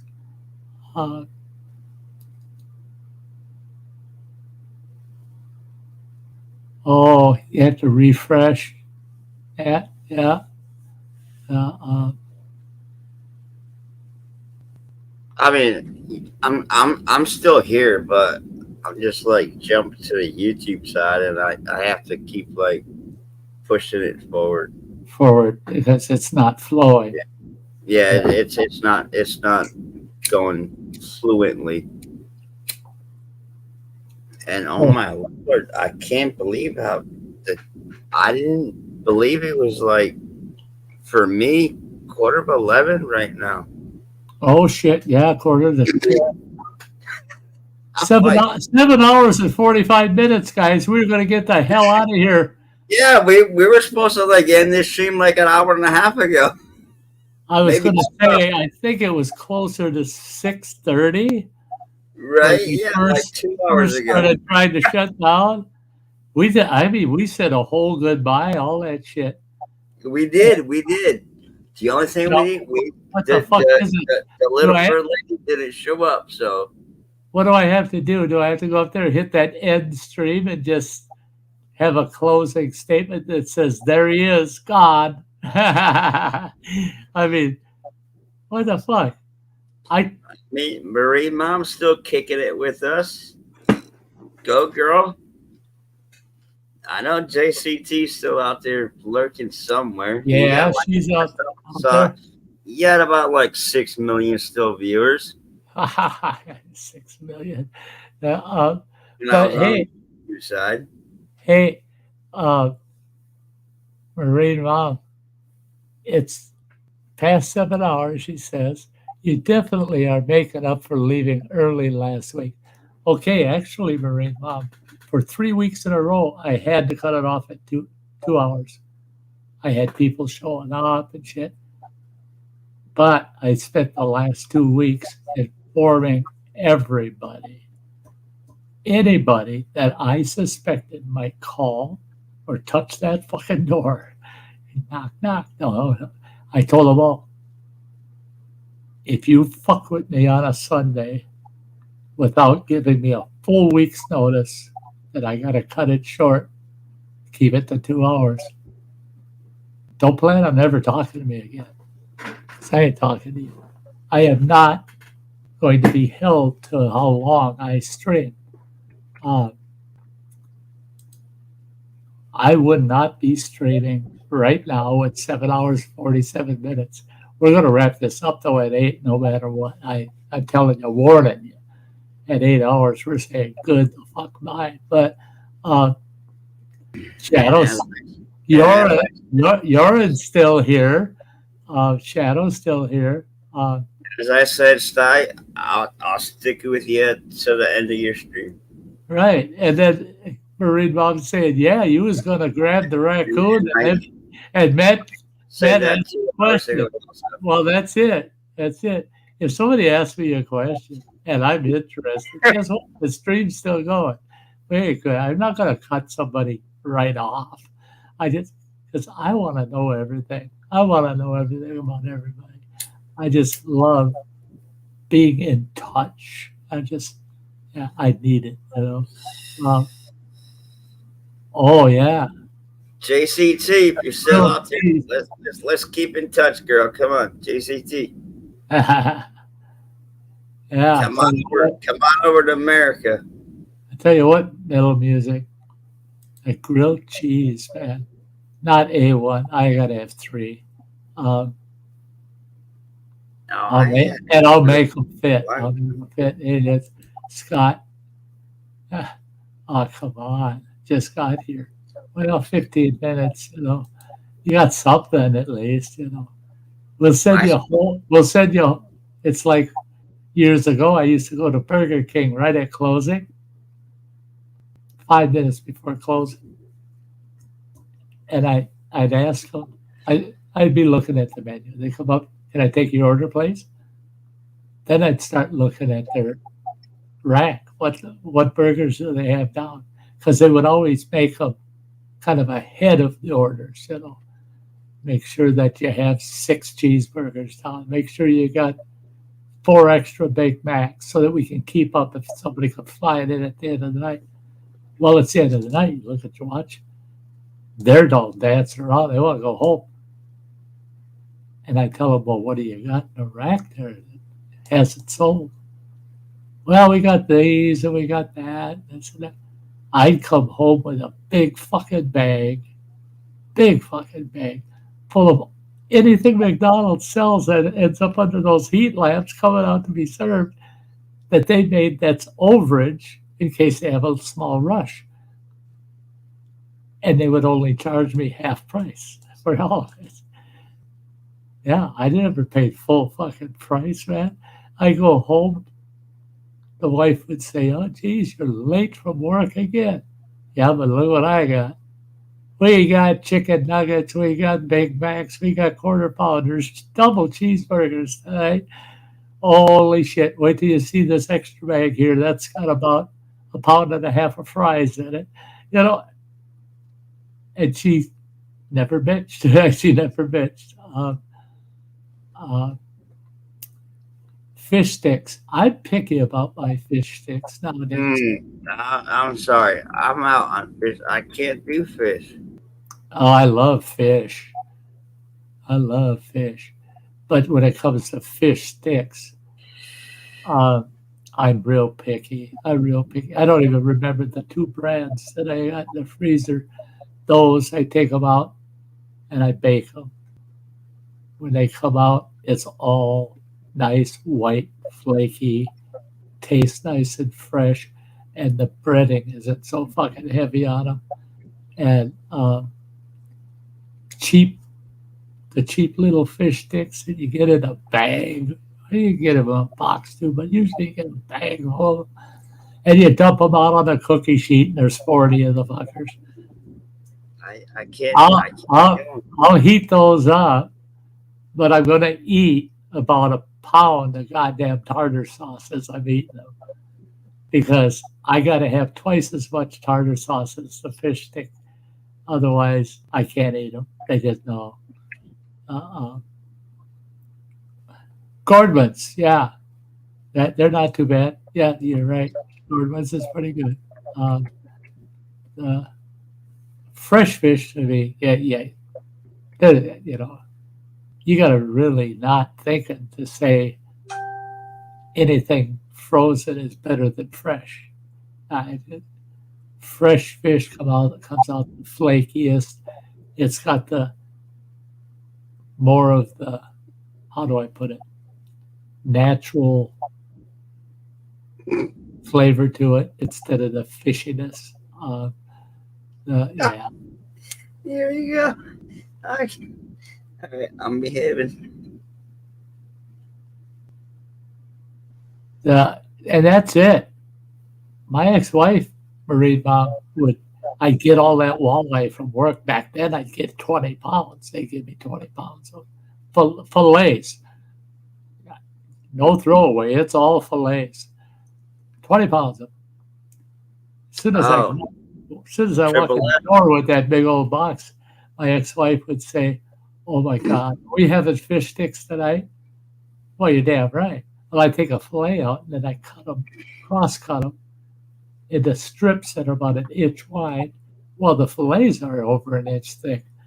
And I just strip them like that. And I do a big old platter of them. And then I put them in beer batter and deep fry them. and do a great big platter of them, and you just sit there and eat fresh walleye fish sticks. They're nice big. They made anything in a box or frozen look like garbage. That should be in the dumpster. The that's it, Justin. You're almost 100% with me. Pike, I love pike. Love it. Walleye is my favorite. Crappies, I love crappies because I fillet them. But then, other than crappie, I love big bluegills that I can fillet. I fillet bluegills, and because we can catch, I think it's 100 of them a day. Well, I'll catch 50, 60 of them. Well, if you catch 60, that's 120 fillets, right? Well, they are thin because the fish ain't that thick. So the fillets are pretty thin. Oh, I bread them and deep fry them. Get a big platter of them damn fillets. So thin, good-sized fillets, but they're thin and they kind of curl up for the deep fry. And we just call them sun chips because you eat that. You eat those fresh sunfish like chips, man, just like potato chips. Dip them in and whatever you want, cocktail sauce, tartar sauce, whatever. Dip them, eat them like chips, and we'd sit and we'd eat. Each of us would eat a good pound of bluegill because they're so sweet. Oh my God, they taste so sweet. Perch, here, some of us call them baby walleyes because a perch is so much like got little stripes on the side. Yeah, I love the perch. Freshwater ones.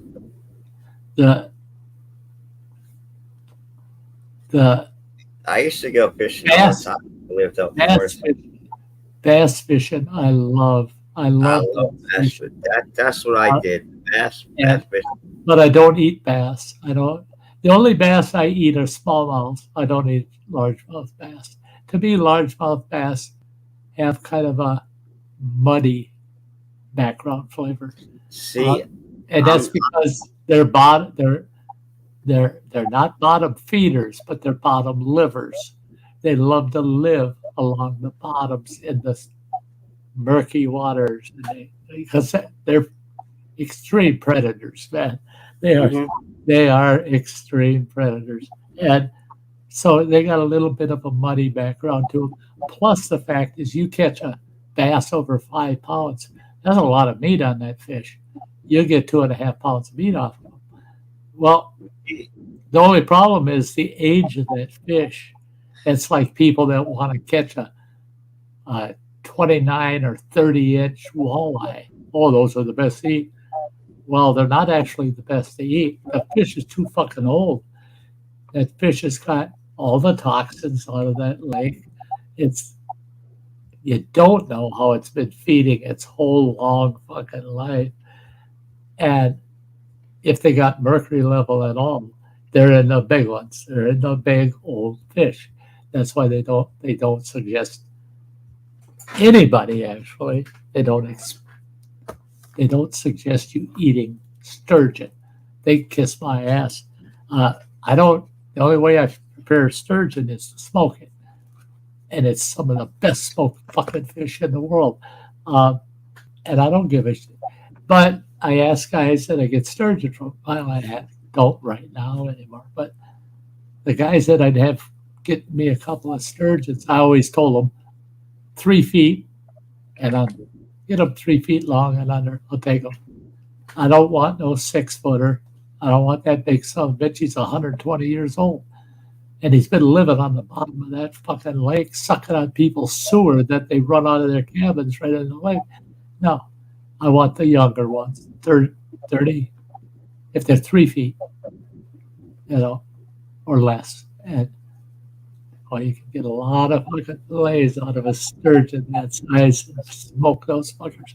And they got no bones except for their backbone. Not a single bone in a fucking sturgeon. No, they got the goddamn thick, heavy alligator skin on them, but you don't eat that. So who gives a shit? You just want that big old chunk of meat out from underneath that plate and off that small little backbone that runs down. It's all the rest of meat. Love it. Ooh, Shadow Scott. I can't do sushi. I'm sorry, buddy. I cannot do I don't do Sushi? fresh fish. I can eat shellfish like clams and oysters and a little bit of lobster, but freshwater fish, I'm sorry. I just don't have the taste for it. I love my shellfish, but it's weird because even with the shellfish, my favorite shellfish is a freshwater. It's crawdads. I love crawdad. And because all the fresh water is not ocean. But I love all seafood, lobster, shrimp, blah, blah.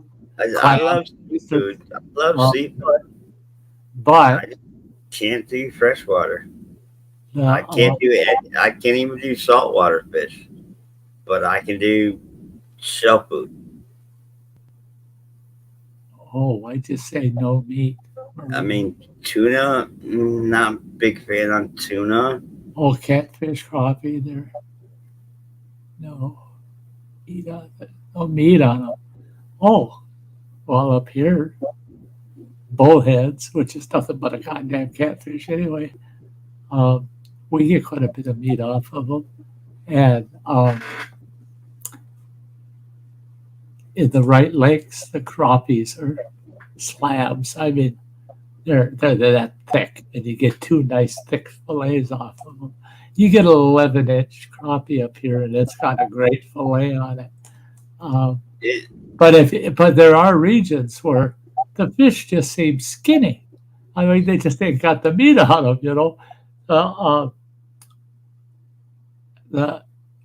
and then Matt, you popping up ribeye. Now wait a minute. When I say I love seafood, if any woman wants to like get to my heart, give me some old school steak, mashed potatoes, and some vegetables. I'm happy. I'm very easy to get along with.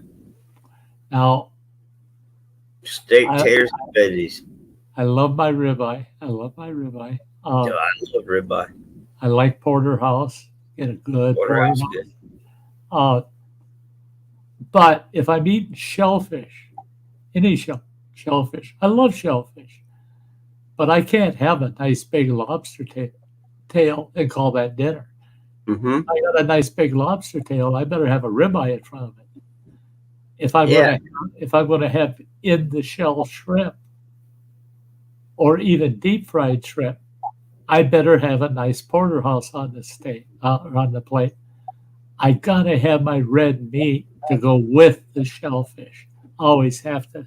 I don't know if that's just me or others too, but I can't eat just straight shellfish and actually get full enjoyment out of the meal. Now, Shadow Scout Sweet mentioned, he says, I love sushi. Now, Running Water, he likes sushi too. He's into sushi. I won't eat it. I'm sorry. Survival situation. I'm pretty good at starting a goddamn fire. If I can't, situation, I might change it up. But if I can't start a fire, I'd be forced to eat sushi, raw fish, but I won't eat it otherwise. give me deer tenderloin, the back straps off of a fucking deer. There's no other meat in this world that matches that. It's not even fair to mention it because now I'm sad that I don't hunt anymore because I want some back straps. Oh, son of a bitch, give me some deer venison tenderloins. Son of a bitch, I'll be in heaven well before I die.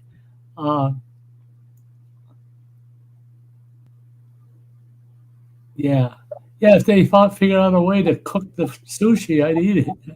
I was at a 5-star the Tuxedo restaurant. It was at it was on Connecticut. Big 5-star place. You had to wear jacket and tie to get in there. Get in there.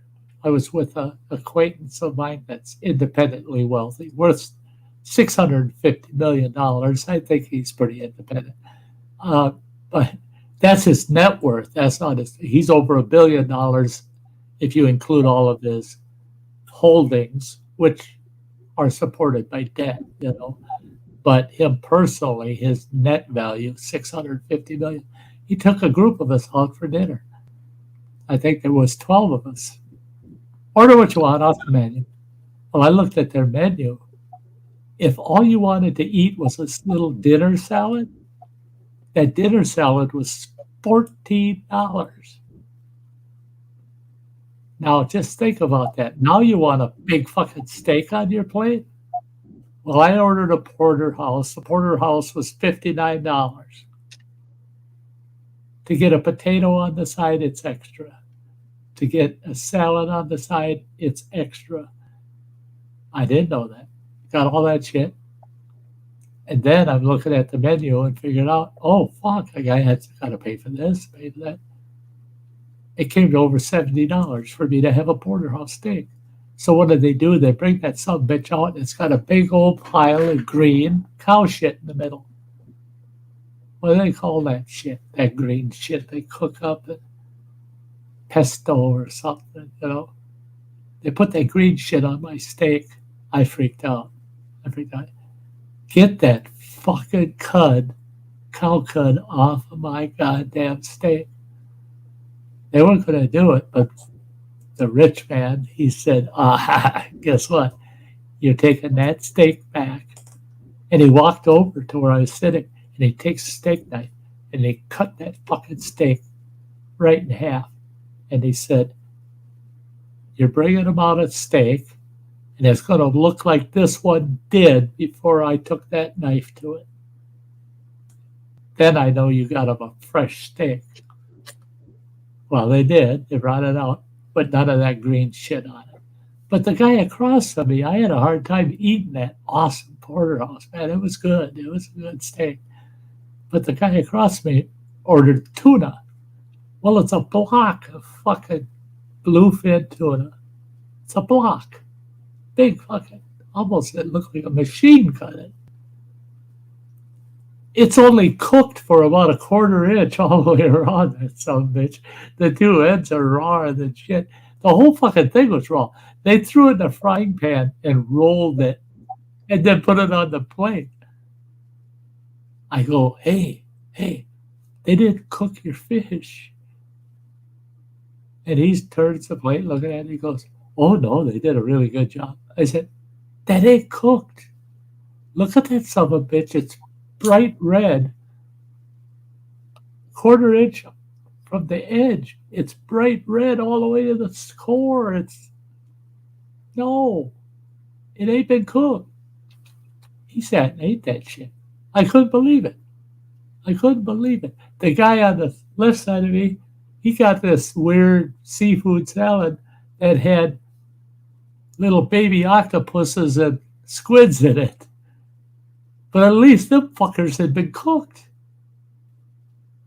The guy across from me is eating that tuna. It's a big block. That's gotta be 3/4 of a pound of fish. Ain't cooked. It just browned around the edges real quick. It's a roll in the frying pan. I just about pissed myself. That son of a bitch was almost $100. It was 80-some bucks for raw fish. I can't do it. Sorry. Oh man, halibut. I love halibut. Yeah. You know what the mackerel told his shark buddy? His shark buddy says, hey, how's your life going? And the mackerel said, oh, I'm doing just fine. And the shark says, guess what? I haven't eaten for 3 days. I think I'll eat you. And the And Mackerel said, well, why would you eat me? And he says, I saw what you were eating a half hour ago, and I'm going to eat you just for the hell of it. Yeah. Yeah, everybody loves halibut. Oh, not the catfish, the crappies that we were talking about. They got no meat on them. Yeah, it's up here even. You got to watch. You got to find the good lakes that got the slabs and nice thick, heavy crappies. Whitefish livers. Marine Mom loves them buggers. I can do them. I eat a plateful, but I'm not so keen on them. But another thing I love are burbot or lawyers. They look like a fucking eel. They're half catfish, half eel and things.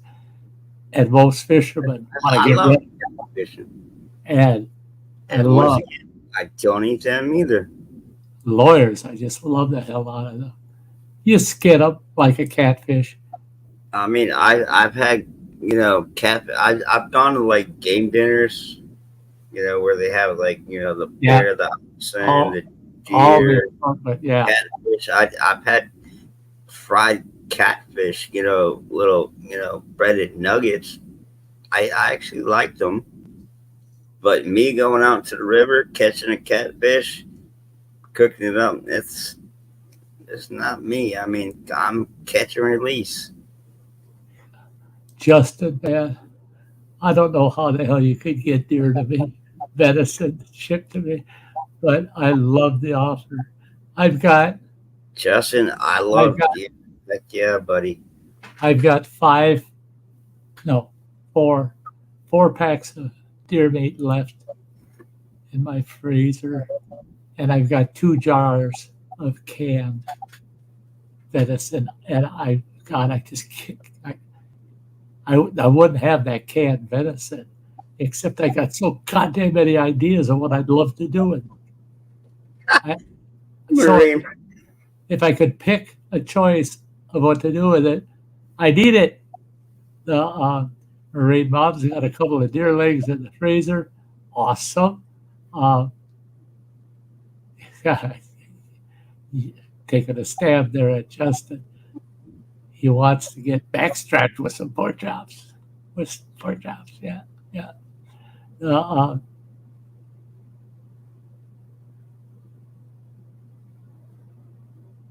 Yeah, take a power.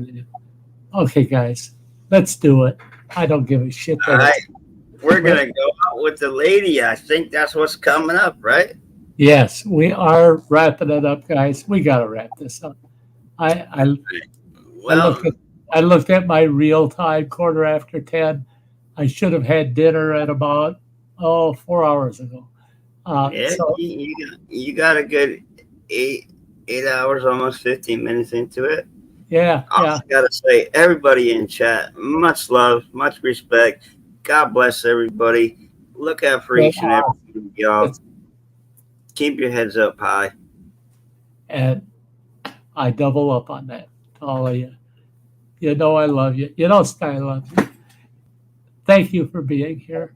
Thank you for being a part of my world and allowing me to become part of yours. That's important. That's important to all of us. Let us keep sharing with each other, and life will go on so much better for all of us. I do have an issue because this gal here, she's wants to dance. She's she's heading for the front porch. She wants to dance. Looks so adorable. And everybody out there, make sure y'all reach out to somebody. Somebody needs to, hear a good word of wisdom. I mean, reach out, lend a hand. Don't be selfish.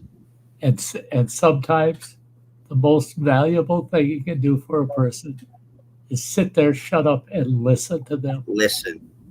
Just let them tell their story. So for all of you, Sty's willing to hear your story. Come on over. Bring your friends with you. Hope to see you all next Sunday at 2 p.m. Central Time. I don't think we're going to go 8 hours next week. But This old fart, I don't know. And neither do you. We don't know how long it'll go. So that girl's still out there wanting me to dance with her on the porch. So we're getting the hell out of here until next Sunday. Take care, everybody. God bless you all. God bless America. That little girl keeps tapping me on the leg saying, hey, can I have this dance? Yeah. Come on. Let's go. Let's go dance with the girl. We got to get out on that porch and do us a jig. And that's what we're going to do, guys. Here we go. Old Sty grabbing onto the old honey on the porch, and we're out of here.